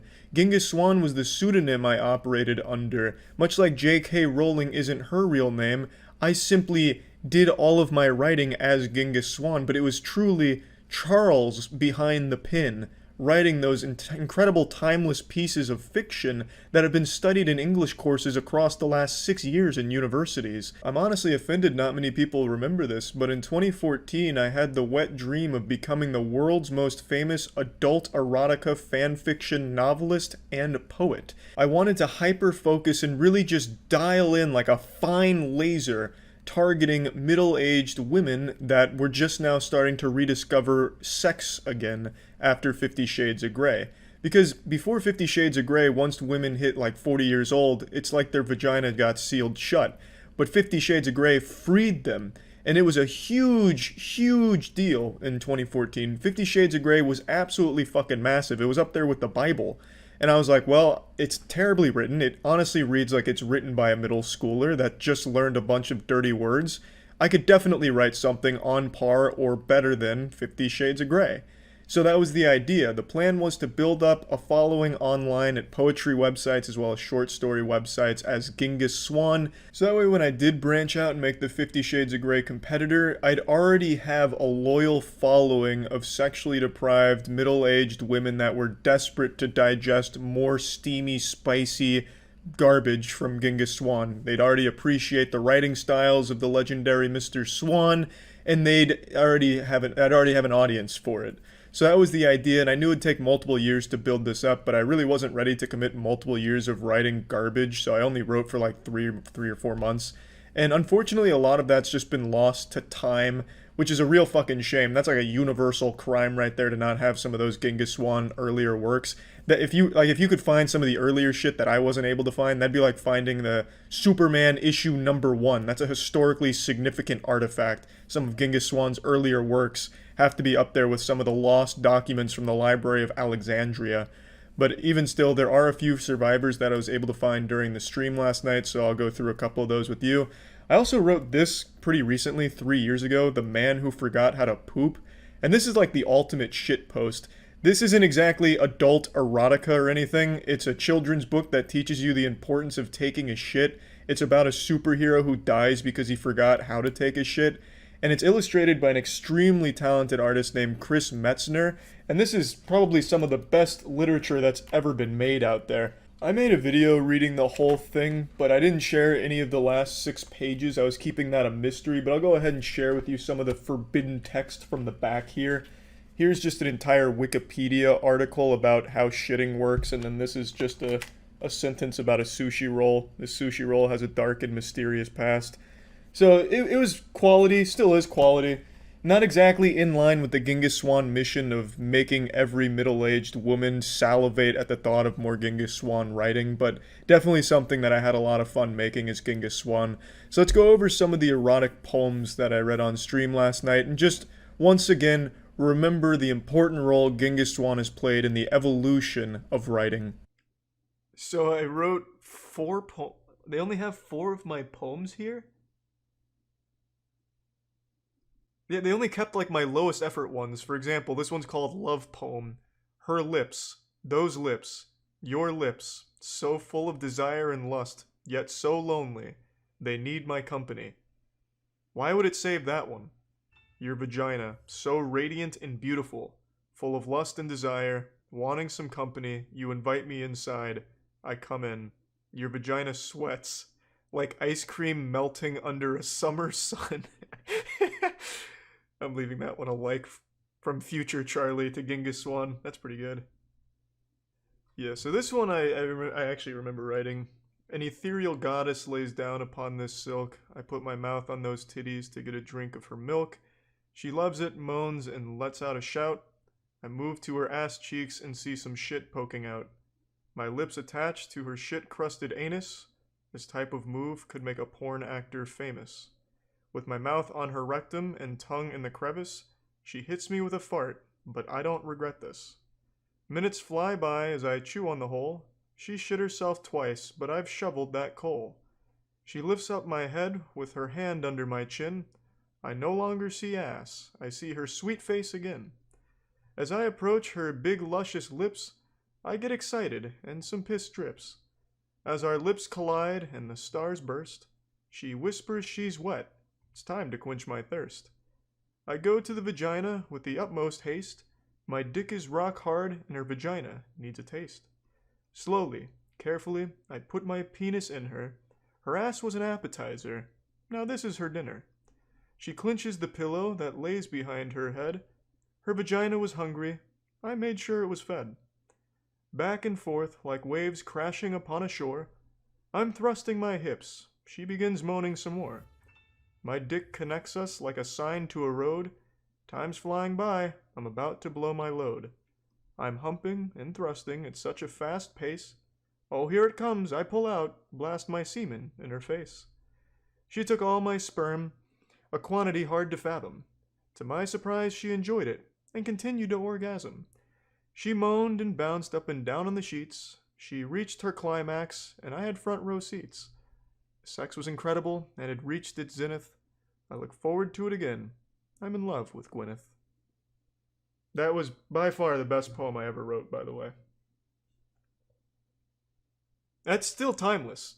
2014 poetry still holds up in the 2020 poetry climate, I'd say. And now I have Gwyneth Paltrow's vagina, candle, and orgasm, so it all comes full circle. Honestly, it's just a timeless classic. It's meant to be read as if it's a Christmas poem, which is why I read it in kind of holiday fashion right there. And I really just think no matter how deep into the future humanity will advance, this is a poem that we can all look back on and just appreciate for its unapologetically raw view of human sexuality and the primal nature of a sexual experience enjoyed by both parties. It's a poem that doesn't pull any punches. It comes at you raw and no rubber. It's telling it like it is.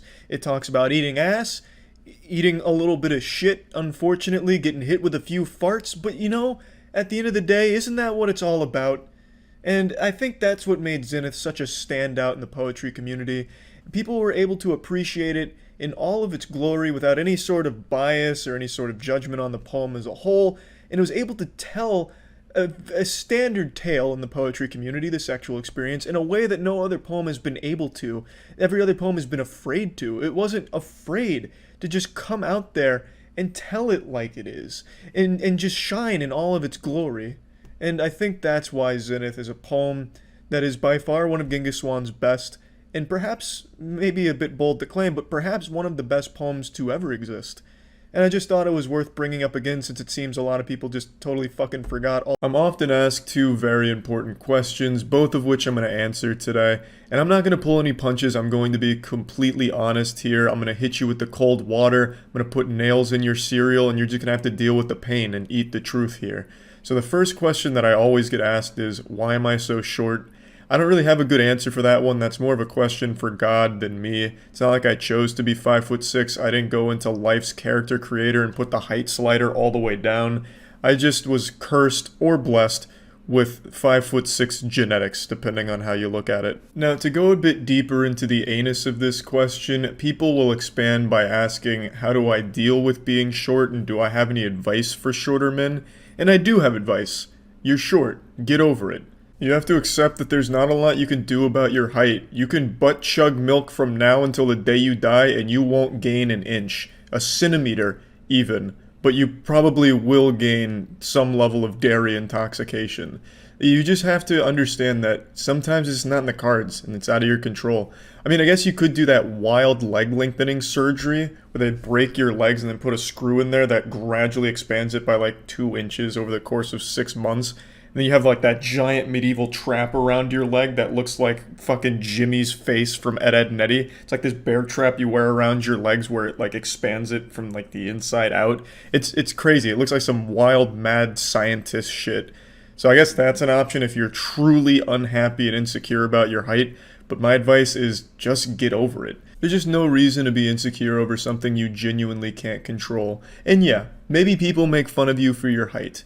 But you know what? They could find a ton of other things to insult you for too. I'm sure I could find a million ways to make fun of you that don't involve your height. In my head, that sounded a lot more uplifting and encouraging, but now that I've said it out loud, it just sounds like I'm fucking roasting you in particular. Wasn't my intention. The point is, as a short man, just don't let it bother you. Just become comfortable at your height, because it's gonna stay that way no matter what you do. You can't just sit there and scream like an anime character until you get bigger. It's just not going to happen. So just learn to accept it and learn to not be bothered by it. Being short isn't like social suicide or anything. It's not like people care that much.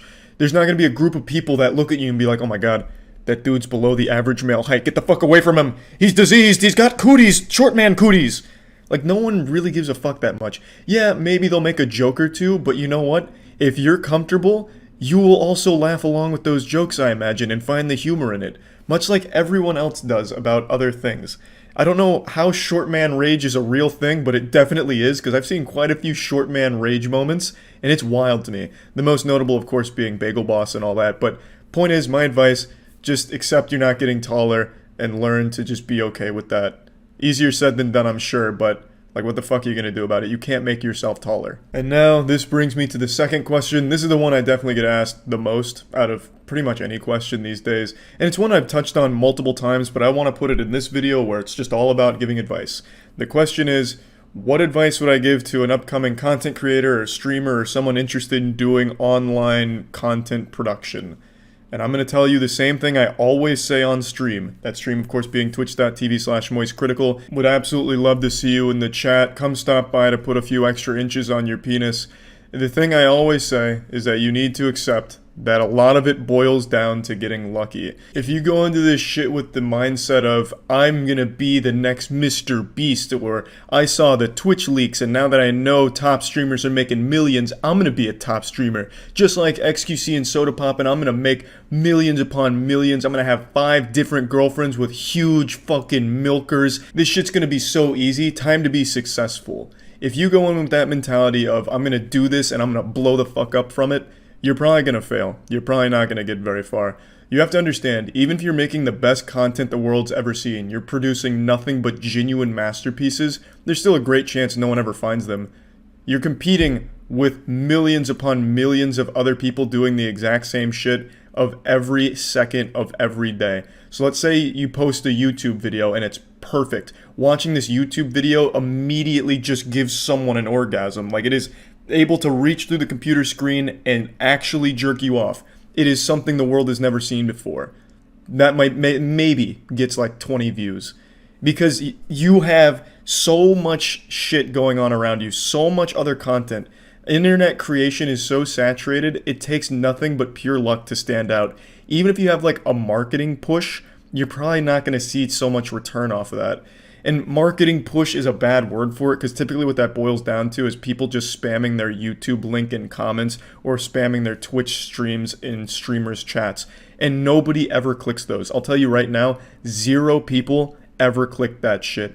All that will do is make sure no one ever goes there, or just get you banned from chats and comments. Like, it just doesn't work. So there is very little you can do to help yourself blow up as an internet content creator. Now, one thing I see a lot of people mention is collaborations. You know, collabing with a bigger YouTuber or streamer to help your shit blow up. And that is a very effective way of getting things done and helping yourself grow. But that is another thing that boils down to just getting lucky. Who you know. Oh, you just happen to be the nephew of Darman and he lets you be in a video where you can shout out your channel.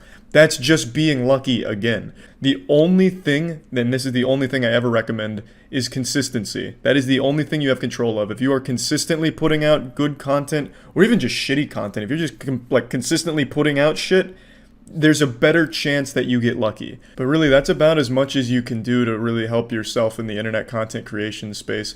Now, I always recommend at least trying it, because it's a lot of fun. I think if you go into it with the mindset of, this looks fun, I want to try it, maybe I'll like it, then I think you will absolutely enjoy yourself, and maybe you get lucky and you become one of those streamers that pops off, or a YouTuber that blows up. So as long as you're having fun doing it, you're not like wasting time, and you're not going to be disappointed if you don't blow up. So I always say, at least try it, but don't go in there expecting to be some kind of prodigy who's going to be the biggest internet star of all time. because that's just going to lead to disappointment. And definitely don't like quit your job and try it. I've seen a lot of people doing that during like lockdown and shit during quarantine. They were like, I'm quitting my fucking job, I'm downloading OBS, and I'm finally going to be the biggest streamer on the platform. And they'll do it for a month to 4 viewers and then like hate their life from it.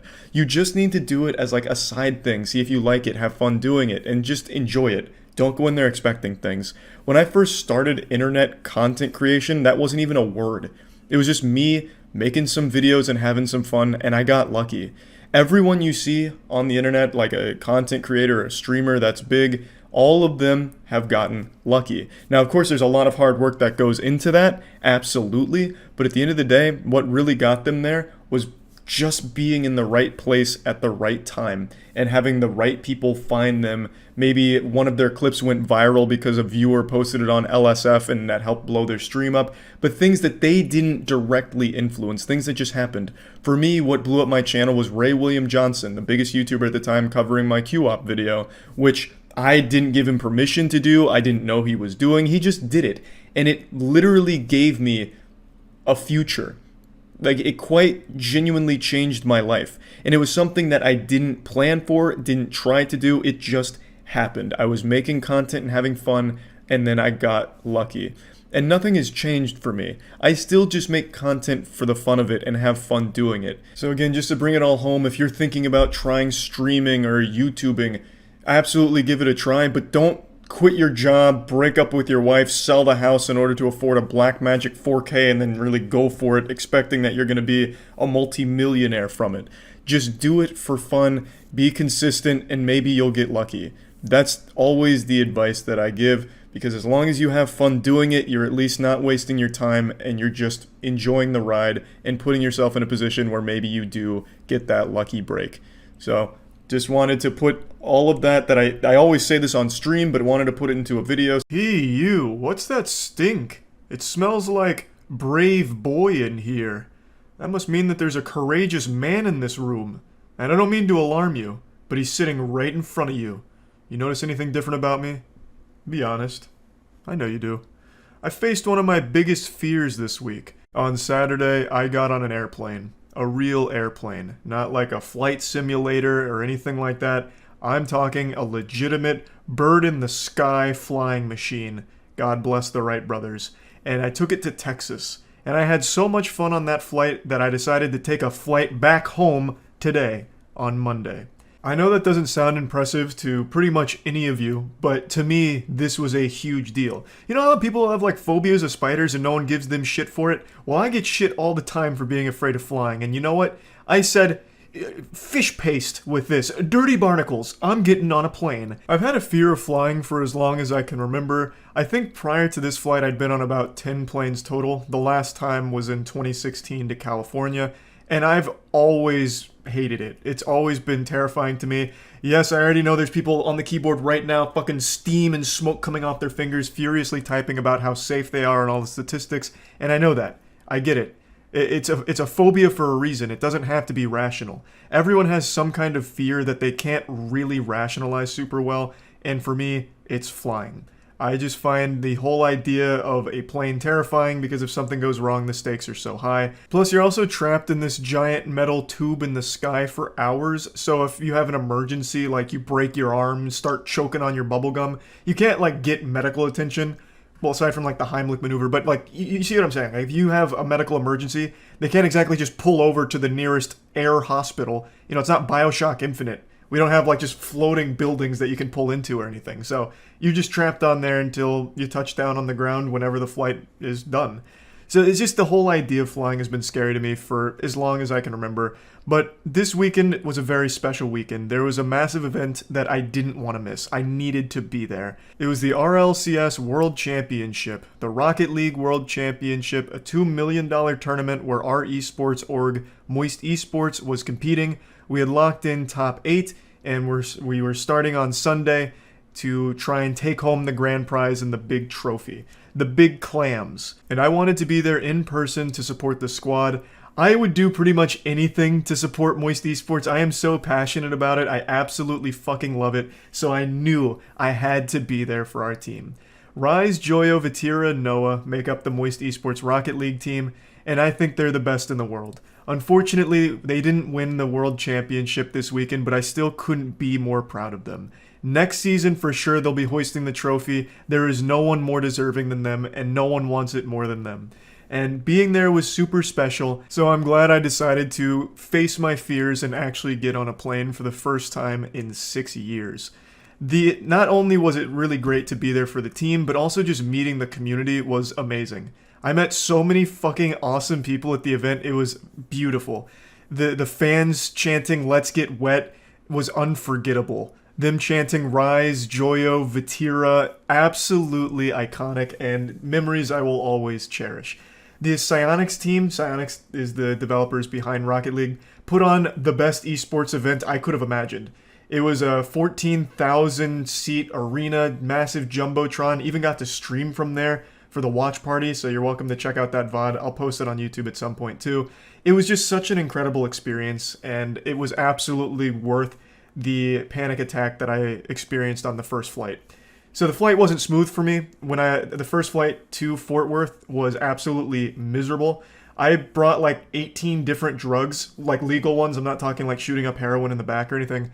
I brought like Dramamine, Afrin to like open up my ears and everything. Just tons of different fucking things. I was damn near ready to start bringing in shungite, get like real spiritual with energy crystals, because I was just panicking. And unfortunately, on that journey there, within the first 15 minutes, I had a full-blown panic attack. I thought my throat was closing up. I had shot like 6 squirts of Afrin into my nostrils, so I thought I was just gonna like OD in the back of the plane. The flight attendants come by with the cart of snacks and just find my corpse, wondering what the fuck happened. Like I just got attacked by a nasal decongestant.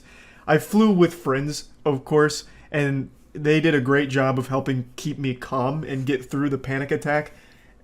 So that was very helpful. Ended up watching a movie and simmering down a bit. But yeah, the journey there was not pretty. It was not pleasant. It was pretty traumatizing. I didn't think I was going to make it. And it was entirely in my own head too. Like it had nothing to do with the actual plane or anything. It was me overthinking it and just, again, falling to fear. But got through it, made it to Fort Worth, and had a wonderful time. And thankfully the flight back was a lot calmer. No panic attack or anything. Just buckled down, watched a bit of a movie, even took a nap.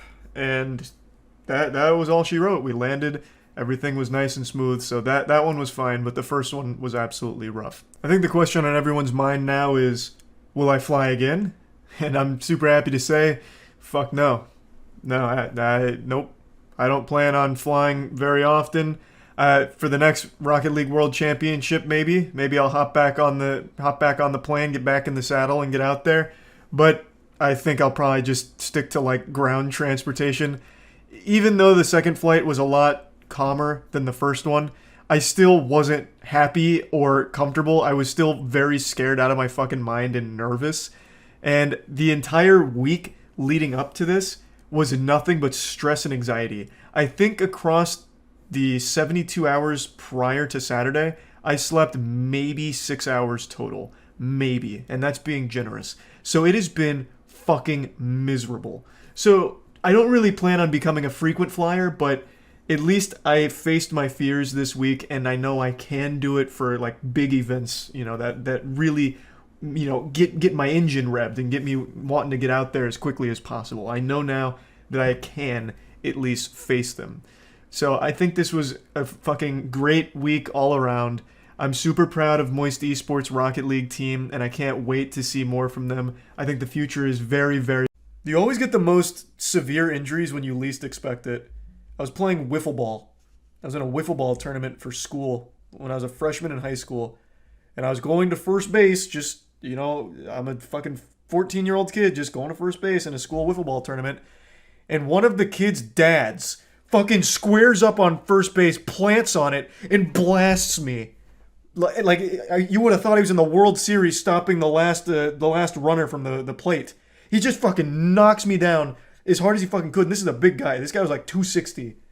And I broke my wrist on impact. I was so pissed. Like, Jesus Christ, man, it's wiffle ball. It's like that scene out of It's Always Sunny when they just beat up kids. Except this guy absolutely annihilated me. You must have disrespected his son. I don't know what I did, but man, did he defend first base with his life. No, I ran very, I had a good stride. I was fast. I was approaching first base and slowing down, and bang! I get hit with a fucking cannon. Did he say sorry? I don't know. That I don't remember. All I remember is trying to pretend it didn't hurt. So I didn't cry or anything. I was like, it's not a big deal. I tried real hard, and I legitimately didn't cry. I held that shit in. I was like, it's definitely broken, and I'd really like to go to the hospital. It wasn't compound fractured, but you could still see one of the bones trying to get through the skin. And I was like, it's not, no, it really doesn't hurt. I just know this is going to be a problem if I don't get it taken care of. So let's do something about it.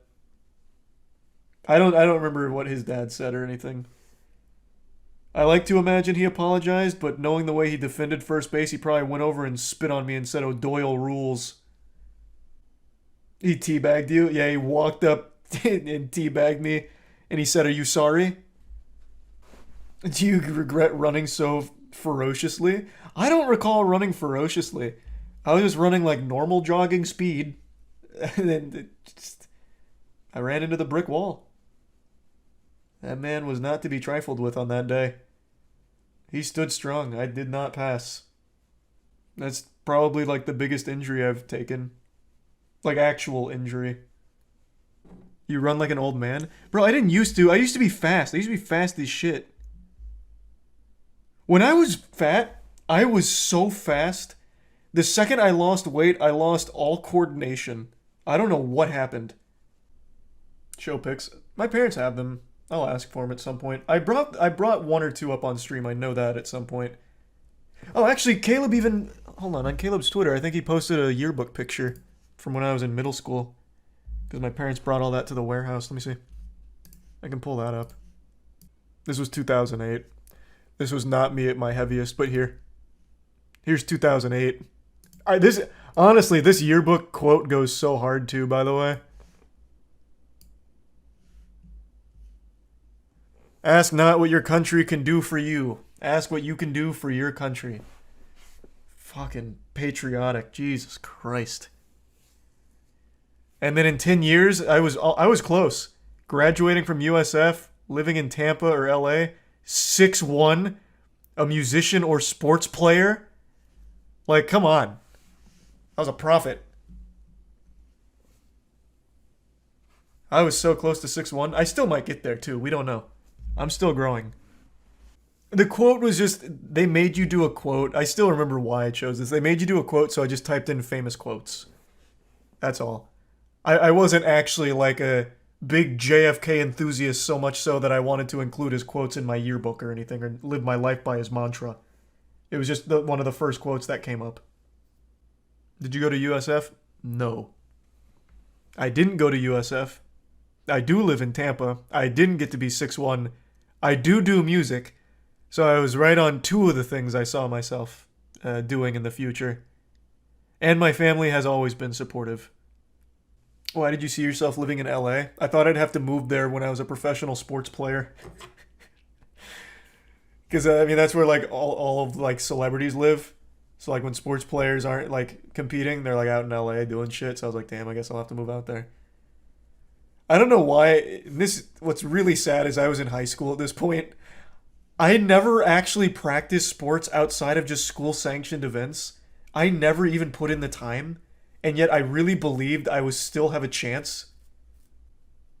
Didn't you play basketball? Yeah, not at a high level though, man.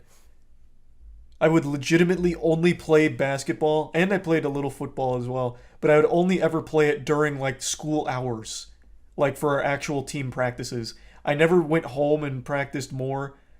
I never got like an outside... I mean, I did get an outside coach for like a semester when I started realizing I'm not good enough to make it in the NBA. Like, I started making that scramble to try and get, like, a scholarship offer to, like, a D2 or D3 school. And I was like, oh my god, I'm gonna need like, an extra coach for this.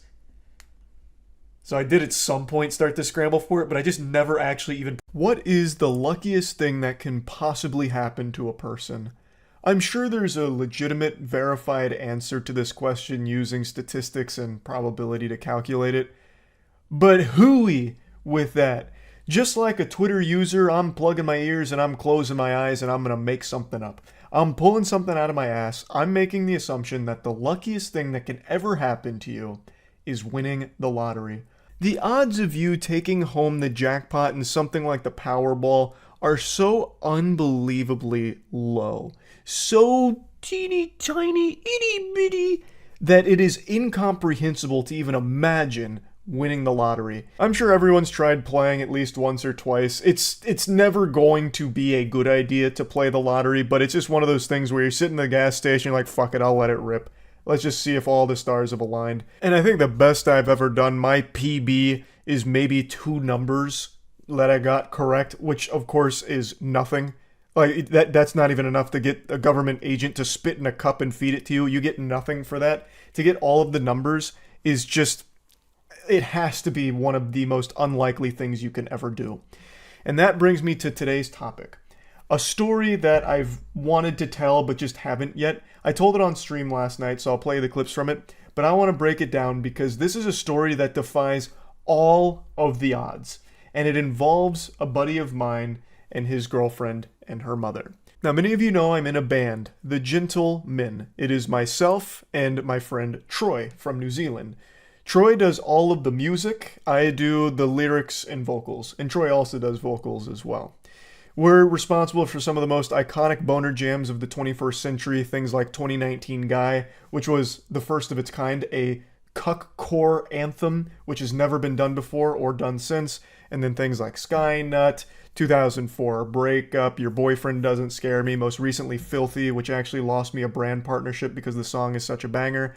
And point is, Troy is a good friend of mine as part of this music project that we're in, The Gentlemen. Quick side note, since I'm already on the topic, this is a question I've been getting asked a lot, so I'll briefly address it. We are making more songs. In fact, we have a new EP dropping within a month, probably a little less than a month now. So there is more The Gentlemen music on its way. Now, that wasn't relevant to the story at all, so let's get back to the story. Troy has a girlfriend, and his girlfriend's mother plays the lottery every single week. And recently, something miraculous happened. When is it story time? Okay, you know what? I'll tell you a little story. Lie down in your bed, I'll tuck you in, snug as a bug in a rug. So, Troy, the other half of the Gentlemen, our band, his girlfriend has a mother. She plays the lottery every week, and has played the lottery every week for, I think it was 20 years. She plays the same numbers every single week, and has done so for about 2 decades. Now, Troy and his girlfriend are in New Zealand. The mother is also in New Zealand. And for 20 years, she has played the New Zealand lottery with the same numbers. A month ago, those numbers came up. And Troy and his girlfriend lost their fucking mind. They went crazy celebrating. Holy shit, your mom just won millions. I don't know what the jackpot was, but millions. So his girlfriend calls her mom ecstatic, super happy. And it turns out her mom, in one of the very rare times that she does this, did not go get lottery tickets with those numbers because it was raining and she didn't want to make the trip. A legitimate once-in-a-lifetime opportunity missed because of a light drizzle. And Troy and I were talking about it. Troy said to me that he wouldn't be able to live with that guilt if it was him. He'd probably kill himself. And I said, same. I don't know how I would go on living knowing that the luckiest possible thing that could happen to you would have happened to you if you just followed the routine. But her mom took it like such a champ, such a fucking warrior, that she just said, guess it wasn't meant to be. And I believe she went back to playing the same numbers again, and is still currently playing every single week. Same numbers, even though they've already come up and will never come up again. It's like a story out of an anime. There's a little story for you. That's one I haven't told yet. Troy told me that about 3 weeks ago, and I was flabbergasted. I felt so bad. Like, I felt bad for them. The mom's totally fine with it, I guess. But, man, that was crushing just to hear. The real story will be when the numbers come up again and she wins. That'd be the good ending, but I really don't see that happening. Has there ever been a case where the same lottery numbers have come up more than once? Let me see. I'm going to look that up. Here's a crazy story from October. Same New York lottery numbers drawn twice in one day. Yeah, I don't see anything about repeat numbers. Like any data on it. I'm sure it's happened though. It has to have happened at some point.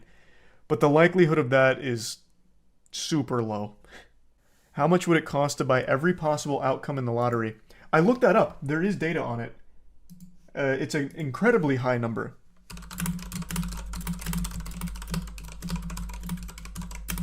But the biggest thing actually isn't buying every number. Let's assume you had the wealth for it. Here.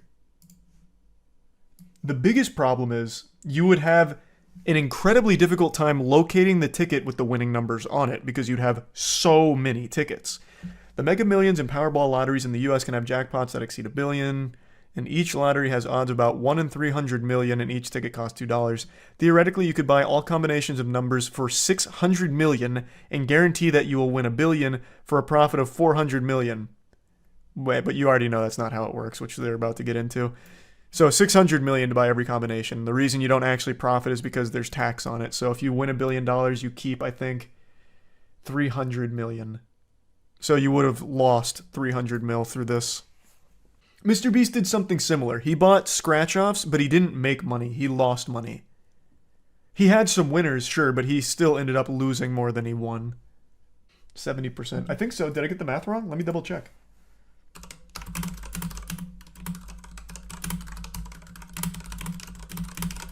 I'm pretty sure if you win $1 billion, you keep about 330 million. If a winner emerges from Wednesday, they'll have the option to choose between $1 billion spread out across 30 years or a lump sum of 516 million. The lump sum will face the mandatory federal tax withholding of 24%, leaving the winner 392 million. And depending on the winner's taxable income, their winnings could drop to as low as 325 million. So yeah, you'd lose money if you bought every possible combination. 325 million is still good. Hey, she ain't bad, but the reason we're talking about that is because we were looking up how much it would cost to buy every combination, and it's roughly 600 million. So you'd lose money. You'd lose a lot of money. Oh, another great point. Also, more than one person can win, and then you'd have to split it further. So yeah, you would just lose money. A ton. You're so wrong. I am looking at the numbers. What are you talking about? What am I wrong about? What? It's all right here on what you take home on $1 billion win. Let's just assume you get the lump sum, and for some reason they say, you know what? Listen here, Bubba. I'm not taxing that. Uncle Sam said, you keep that 516 million, not subject to tax. You'd still lose $100 million. So if you buy all the combinations here, you would need... I don't know how many of you know this, but I actually have really bad motion sickness. If I ride in the passenger seat of a car for more than 5 minutes, I get a tummy ache, I start feeling yucky, like I want to puke. If I bend down to pick up like a dog toy too quickly, I'll get immediately sick. Like, my motion sickness is awful. But I wasn't always such a weak, fragile, tarnished specimen that I am today. And it's not something that just developed naturally. We all understand that aging is cringe. There's nothing more embarrassing than getting older. Because as you get older, things just start breaking down, shit doesn't work the way it used to, you know, it sucks. But I didn't develop motion sickness just because I started to become like a geriatric old man or anything. I can trace back the day I developed motion sickness, a day that changed my life. It was a day spent at a theme park with a friend of mine named Andrew, a friend that you probably know from YouTube as Hugbees of How It's Actually Made fame. Him and I have been friends for about a decade now, and back when I was around 18 or 19, we decided we'd have a little fun out in the sun for a day, and we took a trip to Busch Gardens, Tampa, Florida. For those that don't know, Busch Gardens is an amusement park, kind of like Universal Studios or Disney World. It's just like a giant theme park with roller coasters and shit. But the theme is Florida Man. And it's a pretty fun park, actually. I used to love Busch Gardens. They had all kinds of like weird and wacky foods back in the day.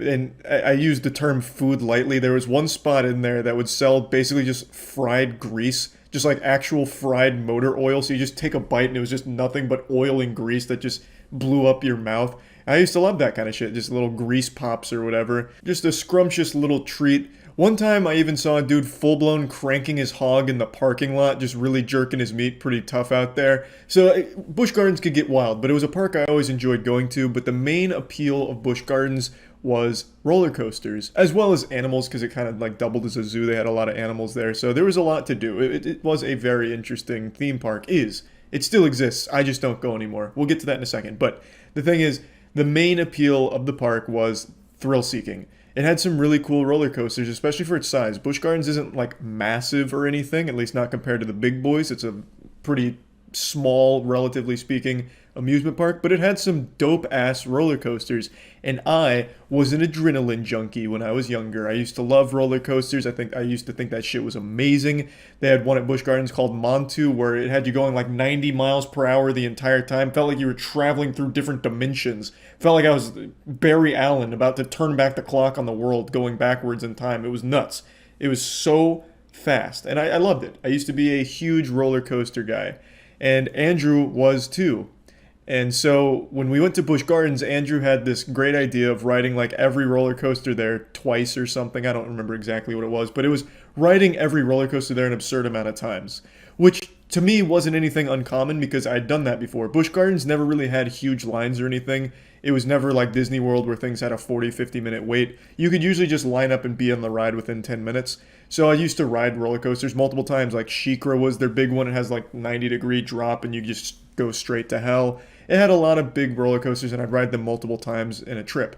So when Andrew pitched this idea of like, let's go absolutely fucking insano style, let's get outrageous today with the amount of roller coasters we were going to do, I was like, yeah, I'm gung-ho, I'm down, let's get crazy, let's get wacky. Little did I know that decision was going to change my life forever. So it's about 3 hours into the day, we've rode a ton of roller coasters and we're still planning to ride more, and I, at this point, had never really experienced bad motion sickness. Occasionally, I would get, like, sick in a long trip in the car or something if I was trying to, like, read a book or whatever. But I never actually got motion sickness. And around this time, like, my stomach was feeling a little weird, so we got some food in order to try and, like, settle my stomach. Didn't really do much, but I didn't want to ruin the day, so we kept riding roller coasters. It kept getting worse. But then we decided to ride the wooden roller coaster. I think it was called Gwazi. It was this roller coaster made out of the oldest wood imaginable. I wouldn't be surprised if it was wood used on Davy Jones' ship back in the fucking 1400s or whatever. Just like this old driftwood, they made a roller coaster out of it, and it was cool. You definitely felt that sense of danger, like anything could happen. It could collapse at any moment. That shit looked like plank from Ed, Edd n Eddy. It wasn't like high quality wood. It was terrifying, but I liked the ride. Andrew liked the ride, and we rode it, I think, once or twice. I don't remember. But after riding it at either the second time or it might have even been the first time now, I don't remember, I got so unbelievably sick. I was stumbling out of the roller coaster exit. I didn't puke or anything. I couldn't puke. My body wouldn't let me. It was holding on to like any bit of nutrient or anything that it could. I was stumbling, falling over myself, like slurring my speech, telling Andrew like something's wrong here. And Andrew was like, no, I'll tell you what's wrong. It's called you being a pussy. We still have to ride Scorpion next. So I was like, yeah, he's probably right. That's probably what it is. I'm just suffering from a bit of sore butthole from being a sad piece of shit. So I was like, I was just following him the best I could, the Scorpion, while I'm very much struggling to keep my balance. We finally make it to Scorpion, which is another roller coaster. It's a really small one. It's like a 45-second roller coaster at most. And I was like, I can do it. I can muscle through this. So we're walking towards the entrance, and I fucking collapse. I fall to the ground onto my knees, and I'm fucking delirious from how sick I feel. Andrew was like mad at me. He's like, Charlie, you're ruining my day. What are you doing? Stop with this tomfoolery. This is childish. Pick yourself up. We got a roller coaster to ride. And I am struggling. I told him to like just ride it without me. Like, don't let me ruin your day. Go have some fun or whatever. And he's like, okay, I'll go ride it myself. So Andrew just fucking leaves me there on the actual pavement outside of a gift shop near Scorpion. I didn't make it all the way to the entrance. There's like a little gift shop on the way. And I'm just lying there, literally like almost face down. I'm on my knees, hunched over, and no one's even stopping to check on me. I'm sure employees could see me. I'm right outside of a gift shop. I am over there like clinging to life the best I can. The world is spinning. I am absolutely having a rough go of it. And I eventually do lay down, like full blown just lay down out there on the pavement. And I took a nap. I don't think I like blacked out or fainted or anything, because I distinctly remember like putting my arm out and like laying down and going to sleep, hoping that when I wake up, Andrew would be off the coaster and I'd be feeling better. So I take a nap. I just KO for like, I don't know, however long it took Andrew to get there, maybe like 10 minutes. He wakes me up, probably thinking I was a corpse at this point, but no one even bothered to check. I mean, I guess it is Florida, so you shouldn't be surprised to see corpses just on the side of the road and I guess in amusement parks, because no one bothered to look after me or make sure I was okay. So I'm just laying there. Andrew wakes me up, and luckily I did feel a little bit better, and he had enough of his roller coaster rides for the day. He's like, okay, we can just go now. So we left, and later that night I started feeling better, but what happened as a result was a lifelong change. I developed severe motion sickness from that. I never really had bad motion sickness before that day, but afterwards, I got it bad and still do have it bad. I can't ride roller coasters anymore at all. I can't even ride like the kiddie coasters. I get sick if I try and like skateboard a little too fast or like try and do like quick movements on a basketball court or something. I'll make myself really dizzy and feel yucky. Like I said, riding in a car for like more than 5 minutes as a passenger, I get sick feeling. Driving doesn't really trigger it for me, but when I'm a passenger in the front or back, I just start to get sick just when we're moving for too long. And all because of one day at an amusement park where a friend of mine and I decided we're going to ride a lot of roller coasters and go crazy. So yeah, I just wanted to share this story because I recently got reminded of it by Andrew. He brings it up like once every year, just like, hey Charlie, remember when we went to Busch Gardens that one time? Now you can't ride roller coasters anymore? Yeah, it kind of fucking sucks, doesn't it? I was actually riding a roller coaster like 2 months ago. Yeah, you would have loved it. So he brings it up occasionally and it reminds me, and I just thought I'll share the whole story here. And maybe someone can learn something from it. Like, hey, don't push yourself too hard, right? You don't want to go too hard in the paint. Maybe just, play it a bit easy. Listen to your body. Nature will tell you what needs to be done. I've been on the internet for a long time. I've been cruising the wacky World Wide Web and surfing the cyberspace since the early 90s. Even when Charlie was just a baby boy suckling on mama's titties, I was peeking over her shoulder to get a look at the computer monitor in the background. I've seen many different phases of the internet. I'm sure a lot of you remember dial-up, that abominable piece of shit. It made this unholy screeching sound that sounded like somebody was strangling Pac-Man in the back of a moving dump truck, and it was slower than fuck. If you wanted to load a 2-pixel image, it'd take all day. And God forbid someone tries to use the bathroom in your household. Like if your dad goes into the bathroom somewhere in the house to take a piss, your internet's crashing for the entirety of that bathroom visit with dial-up. It was terrible. But I look back fondly on that era and the memories associated with it. There was a sense of mysticism when it came to the internet and this mysterious cyber world. Especially with friend groups. You'd be talking to your friends about Halo 2 and one of them would bring up, hey, I read online that if you shoot this specific sign with enough rockets from the rocket launcher, it spawns a golden warthog. Oh, you read that on the internet? Well, it probably isn't wrong then. I mean, shit, I was 8 years old and getting scammed. I was being used like a fleshlight by scam services. There used to be a bunch of banners where it's like, click here to win a dirt bike. I'd be like, what the fuck? All I have to do is click here and win a dirt bike? I'm in. So then I'd click it, and I'd start filling out surveys and like putting all kinds of sensitive information into it. And next thing you know, my parents' fax machine has been hacked and I don't have a dirt bike. Now, why am I talking about this? Well, because sometimes when it's late at night, I just get these nostalgia boners thinking back on the internet content I used to consume, watching old stick figure animations from Stick Figure Death Theater, that old website, old animated music videos, and I'll just go on this nostalgia journey where I'm just fucking blasted back into my chair like I'm traveling through time watching this old content.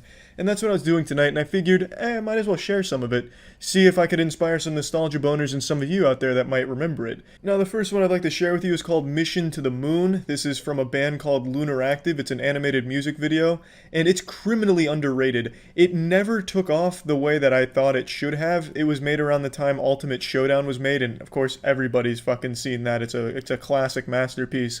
But I think Mission to the Moon should have been in the same conversation. This song flew under the radar on a website called StickPage, that I think it was StickPage.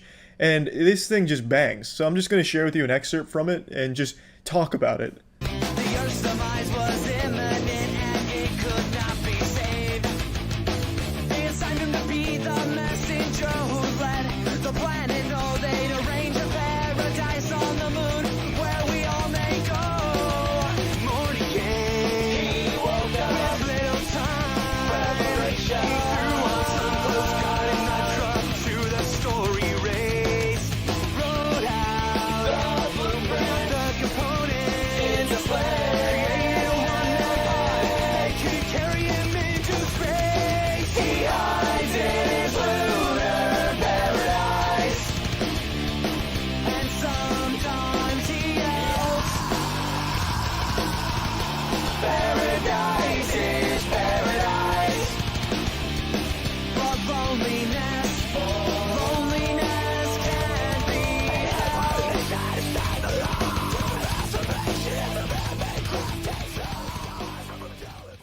This thing just absolutely slaps. I'm not going to spoil the ending for you since the song is a story about a man who was tasked with taking humanity to the moon where aliens built a paradise for us because they knew that the Earth was about to explode. So I don't want to give away any of the lore here, but I just wanted to play at least a little bit for you because this whole thing is just so fucking good. And just watching it for even a second, it immediately takes you back to an era where Flash animations were king online. Flash is dead now, but back in the day, that was the most popular content online that I can remember. I still remember going to Newgrounds and watching Flash animated porn. I remember desperately watching tutorials trying to figure out how to make Flash animations of my own, but I just never had the talent or the drive to follow through with it. But it was a great time, and this music video immediately just takes you right back into the fucking pilot seat of that era. Now please allow me to sit you down by the fireplace again and tell you old war stories from back in the day. The next piece of content I'd like to show you is a stick figure animation, and I know this genre isn't dead. Stick figure animations still exist and are still pretty popular, but even modern stick figure animations can't compete with the masterpiece that is the Castle series from Oscar Johansson. These were very popular on Stick Figure Death Theater, which is a website that I think's been dead for like 15 fucking years by now. The only people that know that name anymore, it's triggering like a Winter Soldier episode in them right now. But it was very big there, and that's where I found it and just got glued to it. It is extremely impressive animation, worthy of Academy Awards. It's as if Christopher Nolan got butt-fucked by Michael Bay and decided to make a stick figure series. It's really, really good shit. So I'll show you a clip. This is from Castle 3, Part C. Keep in mind the upload on this video is 2015, but I think the original release of Castle 3 was in 2008 or 2007. Somewhere in that ballpark, I'm pretty sure. Maybe even 2009. It was still over a fucking decade ago, not 2015. That's just when Oscar decided to post it on YouTube. He took 2 of our men. He said something. Shut up!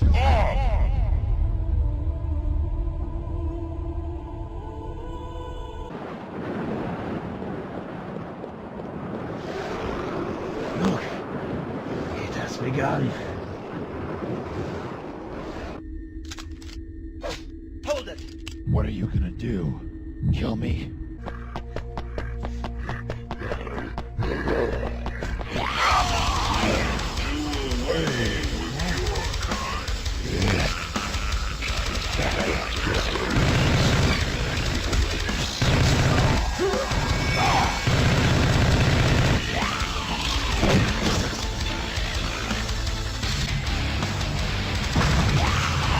Enough to blast our way out of here.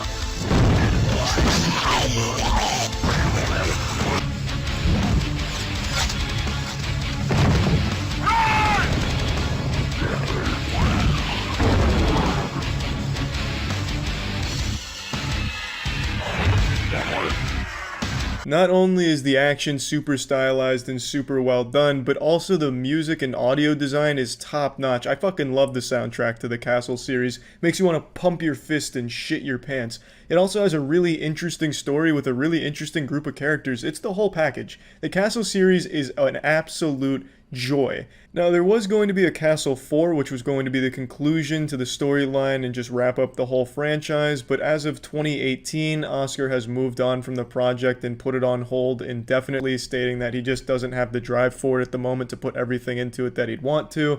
which is understandable, but still is a bit of a shame that we won't get to see the ending to Castle series. But still, the series stands the test of time. It's been over a fucking decade, and it is still top-notch, one of the best, if not the best, stick figure franchise that I think has ever been animated. It's so fucking good. Next up, Flash games. Addicting games, mini clip, the two classics, the two titans of entertainment during the old middle school years, and nothing was more fun or more popular than the helicopter game, the original Flappy Bird.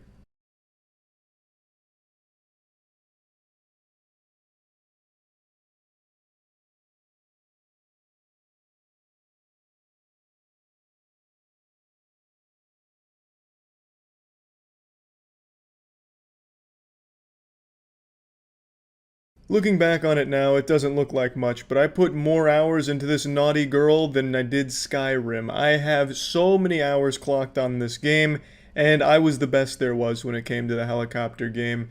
Truly a classic. Now, of course, during this time, RuneScape was also popular, as well as City of Heroes. Those were two games that I sunk a ton of time into. Both of these games still exist, RuneScape in an official fashion, and City of Heroes through private servers. I've streamed both quite a bit, so it's not as nostalgic to go back and watch videos of the games there, because I can still play them, and they're still just as good today as they were back then. But the helicopter game, I couldn't even find it when I was looking for it online. All I was getting was helicopter simulators. I'm sure it still exists out there, and I didn't look that hard because I probably wouldn't enjoy it anymore. But shit, I just wanted to at least reminisce on this game here. I'm a little upset with this video, though, that didn't have Hypercam 2 on the top, unregistered Hypercam. That would have really completed it nicely. But yeah, anyway, I don't want this to be too long, just showing old content and talking about it. So I just wanted to show a few. 2019 is wrapping up, and I actually wanted to do what every 15-year-old girl on the internet is doing right now. You know, the whole 2010 versus 2020 thing. Because a decade is a long fucking time, and I don't think people realize just how long a decade is. 2 decades ago, I was 5 years old, and I actually couldn't even bust any nuts. I wasn't a high enough level to unlock that power yet. I couldn't ejaculate, and that's only 2 decades. On paper, when you hear 2 decades, or, you know, think about it, it doesn't seem like that long. But in actuality, that's a long time. So I really wanted to deep dive in here and just spread apart the ass cheeks of the decade, show you some things I haven't shown you, talk about things I haven't talked about, just do a full colonoscopy of the decade in review.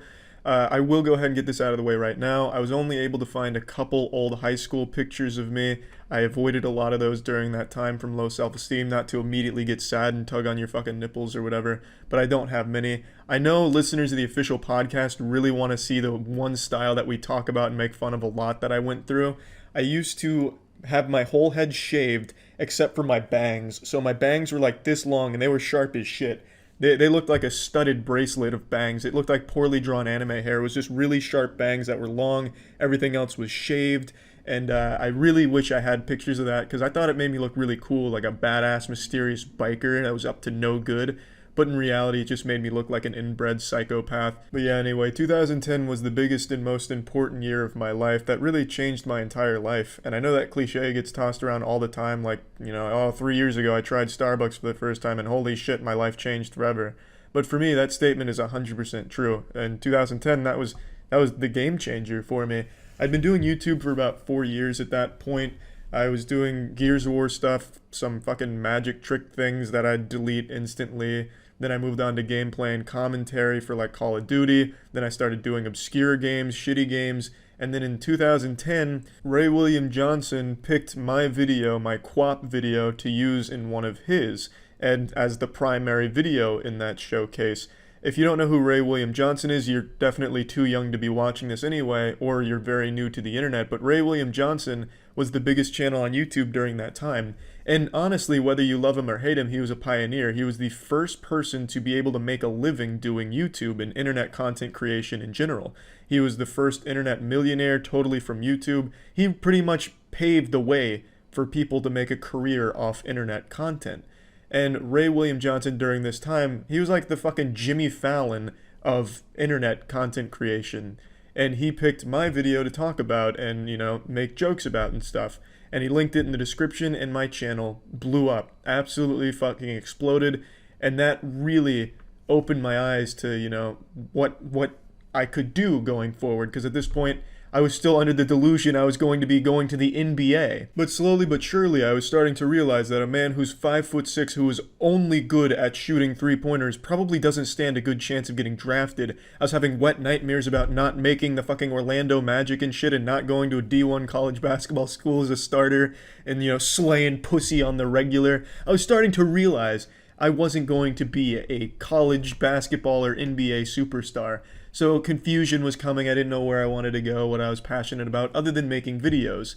And when Ray William Johnson picked that up, it really opened my eyes and my ass to the possibility of what can come from internet content creation. I'd always loved making videos, but I never wanted it to be my job or anything. I always wanted it to be my hobby, and I'm proud to say to this day, I still treat it exactly as I did back then. Purely a hobby that I do for fun. And that really lit a fire in me to keep making things and keep enjoying that, because outside of making videos, I really wasn't very happy. It's not like I was bullied at school or anything. I had friends, but not like actual close friends that we'd go hang out and do stuff with. I was always kind of like the last person people would think to invite, but I was always on good terms with everyone. I just was pretty fucking lonely. I had really rough self-esteem and a self-image that was fucking terrible. I viewed myself like looking like Nosferatu from the SpongeBob episode Flipping the Light Switch. I hated looking in the mirrors, which is why I don't have many photos of myself. I also had really bad acne at the time, so I started taking Accutane. I ended up taking Accutane twice because one wasn't enough, and Accutane's like a fucking nuke for acne. So that shit was pretty hardcore. It was just a rough period outside of making videos, and when this happened, it really just, it inspired me in a way to just, you know, push through the shit that wasn't making videos so I could get home and make some shit, because that's where I was really having fun and really just actually enjoying myself. Now, as promised, I'll show you some old high school photos of me, and this is actually kind of hard for me because this is like the fappening for me. Like, you know, my dick pics, ass pics leaking, whatever, but having my old high school photos come out, it's just kind of really embarrassing for me. But I'll show them here. This is me on prom night. I know, I didn't mean to make you so wet out of nowhere. But yeah, anyway, here's beardless Charlie at a nubile 18 years old. I didn't want facial hair. I always shaved it, never wanted it for even a day. I'd shave pretty much every morning just to get rid of it because I thought it would look bad on me. I was not even happy on prom. You can see I don't look very, you know, like I'm having a good time. I look like I've just watched my dog get hit by a car. But it's just, I didn't know how to smile for photos. I didn't know how to show that I was happy. It was rough, man. And here's a picture of a young Larry Bird at the free throw line. I know, this is the best quality I could find of any basketball photo I had. And it looks like a fucking Sasquatch sighting, if Sasquatch was 5 feet tall. But yeah, eventually I changed my hairstyle, grew out my facial hair, and I've never looked back, that's for sure. In 2011, though, I had the health problem with my lung collapsing a few times. And then I kind of took a break from making things and just kind of wallowed in some self-fucking-pity. But then after a few months, I finally came back full throttle, full erection, and I've never looked back. Also, I had found something else I was equally as passionate about, which is helping people. I'm sure some of you remember, but during this time I was donating all of the YouTube money I was making to charities. I did that for the better part of 5 years, and I really thought that that was going to be making a difference and helping people. And then, I've talked about this before, but I soon came to find out a lot of the charities, almost all of them that I was donating to, were fucking horrible charities, and the only person I was helping was that fucking corrupt asshole at the top of that food chain. So I stopped donating it to charity, but I can't say I regret donating all that because I really do feel like in some small way maybe it did help, maybe someone out there saw it, or maybe some of it even actually got to the cause that it was supposed to be going to. Who fucking knows? But I do think that it was worthwhile, and I'm very proud of those donations, and I really do hope in some way they did make a difference. And speaking of making a difference, you guys have really changed my life. I know it's some real cheesy shit, you've probably heard it a million times. You fucking crack open a fortune cookie and it says thanks and shit. I get it that people say it a lot, but I mean it, I really do. You all, with all the support over the years, have genuinely changed my entire life, 100%. Especially during the early years when, you know, I was in a really rough state mentally. The positive comments and emails, that was huge, and it still is to this day. So I just want to say a huge thank you, a big fucking thank you. Now, another thing that I started to really want to do is to do more content than just video game related stuff, because that was all my channel was for the longest time, just gameplay and commentary of old games, shitty games, sometimes new games. And I really just didn't want to be just the gameplay commentary guy. I wanted to branch out and do new things, so I started doing infomercial dubs, the Real series. And then from the Real series, I started dubbing over fucking animals going wild in public. You know, cows running across the road, you know, after robbing a bank, shit like that. From there, I started doing other things, and then eventually I branched out to doing face stuff like this. I've always wanted to keep doing new, bigger, and more creative content. I never want to just be doing the same thing or feeling obligated to keep making the same kind of content, which is why all of it's so varied.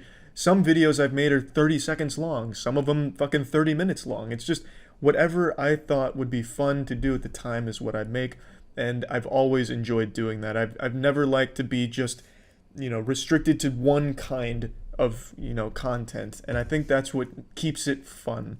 I feel like the reason a lot of creators on YouTube get burnt out or tired is because they're doing the same thing every single day, and I can't imagine how that could constantly stay fun. I think it's very important to keep bringing variety to the content so that way you yourself feel like you're evolving with it and having more fun doing these new creative things, and I've just always loved it. I realize that this is kind of all over the place. I haven't really structured this decade rewind very well, but fuck it, I'm just letting it all come out here. So from high school to freshman year of college, I had no fucking idea how to properly socialize with human beings. I must have been the most uncomfortable person to be around in like a circle when everyone's talking because I didn't know what to do. I'd sit there quiet like a goddamn statue saying nothing. When someone make a joke and everyone was laughing, I'd sit there stone-faced. I wouldn't even fucking smile, and I wouldn't contribute anything. The entire conversation would go on with everyone talking around me, and I wouldn't say a word. I didn't realize that I didn't know how to talk to people. And it wasn't until my sophomore year of college that I had these roommates that showed me how to be social. It's not like they sat me down like a fucking intervention like, hey, you're creepy and you make us feel like you're one bad french fry away from lighting the campus on fire. They just led by example. They took me to parties and stuff. I watched them. They'd introduce me to the people they knew at the parties. Be like, hey, Charlie, tell them that story of how you saved my mom from getting mauled by a bear at the zoo. They really showed me how to talk and be around people without being a fucking weirdo. That was around 2013, and that shit was a game changer for me as well. So a lot has happened in the decade. A lot of positive change has happened for me across the decade. And 2019 was probably one of the best years of my life. 2019 was a year of rebellion for me as well. All of you fucking pussies out there telling me to cut my hair, and I said no. I said fuck no. Now my hair is getting kind of long as fuck. I still can't do a full man bun, but I can do that, what is it, the Geralt of Rivia? This shit, kinda. I know, if you're wearing panties, you're gonna have to change that shit. Look at that. Beautiful. Now I only need it to come down to like right here. Then I'll be a real monster slang, masculine mountain madman, volcanic testosterone and shit like that. Point being, fuck you. I grew my hair out all of 2019 and I'm not stopping. Not for a long time, baby. I'm gonna let my hair get all the way down to my ass crack. I'm gonna wait until I can actually accidentally get my hair caught in my asshole. And then, maybe then, I'll cut it. And only then will I even think about cutting it. But yeah, anyway, I mean, it's just been a really great, fun year. The streams at twitch.tv/moistcritical have been a lot of fun. I've been doing a lot of different content that I've had a lot of fun making, and it's just been a really fun year. And hopefully 2020 will be just as fun. And I really just kind of wanted to do this little wholesome kind of decade review, just because, I don't know, I haven't done a yearly answering questions thing. I want to do something a little different. So I thought this would be a fun little way of talking about the last 10 years or so. A couple days ago, I learned a very valuable lesson on the importance of being a good wingman for your friends. I'm sure you all know what a wingman is, but I'll explain it anyway for anyone that hasn't been outside. A wingman is someone that you can rely on to help get you laid. Basically, it is a friend of yours whom will vouch for you in a social situation when you're talking to a stranger that you're romantically interested in. So for example, you're at the bar and you start a conversation with someone you're interested in, but things aren't really going anywhere. You start to sweat, your ass gets a bit swampy, and it's looking like all hope is lost. And that's when the clouds part and a heavenly glow shines upon your wingman. They're the Batman to your Gotham. They're about to save you. So they scoot in on a skateboard and they just hype you up in front of the other person. They vouch for you. They make you look great. They say some shit like, hey Charlie, thanks for letting me borrow the Lambo yesterday. Really appreciate it. Oh, and also, those animals you saved from the shelter last week, well, they all found loving households today. And, you know, they just say some shit that like really puts you up there. It's like, damn, this guy's fucking cool, right? That's the purpose of a wingman. I've always believed, I guess delusionally, that I was a good wingman, and it wasn't until a couple days ago I learned, man, I fucking suck at it. But not only am I a shitty wingman, I'm just a bad friend. So a couple days ago I posted this video where I was interviewing two Moist Esports athletes, Cola and Goblin. We were eating spicy food together and just really, you know, dudes being bros. We were bonding, learning a lot about each other, and Cola told a story about the time he relied on me to wingman him, to vouch for him in order to help his chances with a lady he was interested in. Now this wasn't in the final cut of the video, so it's not actually in the Pain Isn't Real video. This was something that I kept in the archives because I wanted to make a very special topic just addressing it and like a public apology to Cola for this. So I'm going to play the clip now and then go into it a little bit more after the fact. So just to paint the picture in case you haven't seen the original video, you should check out the interview just to get the context, but just to sum it up, right now what you're about to see is after they had eaten the Mr. Pain hot sauce. Mr. Pain is like a 1 to 2 million Scoville hot sauce, so it's pretty fucking rough. The tagline is execute your taste buds, but it almost executed our friendship as well. I'll get one more. That wasn't even a lot of Mr. Pain. It's like Danny said, Mr. Pain just stops in for a second to say howdy, and then he's gone. Doesn't last long. But at Low Tide City, I lost early in pools, and I was mega down bad. So Aaron took a couple of candid pictures of me, and somehow some body got tagged in the Twitter conversation. And I remember going into the DM of the Moist, you know, esports chat and asking for your vouch. That's right, he did do that. I needed to wingman him. So I know you said LOL all undercase, and I was tweaking. I was like, nigga, I'm dropping Moist Sports.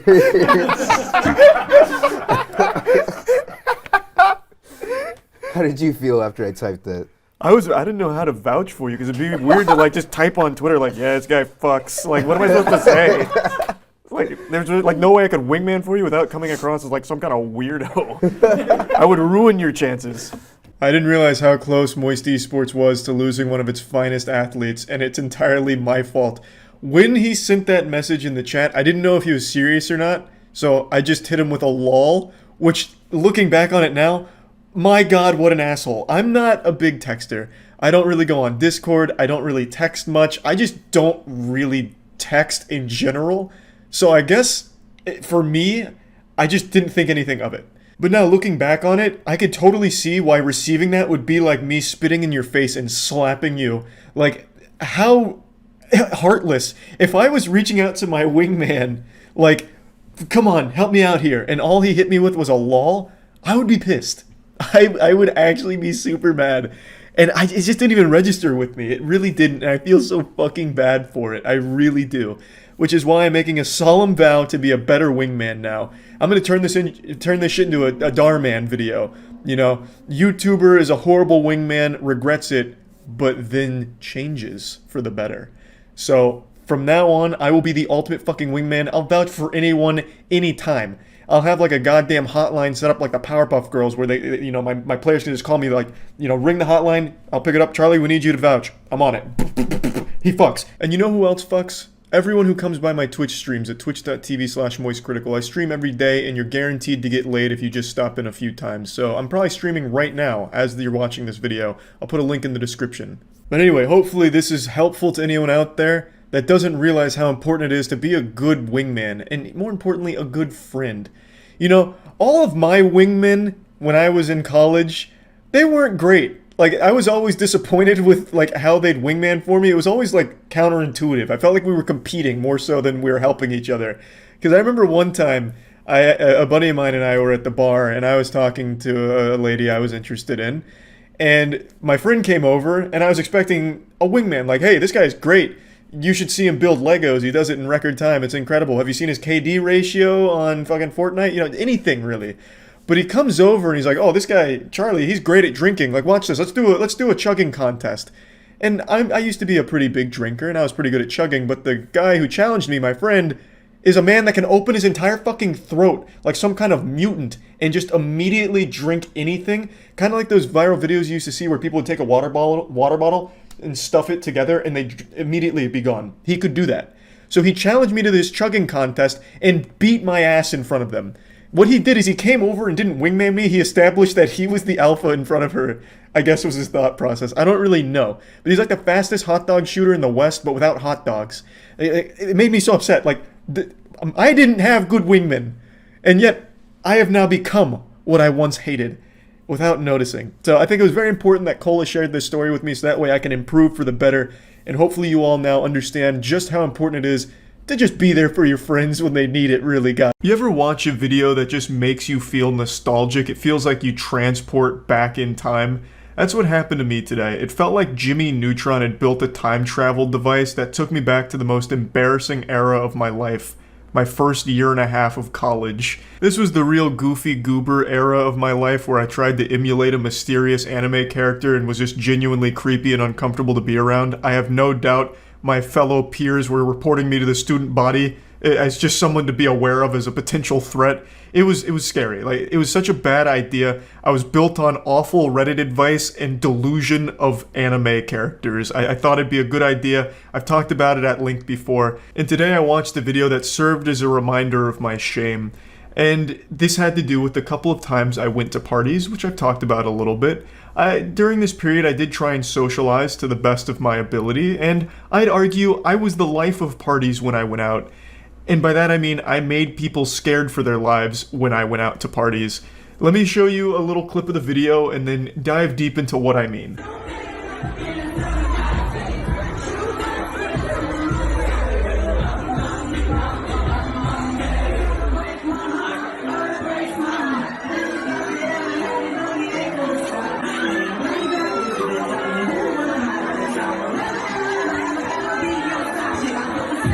Yeah, so this lady's really busting it wide open on the dance floor here of this local dive bar. She's just going hog wild. I don't know if it's drug related or just the spirit of music has taken over, but she is transformed into the demon of dance. Her eyes are like glossed over, and thanks to the camera, they're like glow in the dark, so it's really intense. And she's throwing out all kinds of advanced maneuvers right there. That's like 1,000,000 dance moves in 10 seconds. It's like she's trying to go for a high score combo in Tony Hawk Pro Skater 3 here. But what it reminded me of is how I used to act at like bars and parties back in the early college days, because there was a couple bars near our campus that didn't ID check, so we would go there and I'd try and do shit like this because I thought by trying to be the center of attention it would be good in helping me get laid. Spoiler alert, it wasn't. But I'd go fucking wild. I'd start popping and locking. It was like I was doing Wing Chun on invisible enemies. Because I didn't really know how to dance super well, but I kept trying. I'd hit like sloppy body waves and shit. And I made a video a while ago talking about how I tried to learn to breakdance to impress girls. So, I'd drop to the floor and hit them with like the 6-step shuffle or whatever. And of course, you know me, I'm famous for the Mickey Mouse Clubhouse dance hot dog. But I'd drop to the floor and just like get after it. Like this. Give them some of that shit. It's just, yep. A little out of breath already. It's been a while since I busted that bad boy out. But yeah, I'd just fucking serve it out on the dance floor there. And no one stopped me. Like my friends that I'd go with, they never told me it was a bad idea. Because I think they just liked laughing at it. So it's been like an hour doing this shit on the dance floor, looking like I was on bath salts. And I never learned my lesson. So when I saw this video today, seeing her go after it like this, I was like, damn, it's like looking in a mirror 8 years ago.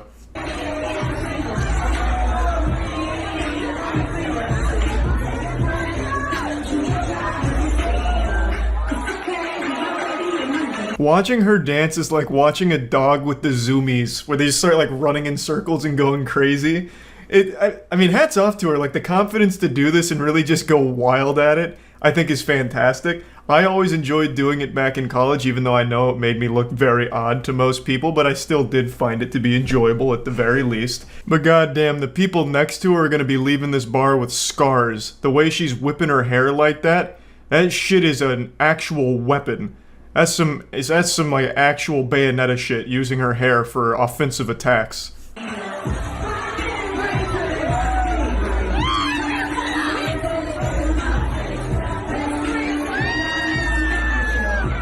This right here is my favorite moment in the routine. I definitely think this would win, so you think you can dance.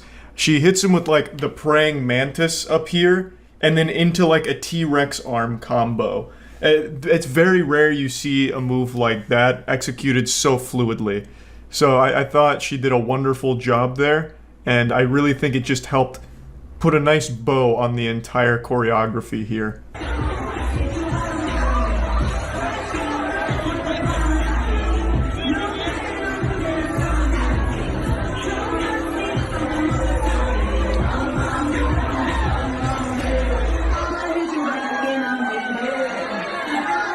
Unfortunately, that's where the video ends, but I'm sure the dancing continued for a couple hours there. She was definitely just getting started. This was only Act 1 of the performance.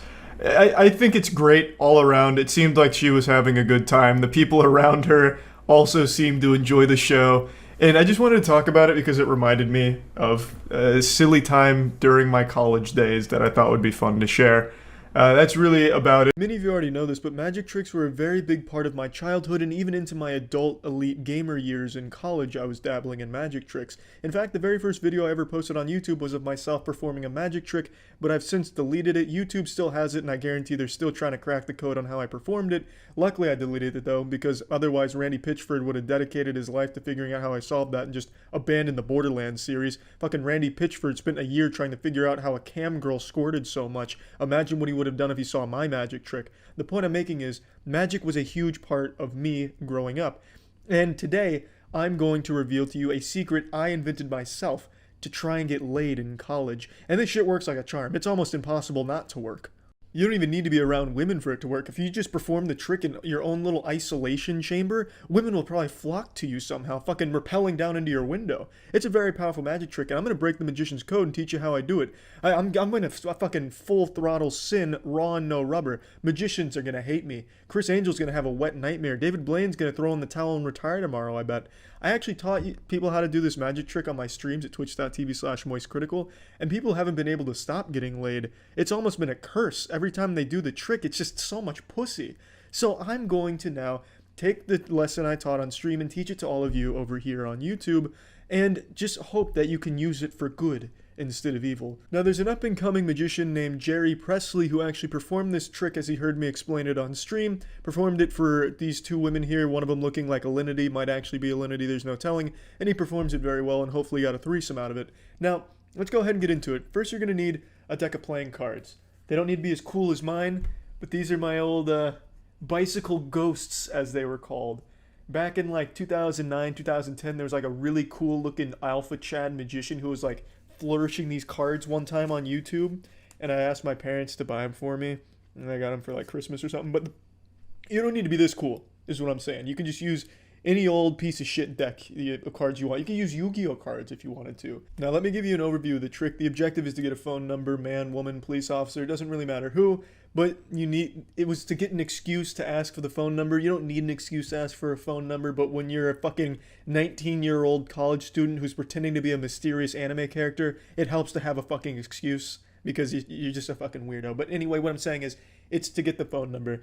So I'm going to perform it kind of for you guys here. So I'd say, hey, ma'am, I like those milkers on you. Those honkers mean business. Can I have your phone number for the sake of this magic trick with my ghost cards? And she'd be like, oh my god, are those real ghost cards? Jesus, I'm already wet, but yeah, show me the trick. So she gives me her phone number.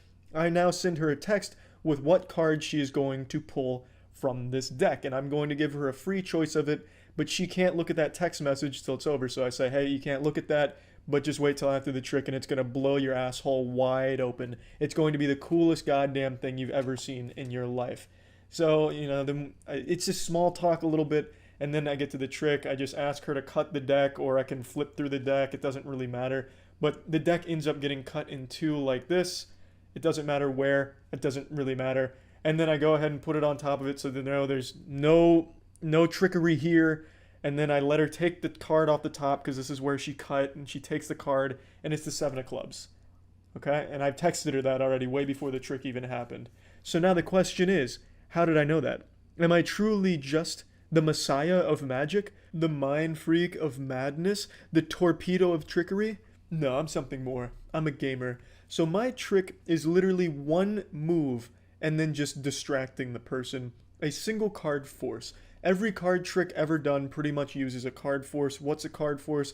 It's exactly what the name implies. You're forcing someone to pick the card you know. The easiest one, the one I always used, was you'd close your eyes, you'd rifle through the deck of cards, someone would tell you stop right there, and you always know their card. That's the 4 of spades. It doesn't matter when you're doing it, it doesn't matter how many times you do it, you can just endlessly do this shit for as long as you want, because you're forcing the cards. Stop. Oh, Jesus. Stop. 6 of clubs. You can always know exactly what card you're forcing on someone. How does that one work? You know the bottom card.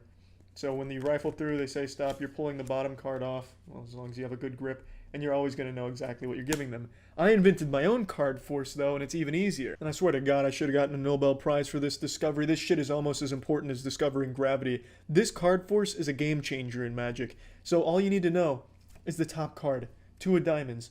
That's the top card, and that's the card they're going to pick 100% of the time in this trick. So you text them 2 of diamonds once you get the number, because that's 100% what they're going to pick. And now, all it is a matter of distracting the person you're doing the trick to. So you have them cut the deck if they want to themselves and make another pile of it. They can ask you to, if they want you to cut it, you can cut it wherever you want. It doesn't matter where the deck gets cut. So let's just say for this time it got cut right down the middle. So now you have these 2 piles. They now give you these 2 piles, and now you start making small talk and moving your hands around. Sports, porn. Then you take this part, which is where they actually cut. This is what their card should be. But now you've distracted them enough, you've wooed them over enough where you put this on top, and then you set the whole pile down so that way they have the illusion that you're not messing with anything. You know, oh, my hands are over here, I can't do anything now, nothing crazy going on. And then you tell them that this card is where they cut, and hopefully they don't realize that it should be this one.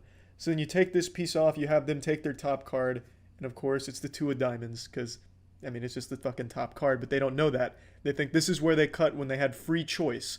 But it's not, because you have outsmarted them. You are the intellectual of the group. You're the enlightened Reddit atheist of this shindig. Again, I'll demonstrate. Top card, 6 of hearts. You say, hey, listen, lady, cut this shit. I've already sent you a text. I know what you're pulling.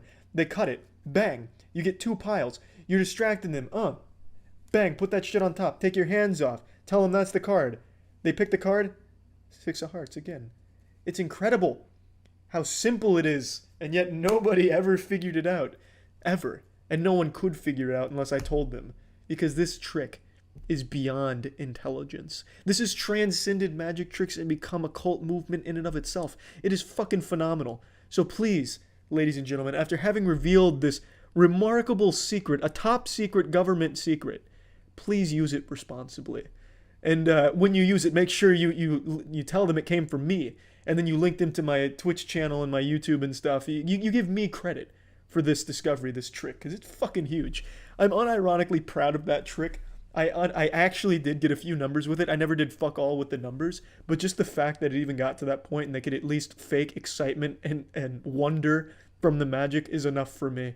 And maybe it will be for you too. Maybe this will launch your social life or destroy it. One of the other. Last week I took you on a journey through the artistic genius of Charles White, the modern-day Da Vinci. I showed you some of my greatest pieces from my time as an art major in college. Of course, my crowning jewel, my magnum opus, being this portrait of my father that I created.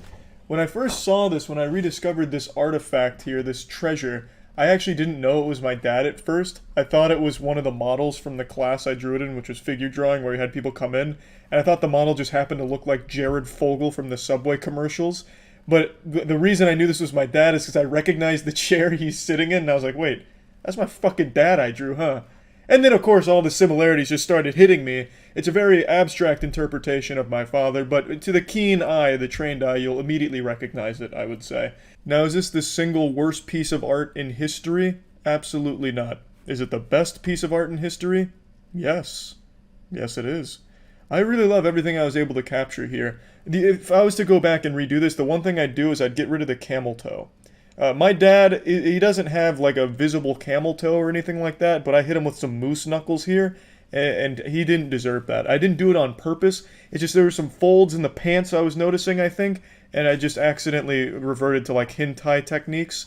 So a bit of a miscalculation there. I also might want to have put some legs on the chair, because right now it looks like it's a floating chair, like he's fucking MODOK. But everything else is right on the money, I would say.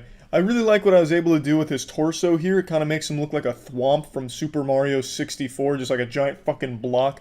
He's not like this wide or anything, but I was playing with dimensions, of course. As an artist of my caliber, it's nice to distort reality a bit and play around with proportions, which is, of course, I was experimenting here with great success. I need to definitely get that framed and maybe find some candles to put around it to make it look like some kind of satanic ritual where, like, that's the deity we're worshipping or something. But it definitely needs to be, like, in an art museum or something, I would say. But anyway, this isn't about the actual art pieces. I wanted to tell another story from my days as an art major, because I hinted at a few tales from back then in the last video, and I figured I'd share one right away. This is one that I've only touched on briefly, like in the podcast and in the past, and I never bothered to finish the story because it's extremely embarrassing and I actually feel pretty shameful for it, but I figured it's 2021, baby. Shame's a thing of the past. So let's fucking get in here, raw and no rubber, and I'll just tell you it like it is.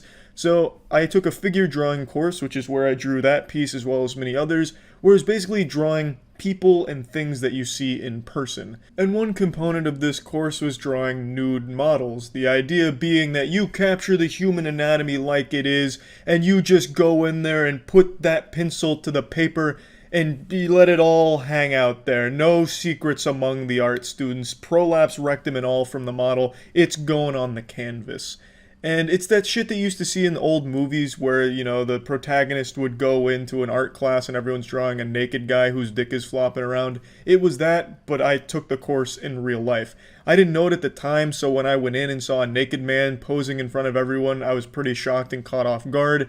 I thought I had walked into like a Reality Kings porn shoot or something, but it turns out that was just a component of the semester, and it was pretty fucking weird and uncomfortable. It was a 3-hour session twice a week for this course, and the nude model we had was this guy who would strike a pose that we'd do our best to capture, and he would just listen to music after striking the pose, so he wasn't even putting his heart and soul into it. He'd just throw on the boner jams and transcend to the avatar state and leave this corporeal dimension, leaving us struggling art students behind in the fucking fallout barren wasteland of art, doing our best to capture his weird superhero pose. The position he chose was like the combination of Crimson Chin meets Goatsy. It was something kind of like this.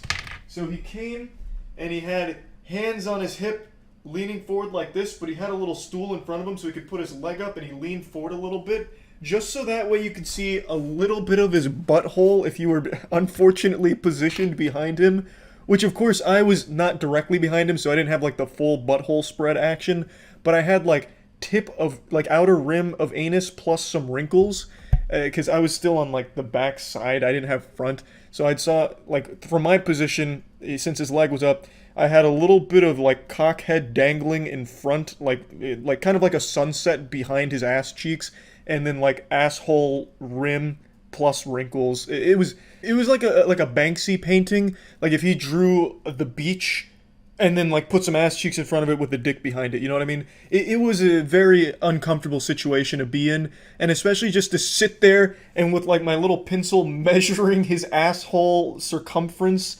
trying to make sure all my dimensions are right, because the professor was grading on like dimensional accuracy for like the figure drawing portions. Obviously these pieces here, she just wanted to gauge where we were at for the most part, but when it came to actually drawing what she had in front of us, she would pretty much evaluate us based on how close we were to capturing the dimensions. So everyone was like really going deep into capturing each segment. The technique she taught us was to look at everything like letters in the alphabet, like for example, a asshole would be kind of like a C from my position, because I wouldn't have the full circle, so it wouldn't be an O, it'd be just a C. So then I'd have to measure out the C on the paper, and not to get into like the rubric and the grading criteria, but just to explain that I had to sit there for 3 hours thoroughly analyzing the wrinkles and dimensions of a man's asshole, ass cheeks, and like cockhead, and it was just really uncomfortable for the most part. So after, I only did this for one course. After this, I went home, because I went to college not too far away from where my parents lived. I went home and I was like, look, you guys need to come up with an excuse, because I cannot sit in this course for the next 3 weeks drawing dick and asshole for a collective 6 hours a week. I just can't do it. So we eventually came up with the idea that we would use religion as my excuse. So I didn't want to like just not go to the course because I didn't want to fail the course because it was like a 3-week course. And by missing all of that, I would absolutely fail. So it would have been just a huge waste of money. So we used religion as like the scapegoat. So I had my parents send her an email, like acting all outraged, like, how could you have our son Charles drawing butthole in your course? This directly goes against our beliefs in the Lord and his teachings in the Ten Commandments in the Bible.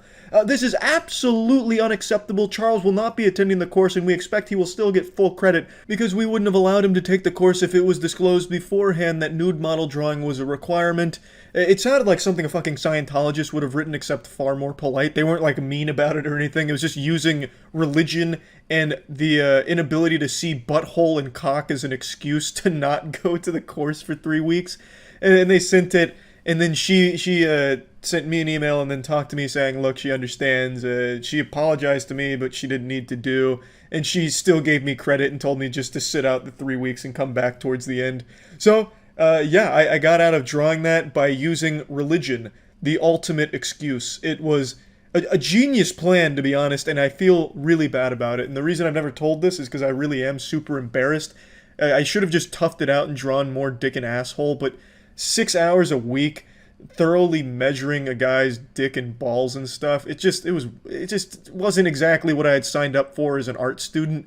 It never even crossed my mind that would be one of the art curriculum, like part of the art curriculum. So I just kind of panicked. I was like, look, I just don't want to keep doing this. I really don't. I'm not trying to get into like furry porn art or anything. I just wanted to make some cartoons, not these kind of cartoons. I just wanted to get out. I felt trapped, and of course the only out was playing the religion card, and luckily my parents were on board to send that email, and I still got credit. I still passed the course, and yeah, that was that. So I still feel bad about it, like lying to her, because she was a super sweet professor and just a really nice person all around, but I just really didn't want to keep going to that course and doing that for 3 weeks. But if I do now have the tools to draw asshole if I'm ever in a situation that calls for it. Like, let's say I'm in a situation where a bomb is going to detonate and the only way to defuse it is by drawing the villain's butthole. I would be able to capture his brown balloon knot down to the millimeter and save the day. So it wasn't a huge waste of time or anything, but you know, I never finished the course, so maybe I wouldn't even be able to fully figure out how to capture a butthole. But how far would you go for greatness to accomplish what few others have, to etch your name in the tablets of time among some of the finest humanity has ever seen? In my pursuit of perfection, I've dabbled in forces many deem unnatural. What started as simply a botched date activity has now led to an obsession, and I couldn't be more thankful for that happy little accident. The woman couldn't have possibly known what this would awaken inside of me. This was an important moment in my life. It was like Mozart finding the piano. This is my calling. Bowling, a perfect game. A 300, 12 consecutive strikes. Is there anything more beautiful on this earth? I know I can do it. I have the God-given ability. It's just a matter of reaching my potential. So obviously I invested in some high-quality gear. I got a bowling ball. It's called a Rhino. At least I had it until yesterday when I fucking left it at the bowling alley, and now it's vanished. Someone else has stolen it. So this video is going to be a funeral service for my custom bowling ball, as well as also an update on my bowling journey. This bowling ball, I was really starting to come into my own with. I was developing some forbidden jutsu with it. This fucking bowling ball was like a special grade cursed tool. Let me go ahead and show you some of the footage from yesterday, and this is only my second outing with it, and now it's gone forever. But I want you to see my progress when it comes to consistent bowling. I now very, very rarely go under 200 in a game. I'm like a 200 average bowler for the most part. The Grease Goblin steps up, and I'm analyzing the oil here, so I start to really find the pocket that I'm looking for, and I dial in on it. I just start beating it like it owes me money here. I'm tossing that silly little stone down there at fucking Mach speed. I'm surprised I'm not leaving fire trails behind it like the DeLorean traveling back in time. So an easy turkey. This game I started off hot by just launching 50 mile per hour fastballs down there with blistering speed at this 15-pound bowling ball, so the turkey was a nice start. Then I got a little stinky in the middle there, but then I used that stink to my advantage and powered myself with the odor and had a really strong finish. I am launching the lumber down there with the precision of a sniper, and I'm hitting the pocket every single time right where I want it. It's textbook. I am also blasting it. I am fucking firing this cannonball down there more effectively than an actual cannon would. So I finish it off with quad strikes, which gives me a 211, which isn't bad, but I'm not super proud of the score. The reason I'm showing that game is actually because I carry this momentum into the next game. Before continuing, I want to explain something about the previous game you just saw. The astute observers, or the bowling veterans amongst you, will have noticed that the first 4 frames were a different color, and that's because they were edited. So I'm treating this journey like it's a speedrun. I'm an active speedrunner, so what I'll often do is reset. I'm only here for the perfect game, so anytime I get something less than a strike, I'll usually just delete the frames and start over, because I don't really care about a super high score all that much, so I just usually say it's not worth finishing if I pick up a spare or something. So what I did in that one was I got a spare on frame 4, I reset the game, started again, and then I just decided I'll finish this one out so I can get a little more practice because I wasn't getting deep runs. So I'm breaking the magician's code there and revealing that secret. I'm really just pursuing the perfect game. Just like a douchebag at a sports game looking for some attention, I'm streaking. So for those of you counting, that's 5 in a row. Like clockwork, a well-oiled machine. And you know me better than you know your own mother by this point, so you know I'm good for 6 in a row here. I'm not gonna choke these. But it does give you a little frightening jump scare there with that one pin that debated staying up, but then his friend said, nah, brother, just hit the deck. I step back up to the plate here, ready to go for 7 in a row, and unfortunately a malfunction occurs, which is the bowling alley's attempt at icing me, unfortunately. After the kind bowler to my right fixed everything for me, I come back up, and I'm still so fresh. 7 in a row is no problem at all, baby. I'm blowing those pins up like I'm throwing grenades at them. Now I'm coming up for 8 in a row, which will tie my personal best, and unfortunately, I missed the pocket, and I give myself a split, which couldn't be more tragic. But then it did get more tragic when I left that ball behind, and now it's just gone. It fucking sent straight to the back rooms, I suppose. I don't know what to say other than I'm sorry to the Rhino. That ball was really starting to cook for me. So my personal best for strikes in a row is 8. So it would have been nice to at least tie it, but I fell a bit short. I'm getting close though. Like I am on the cusp. I really do believe, given a bit more time and more practice, I can get a perfect game. Now I've mentioned this on stream and it's something my friends and I have talked about quite a bit. We're really trying to like rent out a bowling alley for 24 hours and just doing this 24-hour stream until one of us gets a perfect game, because I'm not the only one that bowls in our group. Aaron's very good, Danny's very good, and Matt's really good. Matt used to be one of the top bowlers in Florida when it came to doubles. I think his top game is a 289, so he's already got all the tools and the capability to pull it off. So I thought it'd be a really fun stream to just do this 24-hour non-stop bowling stream till one of us gets a perfect game, and if none of us gets a perfect game, we donate like 20 grand to the viewers. So you know how I do the giveaways on stream, like the money giveaways to a bunch of random viewers? We just amplify the amount that would be given away for one of those streams as a result of not getting a perfect game or something like that. We've been workshopping and theory crafting a lot of fun ideas around it, because all of us are into bowling now. Like this was Aaron Ridley and I going bowling, like the clips you saw here. It's just so fun getting out there on the lanes. I don't know, man. I forgot how good bowling felt. So I think we probably will pull the trigger on that stream at some point. I just don't know when. Surprisingly, it's really hard to find a bowling alley that's down to just let you live there for 24 hours and stream the whole thing. I thought it'd be a little easier to find like a commission rate for something. I thought like maybe they'd do that for, you know, like fucking Big Lebowski or whatever, a bowling movie. Not that there's a ton of those, but like a movie that needs a bowling alley. I thought they'd have something like that set up, but they usually don't. So it's been a lot of back and forth. I'm hopeful that we'll get that going at some point, because I really do think that would slap. And I think instead of just making it like 20,000 if we don't get a perfect game, I think it's like you know, we still do like a big money giveaway to the viewers after the stream, and hopefully one of us gets the perfect game at some point throughout the 24 hours. I just think there's so much we can do with that, and I think bowling's fun to watch. I've been into like bowling YouTuber content recently. I've been looking up all kinds of fucking mechanisms and shit, and trying to figure out like the best techniques, well, not necessarily techniques, because I feel like I have my own technique and I don't want to start disrupting. Like, you know, if it ain't broke, don't fix it. I don't want to start like integrating all of these other ingredients and put too many cooks in the kitchen of my brain here, and then I end up being the worst bowler of all time because I'm confusing myself. But I've been looking up a lot of like bowling science, like 16 pound versus 15 pound versus 14 pound when it comes to like ball deflection and pin action and shit like that. Also like what miles per hour is optimal for like consistent strikes, finding the pocket, learning the oil patterns, figuring out how to catch better. Like I really have been deep in the bowling lore and getting a handle on it to try and master this art.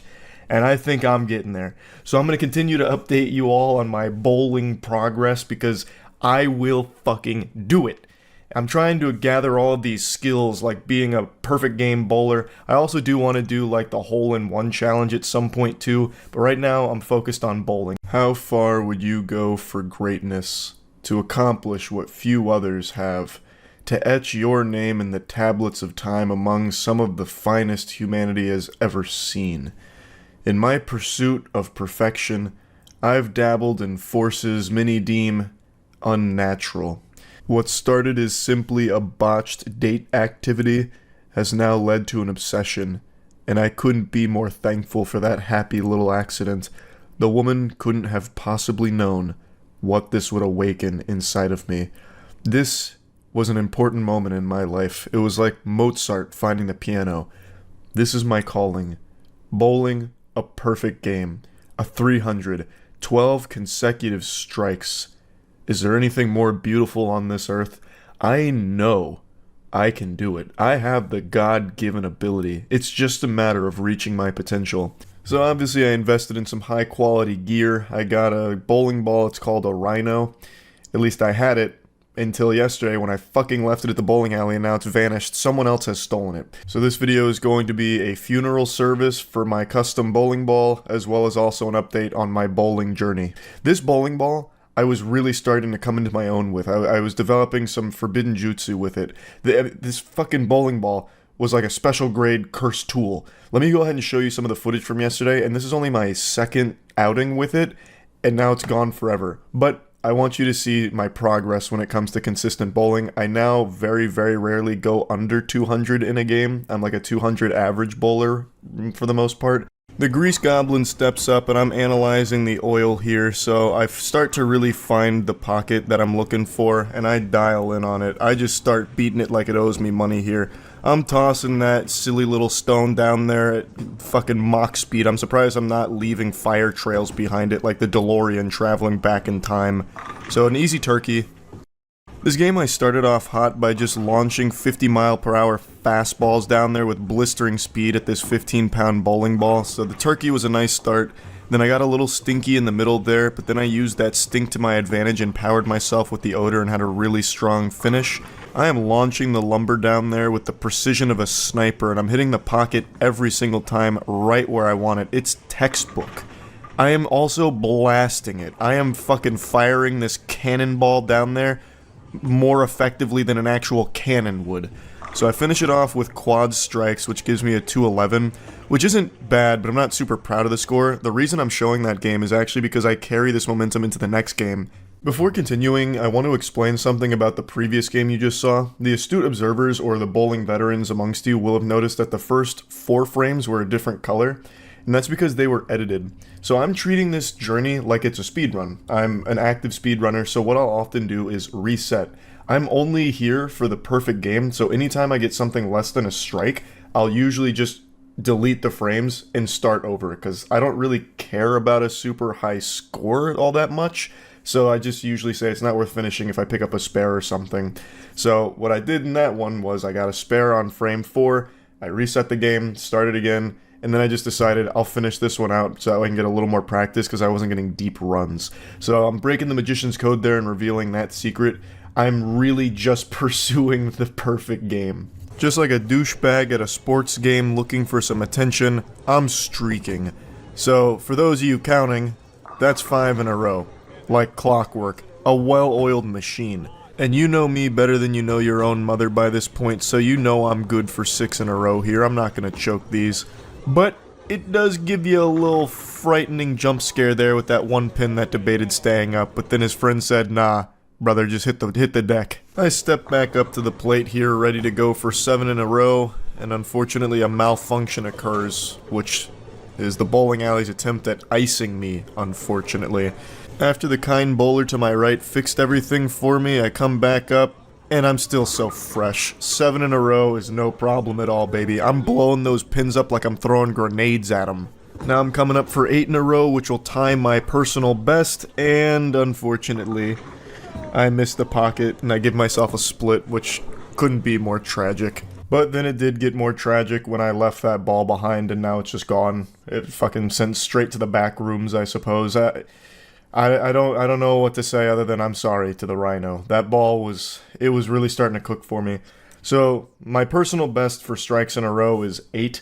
So it would have been nice to at least tie it, but I fell a bit short. I'm getting close though. Like I am on the cusp. I really do believe, given a bit more time and more practice, I can get a perfect game. Now I've mentioned this on stream and it's something my friends and I have talked about quite a bit. We're really trying to like rent out a bowling alley for 24 hours and just doing this 24-hour stream until one of us gets a perfect game, because I'm not the only one that bowls in our group. Aaron's very good, Danny's very good, and Matt's really good.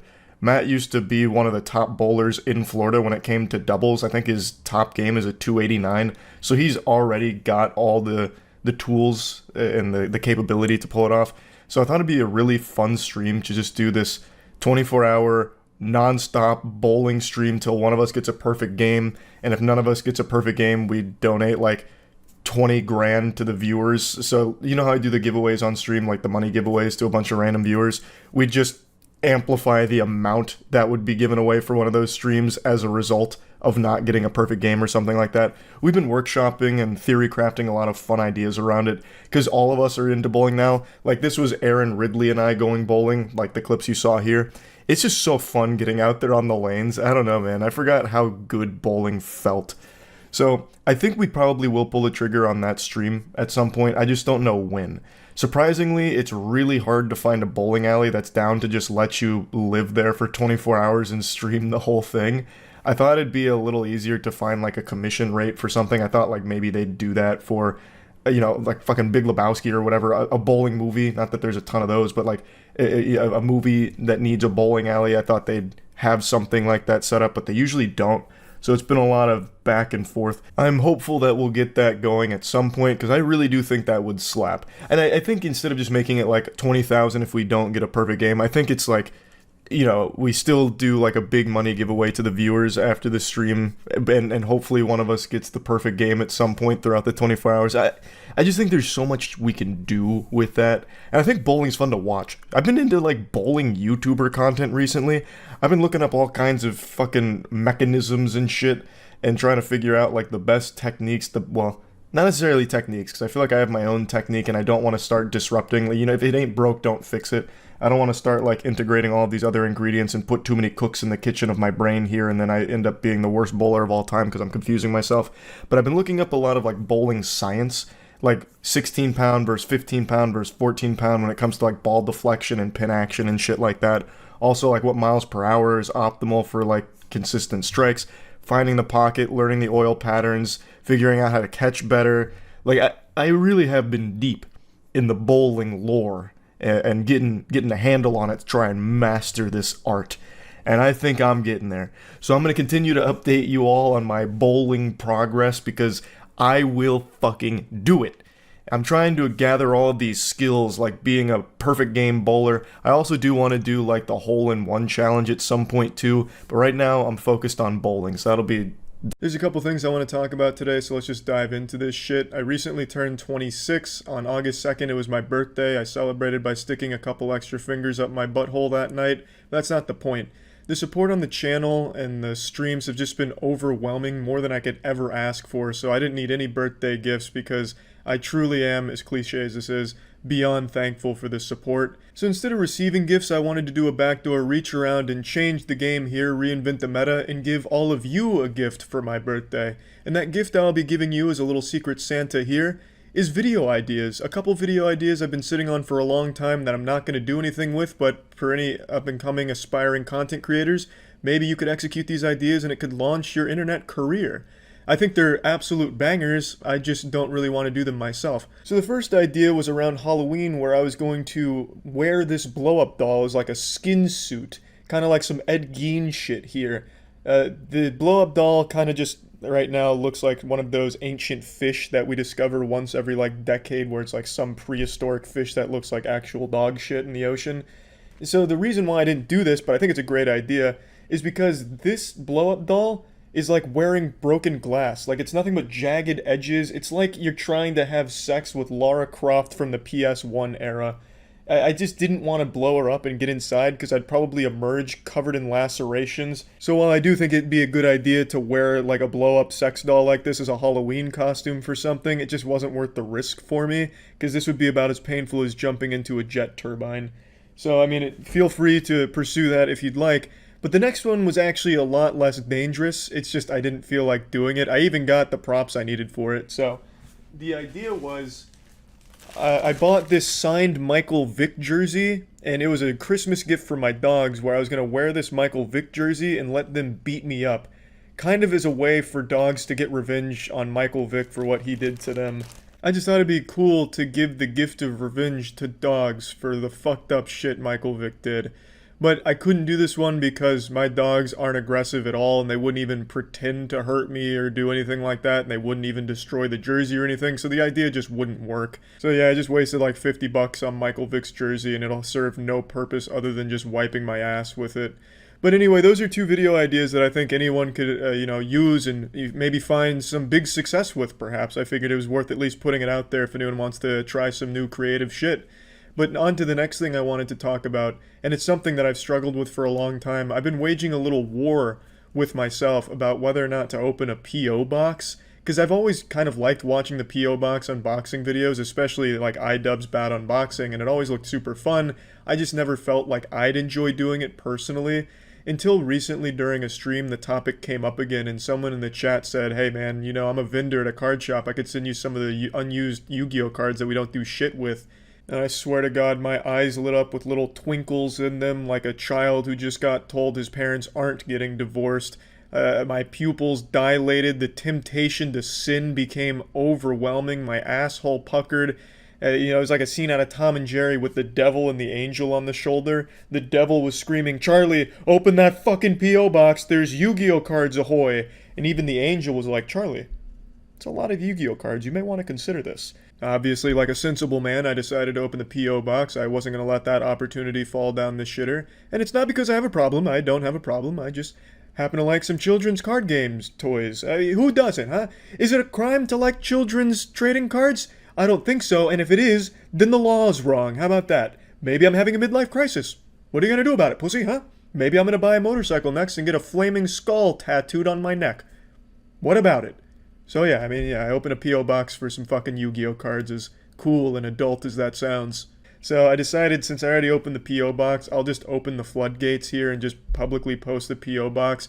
You're welcome to send me shit, and I'll probably do some unboxing things with it if it seems like fun. But I just thought, it's already there, I might as well do something with it. And like I said, I've always enjoyed the bad unboxing videos, so just doing something even similar to that I think could be a lot of fun. Obviously, it won't be up to Ian's level when it comes to bad unboxing, but I think it'll at least be something enjoyable. Yeah, I'll put the P.O. box in the description below. Feel free to send whatever the fuck you want there. Also, I keep getting asked if I'm only going to open Yu-Gi-Oh card booster boxes and shit. The answer's no. I'll do Magic and Pokemon, fucking even porn star trading cards if those things exist. Like, sure, I'm always open to, like, opening shit like that. It's a lot of fun. But for the P.O. box, it doesn't just have to be, like, cards and shit. You can send whatever you want there for, like, some bad unboxing kind of shit. And once again, I'd like to reiterate, I don't have a problem when it comes to buying Yu-Gi-Oh shit. At least not a diagnosed addiction or anything like that for the moment. It's just a hobby. It's what I like to call it when it comes to buying Yu-Gi-Oh booster boxes is mystery investing. That's exactly what it is. And I don't like this rumor being spread that I have a susceptibility to a gambling addiction. Maybe I bought a lot of scratch-offs when I was younger, but I learned. And now I don't have a problem with gambling. I invest in some Yu-Gi-Oh boxes. It sounds pretty sensible to me. But yeah, anyway, just to wrap it all up here, I do want to give another massive thank you to just everyone for all the support recently. Like I said earlier, it has been incredible, just absolutely overwhelming on the channel, on streams. It's just been absolutely fucking wild. So calling someone a Redditor to their face in 2019 is a fighting phrase. It's like calling someone a cunt back in the 90s. It's a powerful insult. And I get asked all the time why I take a shit on Reddit or shit on Redditors and Reddit culture in general. And it's days like today that remind me exactly why I have such a shit view of Reddit and why the majority of people have almost no respect for the community. They are so goddamn unhelpful. Now, I'm saying they, and I am a very frequent user of Reddit. I go on there almost daily. I like the posts. I like to go on specific subreddits and see the kind of shit going on in the world. I think as long as you don't go in the comments, it's a pretty goddamn decent site for the most part. But it's the second you accidentally get a little too adventurous, or perhaps you just forget the one sacred rule on the internet, the 11th commandment from God: don't go to the comments section on Reddit, because it's just goddamn embarrassing to even look at. It makes you feel bad for being on the site, seeing the mentally ill, socially rejected, downright depraved community that for some reason all kind of festers in the comment section on any post ever. Professional Reddit commenters who farm karma as if they're some type of drug kingpin and get this superiority complex. They watch 2 episodes of Rick and Morty and follow Bill Nye on Twitter, and all of a sudden they think they have all the answers and they're better than the person who initially posted the thread asking for help. Fucking Reddit commenters make YouTube commenters look like sane cool kids at the lunch table. Okay, so why am I talking about this? I'm still fucking upset about this. Today, Andrew and I went to Beef O'Brady's, as is tradition after a hard workout, and Andrew's car had 2 spiders in it that we came across, so he wanted to look for a solution online as to the most efficient way to getting rid of the spiders. A little pest control action, just Google it, because that's what a modern man does. That's the efficient way of getting answers. Well, unfortunately, Google recommended Reddit threads. Our pro-sage life advice from a 14-year-old, how to do your taxes and get rid of the spiders in your car. Shit like that, just a flurry of all of these Reddit posts addressing how to get rid of spiders. Now, at the time, we didn't even realize how infuriating that would be. But when we got to Beef's, we opened one of the links, and immediately every single top comment was a horrible, stupid fucking joke that's been said a million times before. Set the car on fire. I'm not kidding. Out of the 5 or 6 threads, that was pretty much the top on all of them. I'm going to show you 4 out of the 6 so it's not just overly redundant. I swear to God, these are all different posts and different people. Although they're not even really different people. They have no sense of individuality. They're just fucking regurgitating, vomiting, ass shitting out all kinds of shit that they read a million times before to try and farm that precious karma or make people think that they're a good comedian. I really don't know. But this is how all Reddit comments go. You go to the comments, the first 15 are going to be shit jokes that don't make you giggle or exhale at all, only serving to make you just irate because you maybe wanted a real answer or a real discussion, and you're not getting it. Not in the comment section on Reddit. But anyway, here's the first thread. How do I get spiders out of my car? Obviously the first answer, burn it to the ground and change your last name. A real side splitter for sure, not exactly helpful, but goddammit, that comedy is unique, original, wacky, and zany. And that's gotta count for something, so the updoots to the left, am I right? Edit, thanks for the gold, kind stranger, wasn't expecting this, oh my gosh. Edit 2, wow, platinum, holy shit, time to add chocolate to the milk and go wild to celebrate, kind stranger. Now let's go ahead and scroll down, surely it's only, the top comment that has such a great joke. Surely they can't all be busting out unique bangers. Surprisingly, that joke didn't spawn a pun thread, but luckily for us it didn't. Underneath that, though, we're gifted with another great joke. Put some tarantulas in there to eat the smaller spiders. Large spiders are easier to keep track of. Well, I do tip my fedora to that one. Still no actual advice yet. A classic double whammy. It's an Ultima. Fire is the best option. Fill it with frogs. Well, my gentle sirs, these are quite comedic. Finally, at the very bottom of the page with a whopping 2 points, an actual suggestion, glue traps, and a link to them. Now, actually, unironically helpful, that's not a bad idea. Glue traps for insects, it makes sense. But what do the other experts on the website say? Let's go to another thread, which is basically just a carbon copy of this one's commenters. Different threads, same comedy, baby, because for some reason all Reddit commenters are basically just carbon copies of each other. Go ahead and take a guess at what the top comment's gonna be. Spoiler alert, it's fire. Because of course it is. On Reddit, everything that even deals with anything even yucky to the smallest degree, anything with an insect, you can guarantee the top comment in the thread is gonna be, kill it with fire, or something with fire. Next highest upvoted, I believe ammonia and bleach create chlorine gas. You're right. So if you want to go World War I on their ass, that might be an option.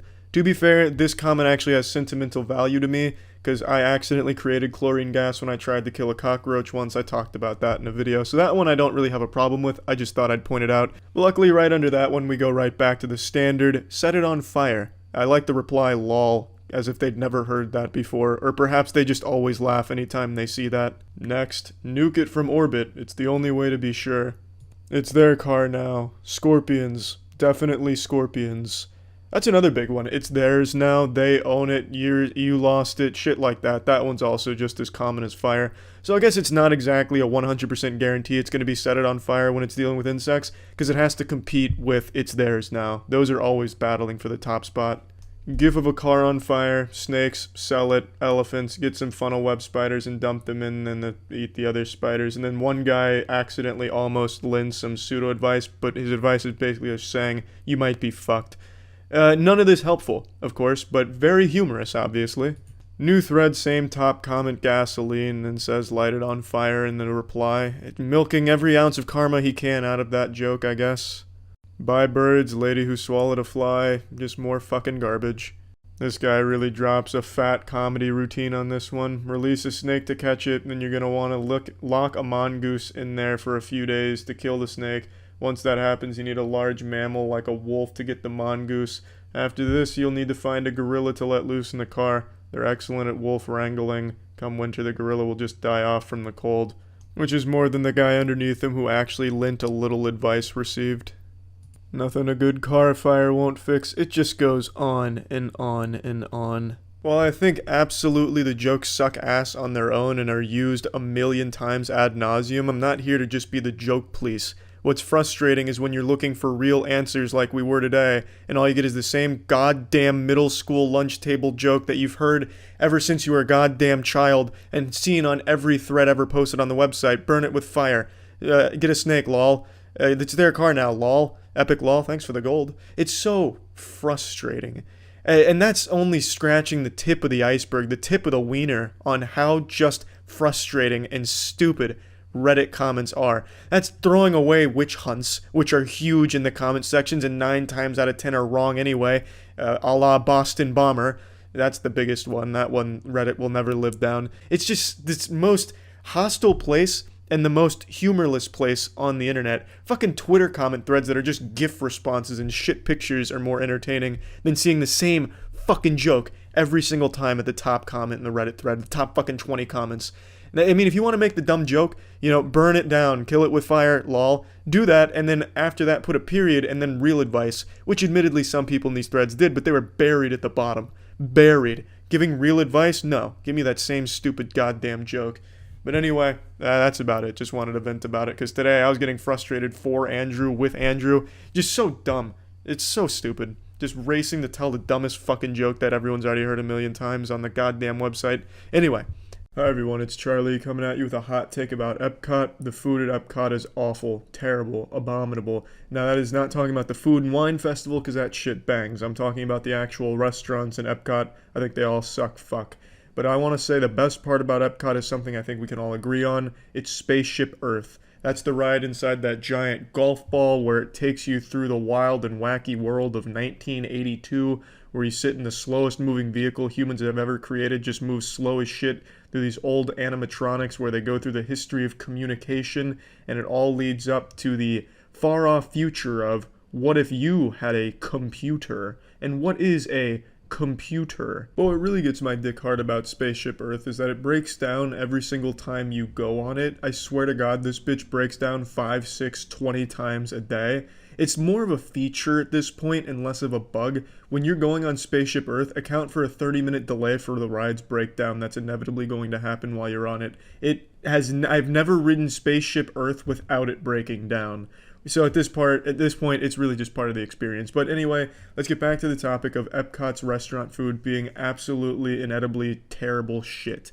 In yesterday's official podcast episode titled Jackson Quits Again, we talked about Epcot, Andrew and I did, because we had both recently gone to Epcot and we're just utterly disappointed with how bad the food is. This was Andrew's first time eating at one of the restaurants there, and I don't think he was prepared for the level of food quality you get. I've been multiple times over the last 2 years, and every single time going to a restaurant was truly miserable and left the shittiest taste in my mouth. I would have rather rim-jobbed the chef than eaten the food that they gave us. And I don't even blame the staff, because I'm pretty sure it's Epcot's policy to just destroy the food that you order just to make sure there's no chance of foodborne illness. So let me play you a clip from the podcast. Oh, we didn't even talk about our dinner. We only mentioned that it sucked. Fucking Italy. Good God. Good fucking Lord. Good fucking God. How does a restaurant that's supposed to be Italy just serve shit worse than Olive Garden? Here's your breadsticks, and they give you prepackaged breadsticks. Yeah, they actually give you store-bought breadsticks, and when they give you, like, bread, like how most Italian places give you little appetizer bread before anything, it's hard as a fucking brick. It is the stalest, oldest, it's genuinely like chewing glass with almost as much flavor. It's unfucking real. How the fuck did they get away with that? And also, it's expensive as shit. You sit down, and almost all of us got the special, which was chicken Alfredo. And it was a single chicken breast, which was very small and extremely dry, and a generic Alfredo pasta for $30. I don't like when people say that it's dry because that makes us sound pretentious. When we say dry, imagine like if someone took a chicken, froze it after it's already been cooked, and then ran it over with a car tire. It is so fucking bad. It was miserable. Terrible. Terrible. And it's not just Italy that's suck and fuck at Epcot. I went to the hibachi place in Japan before this one. It was like 8 months ago. The hibachi place had I had to watch them ruin chicken, rice, and vegetables in front of me since it's hibachi. They cook it on the fucking grill in front of you, as hibachi chefs are known to do, but they overcook it for like 10 minutes. As your chicken's going from like a nice moist center, I'm watching it dry out, whittle away, and turn to this cadaver of a chicken breast. This fucking Frankenstein's little monster zombie here of chicken in front of me, as the rice is off to the side getting turned into like fucking mashed up sandpaper. It's terrible. Do you think it's maybe awful. just they cook the shit out of everything to avoid lawsuits from like food poisoning? Yeah. 100%. It's to avoid foodborne illnesses. Oh, and when I ate at France, I got a medium rare steak. I'm not a big meat eater or a red meat eater anymore, but when I do, it's medium rare. I got a medium rare steak, and that shit came out looking like something you'd find in a sewer.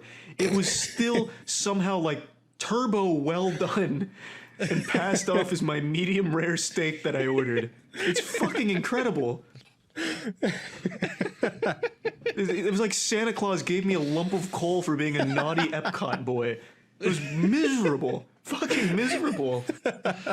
Why do you keep going back? All of these stories like, yeah, 8 months ago I went, and then 6 months ago it also sucked, and then yesterday it really sucked, and that was extra expensive. I'm going next month. I bet it's gonna suck. To be fair to us, Jackson was visiting, and Disney is the only place that has Star Wars World. Yeah, Epcot wasn't the plan. We were gonna spend the day at Disney, but Disney was so crowded and so shitty we needed a fallback. So Epcot was only a small gondola ride away, so it only made sense to go. And plus we were all hungry, and everything in Star Wars World had an hour-long wait just to get fast food that's fried in the fucking garbage can. God. So we went to Epcot. For the price of the meals and the quality of the meals, it's an absolute scam. I've eaten at a bunch of those different restaurants at Epcot from a ton of different regions that are represented, and all of them have one thing in common. They all suck ass, and the food is dreadfully overprepared. Not just the meat, but every component of the dish is so unbelievably overcooked, I don't know how it could even be considered a meal at that point. At that point, it's just basically dog food. It's not good at all. Now, I've never sent back a meal in my life. I've never complained about food at a restaurant, and I never will. But when you're eating that food, you can literally taste the waste of money. It's just terrible. It really is. It's just somehow, when all plans fail in Orlando, all roads lead to Epcot's utter disappointment just to seal it with a nice shit cherry on top.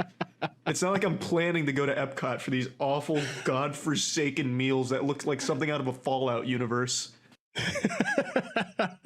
That's awesome. Jesus Christ, I'd rather be eating the fucking bottle caps than the food they serve at Epcot. Restaurant inspections, sneak your way into the kitchen. Look at these conditions, there's cockroaches and shit. To blow the case wide If there's open. cockroaches, I'd prefer they just throw those on the grill than what they're serving up currently. Feel cultured about eating food from different cultures, but you know they still get the overcooked. That was a good American style garbage. That was a good question I had while we were there. It's like, do some of these people feel demeaned? Does this feel weird? Because in Epcot, every culture, for the most part, the people who work there are from that place. Like, if you go to the Italian restaurant, everyone who works there is from Italy. But isn't this just kind of like a song and dance, like from the 50s, where it's like, look at the strange new cultures? Like, I thought of that too, especially because of our waiter. He had to keep saying "Mamma Mia." Like it's Super Mario. That's not a joke. He said it at least 5 or 6 times. Like it's great to like go look at like the replicas of Italy, but I don't want to go in and feel like I'm walking into stereotypes. It's weird. That's exactly because it's fucking Disney. I don't get it, man. I don't know how they're getting away with this food. It's a hate crime on a plate. It's terrible. And yeah, that's the other thing about Epcot restaurants. It feels really weird. These people have to be like a caricature of the places they're from. Like, I don't think this guy naturally says Mamma Mia all the time. After pretty much every order we placed, he said, Mamma Mia, that's a good choice. And that feels just super uncomfortable to be around because it's like they're instructing him to say these things, that this is part of his script. You have to be the most Italian stereotype possible. And it's not just Italy. This was in all the other restaurants as well. It just, I don't know, something about that just rubs me the wrong way. They're making it like a circus act. Like, hey, look at these circus freaks. They're not from America. Look where they're from. Listen to how they talk. Some weird shit. It's not like offensive or anything, I just think it's fucking weird. But yeah, by far the worst part about Epcot's food is the food itself. It's just terrible. It's awful, awful, awful food. I don't know, maybe I've just gotten unlucky for the last 2 years in the numerous times I've been, but I find that hard to believe that it'd be that bad every single time in all those different regions. But again, Food and Wine Festival is probably about the only thing worthwhile at Epcot besides Spaceship Earth anyway, so if you're going when it's not food